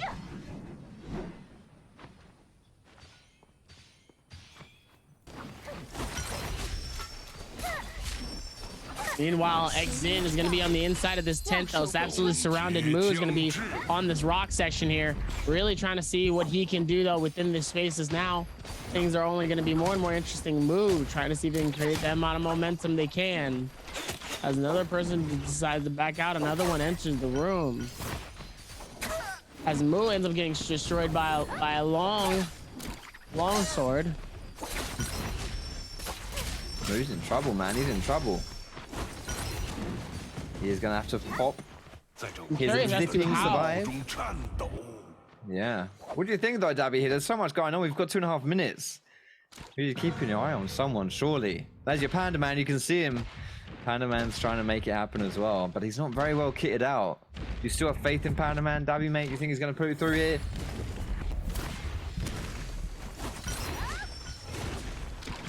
Even with all that, though, still able to do what they can, though, within that space. Now let's see if they can go through with that one and see what they can make happen here. Because now we're going to be able to see this type of thing happen here. Let's see if they can figure this out. It does a pretty good job of it so far, though. Let's see if they can be able to figure this out. It's on the rock, though, so it's definitely one of those like kind of vertical-ish gameplays, especially towards this ending, though. But there are so many people alive, though. So many people alive. This is going to be an interesting final circle here. Rexy trying to hold it together, trying to keep it alive as best as possible, though. See if they can rotate and see if they can try to keep their game alive. As like now, things are going to be interesting, though, towards the end, as now we're going to be able to pop this in. Let's see if they can figure this out. And Jin trying to hold it together. It looks like they finally got elimination. Luren King's going to snack Rexy and shut that game down for Rexy. As now Don Quinn's trying to hold it with that massive swing sword. Let's see. As now, One Fly is going to be down at the very bottom, though. Xin is going to be inside of the tent. Going to be able to rotate in Circle starts to close in as now people are going to start playing this off as best as possible. Justina really trying to see if they can maximize the opportunity, though, to get these eliminations. Here it comes as well. There's not a lot of time left. The circle is closing. Exin is exceptionally low. He will fall. Surely he's going to be going down here. If nothing else, into the circle. Ego has been taken down as well by Zhang. He'll find himself that kill. Yeran might just start of the circle as well. He's going to give himself a little bit of help from the F, but it's not enough. Huang Flying, Dong Qing, Jin, and X Zing. Everyone's picking up kills. My goodness, it's all to play for here. 5 seconds left. Wang Liang gets knocked down. He will be eliminated. And Lu Ren King, he will be your last man standing. But it seems as though it's another opportunity for Wang Liang. No way. The back-to-back? The back-to-back. The man himself. He's done it again. The back-to-back? The back-to-back. We haven't seen too many back-to-backs here, especially when it comes to these types of games here for solos. Usually it's a lot harder, though, to really be able to make that type of stuff happening. So to be able to see this happen is absolutely amazing here. Hold on, I wasn't ready for that. I was a bit surprised as well, actually. I'm not going to lie. That's our first back-to-back of the day. As you mentioned, very, very truthfully as well, it's not easy to secure those back-to-backs here, especially in solos. A lot can happen, a lot of different things can happen. Influence that. But Wang Liang made it happen. You know, it was Lu Ren King who gets the last man standing, so he should be pretty good in that point total as well. But yeah, like, we want consistency. We didn't see Wang Liang in the top half of the leaderboard coming into the halfway point today, but purely from game number 4 and game number 5, you have to think he's up there as well with those back-to-back MVPs. Very good stuff. Very good stuff. I mean, even with that, though, listen, Wang Liang is finally coming alive. Wang Liang has been struggling a little bit throughout these solos. I feel like last solos, he was a completely different animal. So to finally see him get a back-to-back, I haven't seen Wang Liang get a back-to-back since last season. Okay, so that's something that is like, okay, that feels good. He's finally able to really get that nice little bit of a clutch. That was a very odd circle to end on. I'm gonna be honest, that circle was kind of one of those endings that I didn't really expect for us to end on, especially with the mountain being a little bit more indifferent in that section. And I don't know, I think they played that off towards the end pretty well. They were able to hold it towards the very end here for a while, and then eventually they just had to be able to go through and fight it out. And it looks like, I mean, they were able to handle it towards that very end, but for that while, though, didn't really look like anybody was really wanting to truly fight. And it looks like now, they were able to go back in towards that bin and really just kind of go, okay, I'll just keep that going. Was able to push that forward, get those eliminations here. And it looked like at that point, it just was a Z-ping heal off. Yeah. It was just a general Z-ping heal off, trying to keep the game alive so that way they don't end up getting eliminated by somebody else. If the circle ends up eliminating them, then hey, that's just what happens here. Meanwhile, Wang Liang with 11 eliminations to his 11 game score, to his name. I think that's very important and absolutely something that was needed. For sure. Another beautiful performance by him.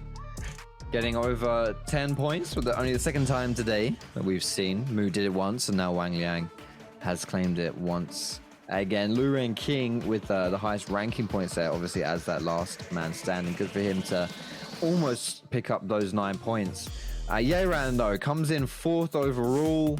Really big turnaround for him. He had been mega struggling today, so we'll take that. We'll take those 5 points. X-Zin as well, though, with 4 points. Like, it's decent. It's decent. It's not a huge amount of points, obviously, but the thing is that considering the lead that he's built up for himself with those first 3 games, he doesn't need to necessarily do anything too crazy to still finish relatively high, but I would not be surprised to see that his first place finish is up for grabs here. You know, is definitely being contested by some of these other players, because, you know, he hasn't really done anything too hot as of yet. But I mean, it's so hard to tell because today's has been so odd as far as scoring goes. It's been all over the shop, all over the place. The points have just been, just awarded to basically everyone, and the scores have been quite low. But yeah, Wang Liang comes out on top, and here he is as your MVP. Bloody hell, 26k damage. Holy crap! Wow. Okay, Woof. that's a little bit different than what I remember. 26k damage. All right. Ladies and gentlemen, I don't think I was ready for that one. I don't think I was ready for 26k damage coming into this. I mean, the man has been really been wanting to try to clutch this up and really been wanting to play the games that he's been wanting to here. And sadly, he's just been struggling. So to see him get this one and was able to get the one before him with those 26k eliminations is absolutely impressive. So GG's to Wang Liang coming through with that one and really being able to shut that down and making it look good towards the end of it. Like I said, you love to see how that happens though within these spaces though. So let's hope that we can see it in that final game, in this final game. Yeah. And let's see if maybe we could focus on how this last game is going to go. Like I said, I think this last game, I think we're going to see a lot of Yodahimes. Yeah, we'll see how the rules have affected it, because we saw a decent amount of zippings in the first Holoroth game, and then we saw a lot in the second one. So I believe a handful of players would have already used their double quota on that, right? And so if they've already played Yoto in game number 4, they won't be able to play it again in game number 5. I actually don't know. I don't know who's picked what and what we're at.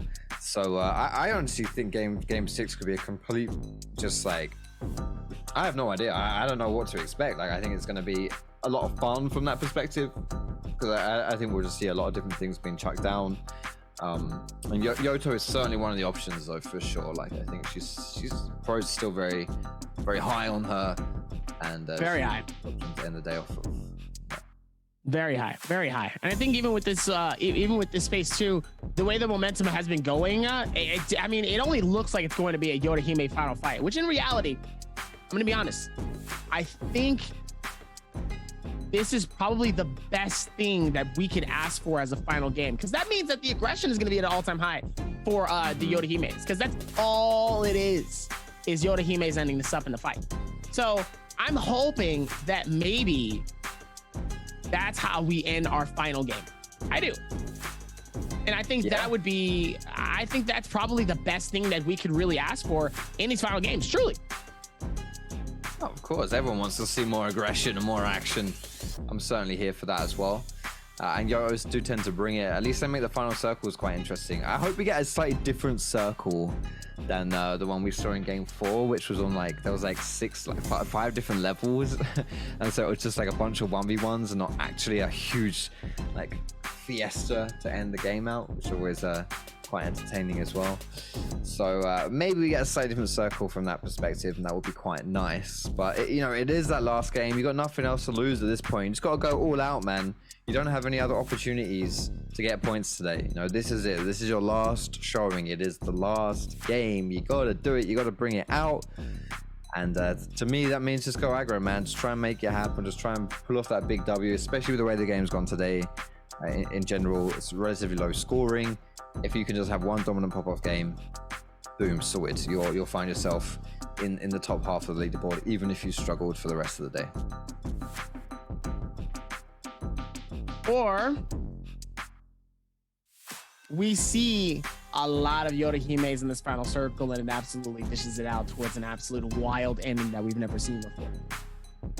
Never seen the likes we've never seen before. Yes, exactly. The likes of what we've seen to where it's just never been before. Now, like I said before, hey, listen, as much as I would like to, I understand that, hey, the probability of it isn't necessarily the best, but I can definitely feel pretty confident in saying that I do think that we're probably going to see a lot of Yodahimes in this final circle. I do think that we will see that.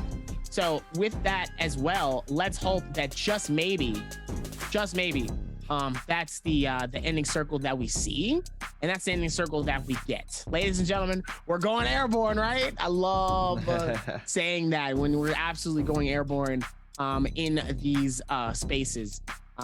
Knowing that, you know, it really can be absolutely insane towards the very end here. And even in the middle of these fights too, it could be just like very early fights. The early aggression could be just as amazing too. And it's just like, whoa, this is very insane in these spaces. Yeah. So I have a question for you then, Dabby. Yes. You expect to and want to see Yotos coming into this last game and having a big Yoto off in the final circle. Absolutely. But if we didn't see Yoto, who would you be satisfied with seeing instead? Sadly, since we've seen the Tarkas, I mean, I would like to see some of the other teams play Tarka. I would like to see the ones that we're not used to play Tarka. I think that would be fun to watch. But I would like to see a stature full of Valdas.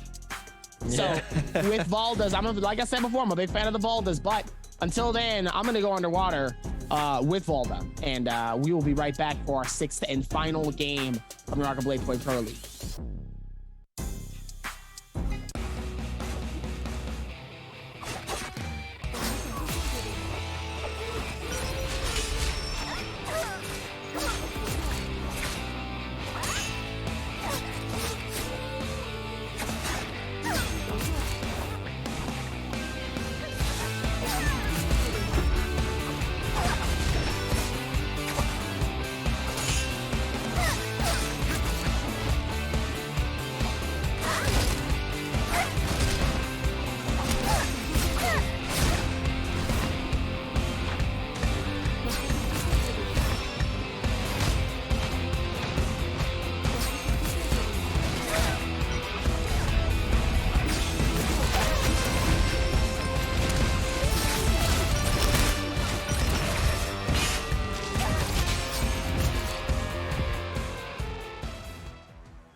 Just having to go for the fisticuffs as GG with control of that ballista is going to make it very hard for any of these players around them to be able to get out into the open.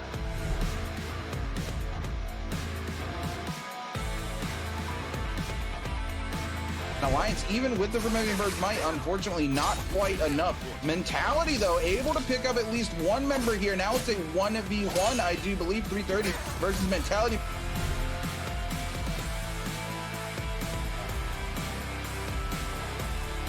Deciding to drop the Yoda ultimate, slashing all of those players below them. Nbpl so low, has to go for a shield reset onto one of the cans. Outside of the zone, QGG pushed back, comes back in with the dual blades.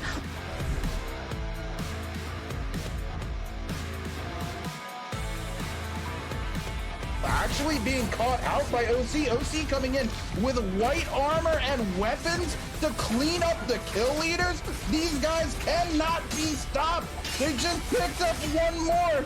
Oh my goodness, Benchu goes super low. Benchu, 1 HP in the dream, goes down to the zone. OC!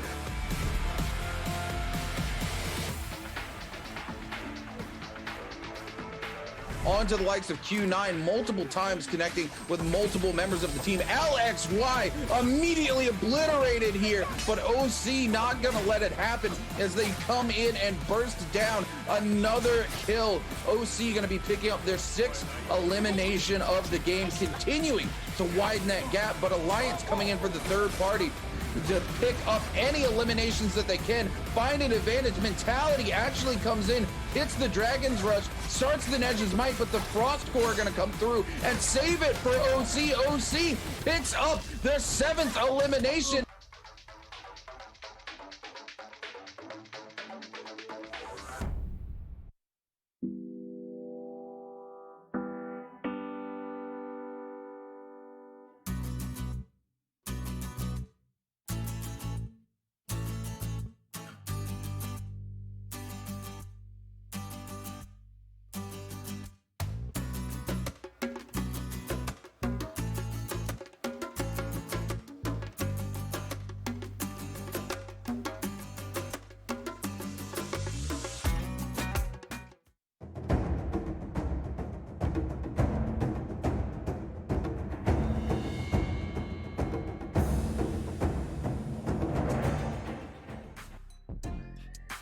It's that time of the night where the LED drone whale is flying high in the sky.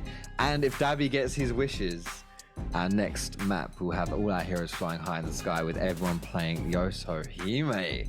We'll see whether or not that comes through. Is our last game on the Morris Isles. As a reminder, if you've just tuned in, there's some new rules today. Not only are we playing on the patch that's currently on live, it's the patch that you guys are playing on right now. But also, everyone in the Nbpl now can only play in solos, can only play the same champion more than once, one time, okay? So in 6 games, you have to play 5 unique champions, right? So we've got a lot of different picks coming through here. We've had some really interesting stuff for today. It's been very interesting. We've seen more Tumultuous, Decadas, Mataris. We've seen some Balders. We've seen it all. Tarkas. It's been beautiful, brilliant stuff. I'm Foxtrot, as I mentioned. This is Dabby with me as well. And we're coming into the last game of the day. You said you wanted to see some Yotos, but what about player-wise? And you can't say Panda Man, because I know he's your boy. Anyone else that isn't named Panda Man that you're keeping your eye on for the last game? I mean, after the back-to-backs, I gotta go Wang Liang. Yeah? I've gotta go Wang Liang. But I haven't seen Wang Liang really put up an insane performance like this in a while. So to really see him come through with that insane amount of momentum, though, is just insane. Yeah. He's absolutely been these last 2 games it's been all the Wang Liang show. Back-to-back MVPs. I've never seen a back-to-back-to-back. But Wang Liang will certainly look to try and change that, I'm sure. Heading into the midway point of today, we saw Xin as our MVP and #1 player rated overall. Panda Man was coming up hot in there too. But as we move forward here, games 4 and 5 have certainly taken a little bit of a change of direction from there. I think Wang Liang absolutely has been making a name for himself, putting himself up there in the high side of the leaderboard. We obviously haven't seen what he's been able to, where the overall standings lie just yet, but I would imagine he's definitely up there. Ding Lui has struggled though. This guy on your screen has not necessarily had the best results today in solos, unfortunately for him.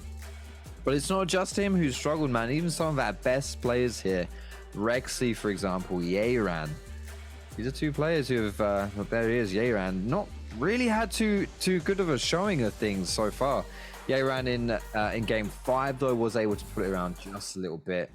He got about 5 points, I think he did, under his belt, which might not sound like a lot because it's not really a huge amount, but it's more than he'd been doing previously because he'd really been struggling. Anyway, we've been chatting a bit here. We're about to jump into game, but just before then, we have a nice little video for you to watch. From Yeran.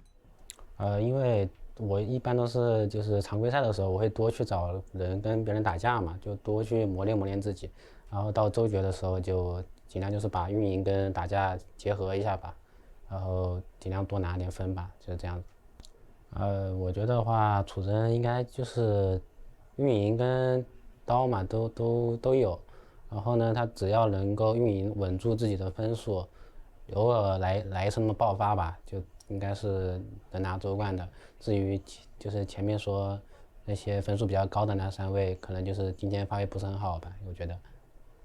基本上跟他们怎么说呢，还是不太熟吧，就基本上就偶尔会聊聊天吧，可能就偶尔说2句话，但基本上还是不太熟吧，我觉得。有机会多认识吧。Yeran with some words there about his relationship with the other players, putting a lot of respect on Chu Sheng's name. Chu Sheng not competing today, but has been absolutely phenomenal when he has. The only player here in the Nbpl who has won 2 bi-weekly finals, which he did in week 1 and week 3. Very, very strong player, definitely the one to keep your eyes out as we watch the conclusion of season 2 here in the Nbpl. And speaking of the conclusion of things, it's the conclusion of day 1 here. Game number 6 on the Morris Isle. Here we get those hero lock-ins. Dabby wants to see a lot of Yotos. Is his dream going to come true? I think we might actually see some Boulders, you know, mate. I think that might be happening too. Oh my goodness. It's 2 Volders straight off of the drop. Let's go. 2 Valders straight off of the drop here as we're seeing the Justinas lock in here. And we're seeing another Valda, a Tumulch. Even seeing a Wushin come along as well here, and another Valda. Am I actually going to be right? Oh my goodness, we're seeing a lot more Valdas. Every time we're seeing a new Valda, a Wushin. We're seeing 2 Wushins come through within the space here. I do think Wushins also are going to be an interesting little pick here, but Takeda, Wushin, this is going to be a very different circle of fights here. The way of where everyone's been so far here. There's been so much interesting things happening with all of this stuff here, but there's only more of it that's going to happen. It's just so interesting as now we're gonna see Wang Lang and Xiang gonna land inside center of Celestia. Nobody's gonna be at all at Shadow Jade Mine. It looks like I don't think anybody's at Wreckage Plains. One person, Mu, is gonna have the whole side of Stillside Temple to themselves. Don Quing is gonna have that far right side, Infernals. Emerald Cottage, Bamboo Grove to themselves. Jin is gonna be inside of Zest Winery, or Artesian Grove, should I say. And everybody else is gonna be on that left side rotation of Stillside Temple. So you know that this last game is going to be a very interesting one here. But it looks like the Valda is going to be the main face of this last game. Let's make it happen. I'm excited. Yes, it is. Yes, it is. Can you believe you're saying those words out loud? Valda is our most popular hero here for our last game of the NBPL in solos. Lu Ren King picking up the first kill of the game here very swiftly off a drop onto Xjin. He will go down and lose that resurrection. Jux is stealing that kill away from Ding Lui. Oh my goodness, Ding Lui must be mega tilt off of that one. Not only does he not get his kill, but Jux kills him as well. He steals his kill and his own life. Terrible thing right there for Ding Lui, but a great start for Jux to get that MVP in game number 2, I believe it was. Maybe even game number 1, actually. But earlier on into the day, we did get that the MVP as Zhang. Now, one of our few Wu Chengs here in the lobby up against Valda and Wang Liang. Obviously, very tough competition here. Trying to bring him down. That's going to be difficult to do. This man's been the back-to-back champion. Does get that bubble off as well for the CC. The juggle comes through. Zhang is going to fall. He's not long for this world at all. Wang Liang fells him low, and Zhang is sent to the Shadow Realm. 4 kills so far already here. Very early on. I'm loving these fights from the Valdas, though. I have to say, the aggression coming through is really, really nice. And something that I don't actually mention a lot, but is obviously extremely important when you're playing Naraka, the aesthetics of your hero. I think Valda's look is really cool. The whole kind of watery thing, and then like got like a water / translucent thing going on. Mate, if you feel cool when you're playing your hero, everyone knows that gives you +10 to all your stats. And like that's just a video game fact. And not a single person can disagree or prove me wrong, because we all know it's true, okay? And I refuse to be corrected on this point. Valkyrie looking brilliant in with style, with form, with function. Trying to pick up his first kill of the day here of the game. Maybe finding it hard to do so. Mu trying to shoot him down. Be a bit of a pickle in and of himself. There's Jux joining the fray here as well. Everyone's really fighting over early. I love it. I love how much aggression we've got here. This is shades of games like 2 and 3 here, Dabby, which is how much energy we're getting early on. It's been a lot of stuff from 5 eliminations. Well, way more than 5 eliminations now. 2, 3, 4, 5, 6, 7. 7 eliminations dropping down already. This early on into the game, half the lobby is dead. That is crazy. No eliminations just yet, though. We'll see if the game slows down, as we do have these players. They've died. Not having their revives often means they don't like playing aggro, and Jux has now picked up his leading 3rd kill of the game here. Very happy with him about that one. He's gonna love that, rolling straight to the bank with all those points in our last game of the day. Looks like even with that one, though, still it's going to be back towards the top of this order here, as still going to be able to do what they need to, though, with all of this happening. Is Looks like Rexy is going to get pushed in, though, by XZin here. This is the one thing I love about this map, though. I love the inside of these buildings where people can really work on maneuvering and getting away from situations where things can get really bad in certain spaces here. So very excited to see where they can do certain things and how they can really get away with here. But Rexy really doing a good job of really getting through these maneuvers of these buildings, though, and being able to get away. I mean, they do it so well, though. I wish I could be able to maneuver and move that well in these spaces here. Meanwhile, Rexy trying to do what they can, though. It's going to be able to get through massive amounts of offensive, just trying to hit a little bit here and there, more and more. Now they will be able to push out of this and does that well. XZin able to rotate it and figure it out. Does a pretty good job of it. Always being able to put forth more. Rexy's going to be able to scale rush out. I mean, look at the smoothness of Rexy. Very, very nice stuff. Jin now swapping over instead to one of our cicadas here today. We've seen a decent amount of cicada, actually. Certainly compared to the other days. Thankfully, well, you can thank the new rules for enabling that. As a reminder, again, if you are new to the stream here today, if you haven't been here today, we have some new rules. You have to pick 5 unique heroes in the 6 games, which means you can only play the same hero twice, once. That may sound a bit complicated, but essentially you have to pick a lot of varied. You have to really mix it up now. You know, you can't just stack the same hero over and over. And that has brought Cicada to the front. We've seen lots of Mulches as well. And Panda Man on this Valda. My goodness, just huge combos there. Wang Liang has been brought low as well. That is sick. That was a really nice combo, really well played. And not only that, but the fact that it was onto Wang Liang, beautiful stuff. And speaking of combos, man, holy crap. XZin just bodies Rexy there, throws him about, knocks him up, gets him stuck in the Zephyr. How many of these bloody combos are we going to see? Ego now just locks down Dong Quing as well in the Justina. These players are putting on a clinic here in game number 6. No counterplay if you do this stuff right.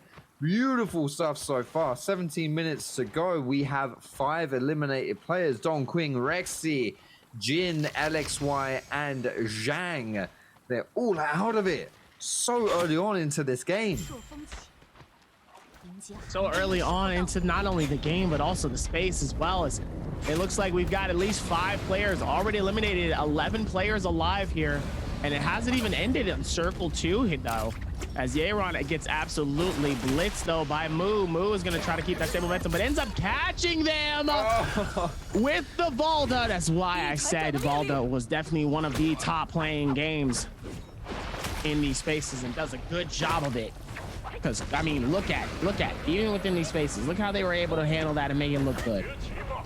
Yeah. Able to handle it to the best of their ability, and they look good while doing it. That's the important thing, isn't it? As long as you look good while doing it, it doesn't matter what happens. I have to say, though, catching people in the bubbles, we've seen it work a lot so far already. It does make you wonder why Valda's not picked more frequently, but of course, pro players have their reasons. But when played well, he does look exceptionally effective. XZin is going to be brought down. He is Dunzo, and he's eliminated as well on that Tumulch. Now, that's a big deal right there. That is a very big deal. He was our leader coming into the midway point of the day today, but has had some rough games, honestly, in games 4 and game 6. Not really done too much, and honestly, I would not be surprised to see him fall down fairly significantly in the leaderboards when we take a look at that at the result of this game. I think he hasn't done enough to keep his top spot, and may not have even done enough to keep a spot in that top 3 either. He is the 6th player now to be eliminated here in the 6th game of the day here, BIWEEKLY 4 of solos. We're now gonna see Ego just sweeping around the map with his broomstick, just cleaning things up. I'm sure it looks relatively clean here, does the Morris Isle, but I'm sure there's a lot of mess to be made still if you can find your opponents and beat them bloody. And that's exactly what Ego is trying to do alongside everyone else, I would imagine, here in this game. Daohui now our focus, skipping along. Must be quite painful though, honestly. Valda, like, as much as I love the aesthetic, she's not wearing shoes in a lot of their skins. And I would not want to be running around this map and sliding around specifically as much as they are barefoot. Do you know what I mean? Like, I think that would be quite painful. I think I'd be getting blisters left, right, and center. And I don't know. I'd at least try and use like some water shoes, you know, some magical like bubble shoes or something. That's what I'd be doing. But I mean, Valda knows best, right? I'm just. I think sometimes you still got to be able to do more things here, you know.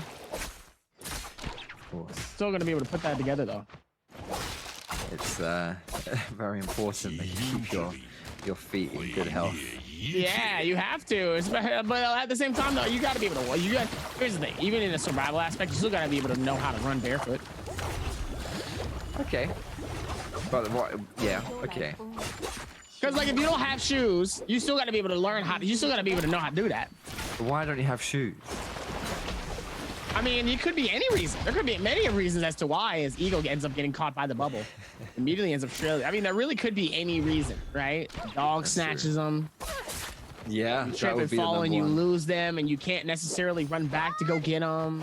You forget them when you walk out the door, and then you lock the door, and you're like, you don't have your key. I hate it when that happens. What about shoe thieves as well? Very prominent. Shoe thieves, you fall asleep, you wake up, and you're just like, yeah. Shoeless. What happened? Yeah, absolutely.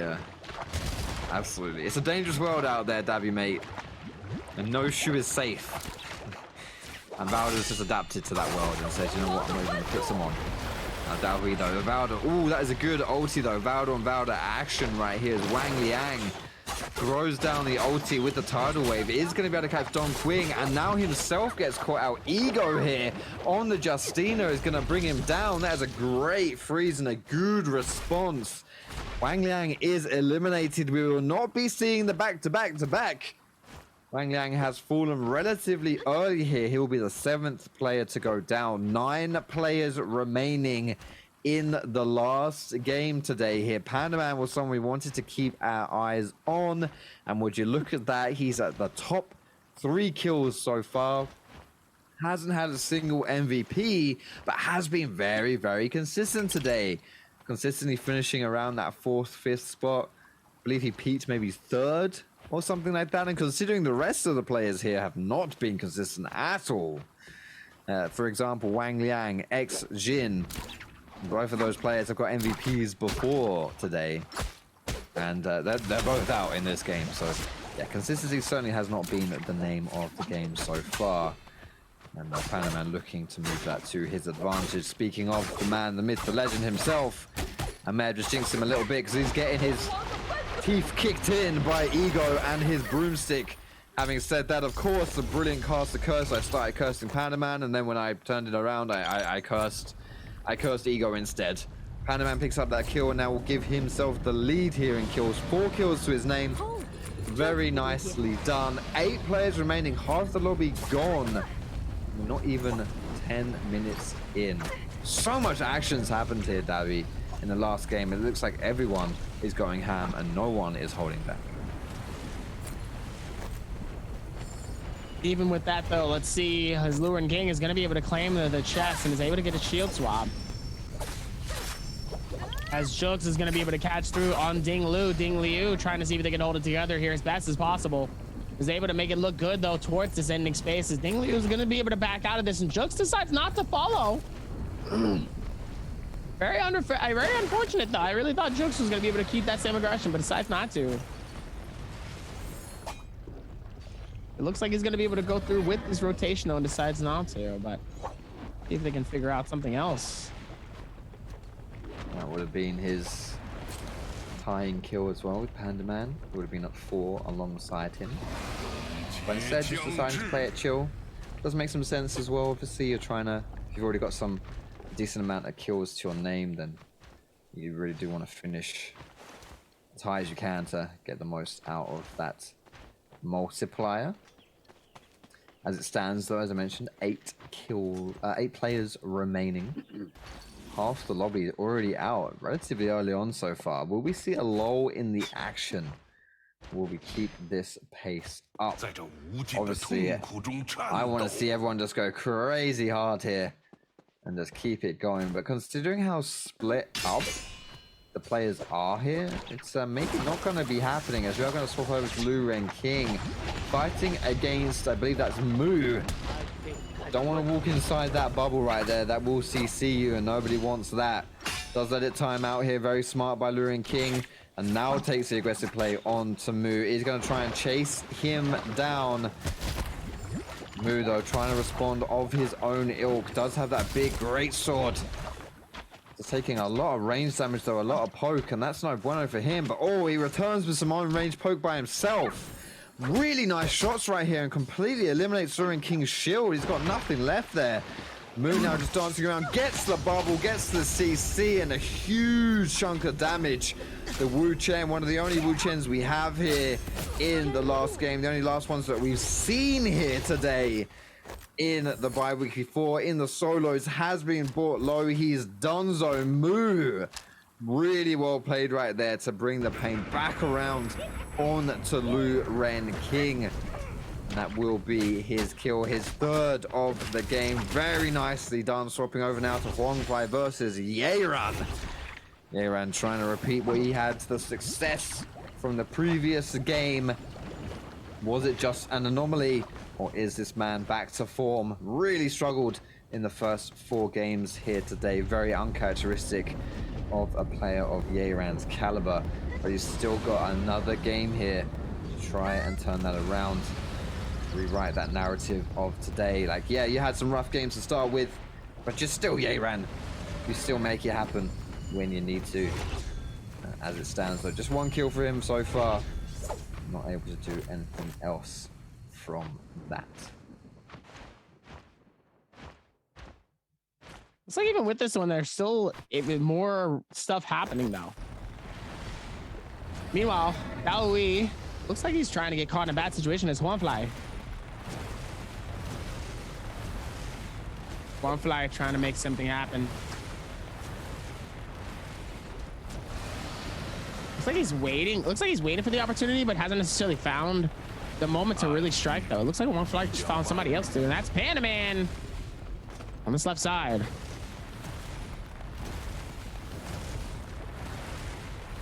See here, as the base breath surging all around. It only takes 6 more seconds, and it stops working.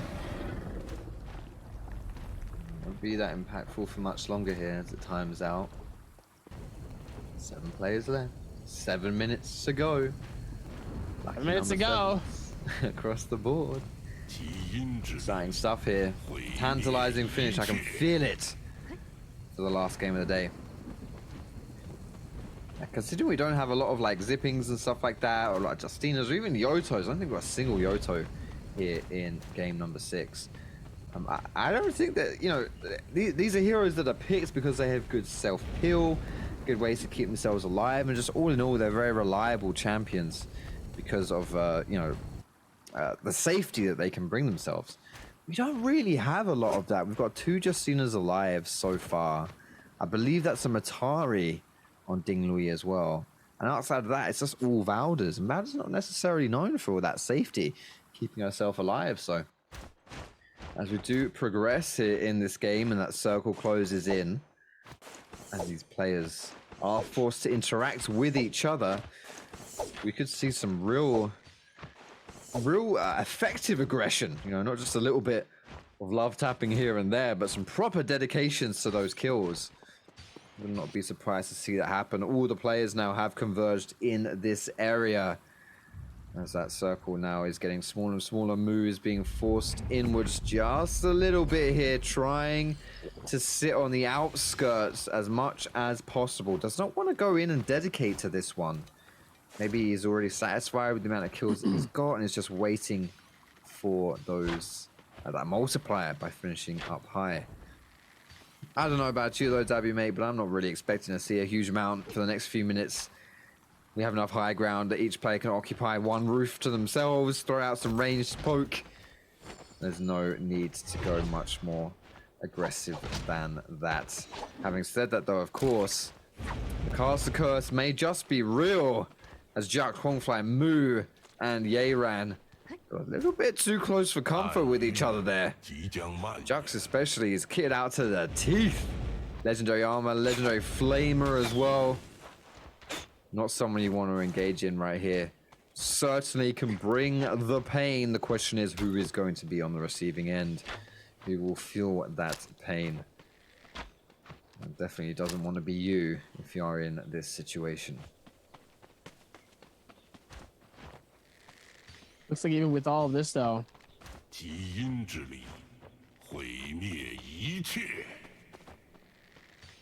Let's see if we can figure out how the rest of this space is going to be, even within these sections, though. You still see even with that one, there's more and more of it going to be working towards it, though. And now let's see how this goes. It's only going to get more and more.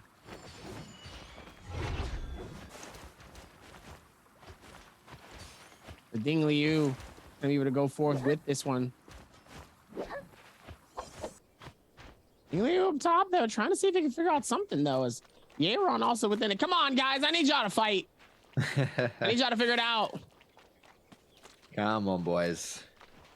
I need y'all to figure it out. I need y'all to get a little bit more aggressive. We know they're all friends backstage, but once you load on, once the game goes through, every man for himself, quite literally in solos. No one's friends anymore. Panda Man feeling the extent of that certain lack of friendship, he will fall down. That is the kill leader eliminated by Jux, ironically, who takes his spot as that kill leader. With that sick loadout of his, able to get that kill. 4 kills now for him. It's Jux, Mu, Huangfly, Yeran, Dao Hui, and Ding Lui left alive. But Ding Lui, as I say that, is brought down. He is donezoed. He's dead. Just 5 players remaining. 3 minutes left. None of these players really want to regress just yet. Still a lot of opportunity to stay relatively safe here. Let's see who is gonna bite the bullet and go for that engage. It looks like it might just be Huangfly onto Jux. Oh no, that is a nice combo. Kicks him into the circle and then bubbles him out of it. A lot of damage on the Jux there. That legendary armor means nothing if it's all gone, and he's gonna get caught in the wave. The tsunami brings him up high, and he has taken a huge amount of damage. The stasis will come through. Saves him for now and gets him a little bit of regen too on the shield, but he is a lot worse for wear. He's not having a good time with things at all. The rest of the lobby smells blood in the water. Dao Hui trying his best to punish that as well. Oh man, Jux, he's in a rough spot right now. He is in a bit of a pickle. He is going to get the reset, crucially for him. We'll get some of that armor back. There's now 5 players left, 2 minutes on the clock. The circle is getting very small. There's not a lot of space to operate, and it's way out in the open as well. You're going to be forced to fight here. Nowhere to hide, nowhere to run. Just brawling, just fighting, just chaos. And this huge melee that will ensue in no time at all. A few trees scattered about here and there. It will not be enough to keep these guys safe. Jux now with that regen on his shield and everything. He's good to go. He's ready to fight. Huangfly gonna knock him back out into the circle. Will he try and do the same move? Doesn't get the bubble off to combo him to stick him out. Jux, though, still a little worse for wear. He's going to try and find his way back onto the high ground, up this hill, being pushed once more into the circle. Again, exceptionally low here. No armor, no nothing, no health. He's on 40%, and the rest of the lobby is looking to bring him down. Yeran on your screen as well, just dancing in the middle of everyone, trying to fire out those shots from the longsword. Jux able to get the stasis to regenerate a little bit of health. With all these Valders still left alive, all but 2 of our players left here are Valders. With those bubbles coming through, it's so hard to operate in these circles. It's less of the terrain that you can walk in, and that is going to be Jux falling. Our kill leader up until this point is down. He's out. No more than 4 kills for him. It's not going to happen. Yeran picks up his legendary flamer and tries to burn the rest of the lobby alive. He fancies barbecue tonight in this last game. What CC in the circle just completely ruined Yeran's day. It's going to be Huangfly picking up Dao Hui. However, Mu and Huangfly stuck in this 1v1, but the CC in the circle Oh my Under goodness, the this sea. is so crazy. It's such a disgusting combo. Yeran falls from the heavens and he will die. Moo. Oh, wait! Look at that. Hold It's on, happened. though, but he finds him and he ends up going through another Gets it. switch, though. Hits Moo on the other side, though, but it looks like it might not be enough, though, as he is going to be able to push on a one fly, though. And it looks he like gets Moo. it. Oh my goodness. It took one small little thing. That one small little hit, and he finally was able to do it. I just think that's very, very funny. That he finally was able to hit that at the very end there. There was like so many like, and he was, he finally was able to do it, even with all of this stuff. There's more. Yeah. More and more of it happening in Torndal, you know? Hongfly bringing home the bacon on that one. You can see though, I mean, you're a big fan of Valder, and that's a good reason why, honestly. Like in those circle situations, when you're up, like when you cast your wave, you cast that tsunami, and you're on like the water pillar, you don't take circle tick, you don't take damage. You're sorted, you're done. So it's really another case of whoever blinks first, often comes out the worst in that situation. Well, especially in those final circle situations. Like if you can just save your ulti for the last minute, and if the other guy's already blown his, it takes a lot of damage from the circle, and he gets himself into a lot of trouble. And that's what you saw. Huge amount of trouble right there. Hongfly able to, I mean, it was ridiculously close between him and Moo at the end there. I imagine there's not a lot of points between them at all. Unfortunate though for Jux that was such an unexpected ending though. Just with how close all of it could have really been in that situation, and then this, like I said, it could have been anybody's game to be able to hit and get the elimination. And then he finally hits it, and he finally gets the dub for it. Very unorthodox ending, but with the Valdas, like I said before, I do think that those Valdas have a massive opportunity to really come through and get those eliminations, and I think that was what we saw. Like we said, we saw a little bit of that early aggression, but obviously it really started to slow down. But I don't know, I wanted it to be a little bit more crazier, but we got something. We got something. Yeah, it was a nice end here, and I think you really see the Valda and Valda action. She's really good as those final circles close in. Like I'm telling you, really, really good. Yeah, I think this is the beginning of something very nice for Valda and for Valda fans.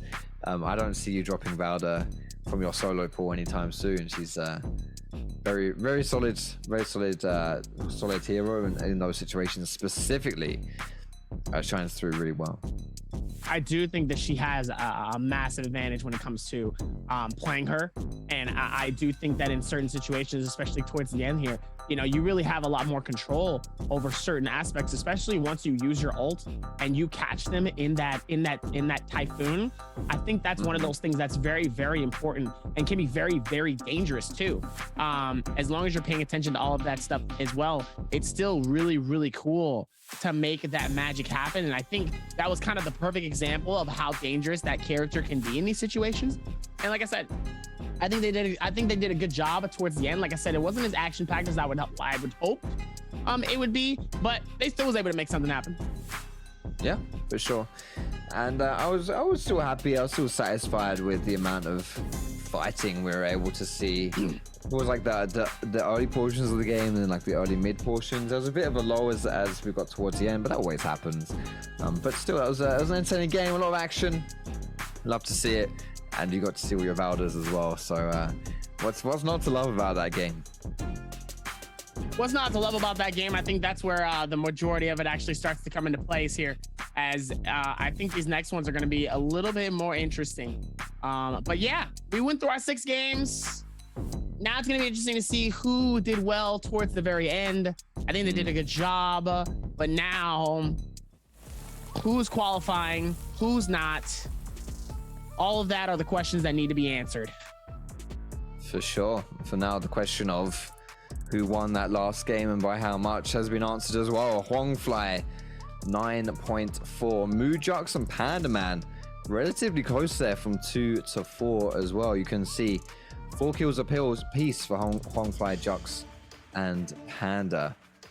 Very, very close performance. Honestly, even Yeran again, kind of stepping up a little bit there with 5 points. It's not really what he would be. I'm sure at the end of the day, he's not going to be very satisfied with how his day has been today. But at least in these last 2 games, he was able to put up some points, and he doesn't end the day off of really low totals. Wang Liang though coming in number 8 there, 2.4. Not what we bit out of form for what we saw from game 4 and 5, where he was our back-to-back MVP. Not able to really pick it up in this one, but I'm curious whether those 2 games were enough for him to push his way into the top side of the leaderboard. I imagine so, but like how high up there is what I'm curious to see, like whether he'll be in top 3 or not. And there it is, Valder is your MVP. We're happy about that one. Huangfei, 10k damage, 4 kills. Majority of his damage coming through from melee weapons. Gecko Foot, target lock, 2 melee resist, and 1 attack. Soul Jade, 10,000 damage, 4 eliminations, 7,700 healing, 6 MVPs for Huangfei. Huangfei really trying to get those average MVPs up here. Very, very high though. Even with all these versions though, they still were able to do a fantastic job of it. So let's see if they can keep that same momentum going into it. But man, I'm the way they've been able to do stuff earlier though, they made it look good. Yeah, for sure. Huangfei is able to pick up these MVPs. Honestly, like he gets like at least 1 MVP each day, it seems. Oh yeah. He's very smart. I think he's one of the smart players we have here. We don't necessarily always see him. I mean, he's not like he's a bad skirmisher or a bad fighter. I don't think anyone would have any success in the Nbpl if you're just straight up bad at it. Right. But I don't think it's his necessarily his forte. And he's just very good at playing the map. Like his macro is solid, and he's a quality player for that reason. I think even with that one though, they still was able to do what they can though towards that certain section, and they were still able to figure that out. I'm just surprised by the amount of Valdas that really did take advantage of what they had though in their arsenal. I'm telling you, the bubbles, being able to catch them in certain situations where they're stuck. I mean, we saw a lot of those heavy eliminations where they're able to just float on the water and then just absolutely bop, get that finish. But in terms of finish, Jaeger, that's somebody very special that they're going to need to talk to, that you guys are going to need to hear. Jaeger, take it away. Thank you, Debbie Fox, and welcome back. This is the post-game interview, and this is Jaeger. And now I'm standing with our player, Wang Liang, and he is also our highest score for today's solo game. And let him say hello to our audience. Hello, 王良，先和大家打个招呼吧。大家好，我是查字记的王良。好的，再次恭喜你啊！欢迎来到我们的英文流的这个采访间。So welcome. And today I saw you use the Velda, and you have really excellent performance and really high damage. So I would like to know how you comment on this hero and what about his advantage and disadvantage. 那今天我们也看到梁哥其实今天拿崔三娘也打出了非常高的伤害，而且打的表现也很不错嘛。想问一下自己评价一下这个英雄的话，觉得今天第一个是为什么会选择这个英雄，以及说你觉得这个英雄它的优劣势分别在哪里呢？今天因为是最后一把玩的崔三娘嘛，前5把其实因为单排规则改了，6把要出5个，然后你其实5把玩下来，场上就是你选英雄那个界面亮着的已经不多了。哦，是的。然后就挑了一下，本来是准备玩无尘的，然后看了一下场上很多崔三娘，然后因为我本身其实以前也挺喜欢玩崔三娘的，对的，然后我就也跟着玩了一把。好的。那他自己的一个英雄优劣势呢？优势是小技能 CD 快吧，小技能就是 F1 嘛，对 F1 一个水炮，不带 CD 的话是在15秒，然后它那个水球可以存活10秒嘛，就是如果没人碰到的话，它会在地上留10秒，然后你带 CD 的话可能就12秒一个，然后还能存10秒，就而且这个英雄就很适合打那些 combo 连招啊。好的。So to be honest, because of our rules is changed today, so I don't have too much hero I can choose in the last game. And in the game 6, I'm choosing the Velda. Actually, at that time, I used to like to choose Wu Chen, but because there's like too much our player, they are choosing the Velda, so I try to use it. And for this hero, I think it's very strong because its advantage advantage is like his skill is very quick because it seems like his CD is only 15 seconds, and also his skill can like continue for 10 seconds, so it's really long. And if you can reduce the CD, you just like only 12 seconds at that time, so the skill is very fast. It's the advantage of the Velda. Okay, so also we know that Liang, you are really good at use the katana, so I would like to know how you use katana in the game and you can have very high damage. 那我们也知道梁子其实特别擅长用太刀这个武器啊，自己用太刀有没有怎么样的心得可以给我们分享？猛续猛出。好的 ，So to be honest, while I'm using the katana, I'm still like using the charge attack and just use it, and I think it's very strong. 好的，谢谢，再次感谢梁哥接受我们今天的采访，也再次恭喜你。So thank you for today's interview, and we will get back to the casters. I love that. I absolutely love that. Like. Piece of advice. She's like, oh yeah, what do you think about the katana? How are you so good with it? Do you have any advice? And he just says 2 words: charge attack. Charge attack, really strong. And there it is. Sometimes that's just as simple as it goes. Wang Liang, it sounds as though from that interview that Wang Liang is our #1 overall for today. I'm sure we'll get to take a look at the actual leaderboards in just a moment and see how it went through. But even with that too, even with the you could tell Wang Liang has so much experience that just charge attack was just the average, just charge attack. There it charge is. attack. You're just used to it. Once you're used to it after a certain point, it's kind of just like charge attack, charge attack, charge attack. So let's hope that even within this one, Link still will be able to put that together though.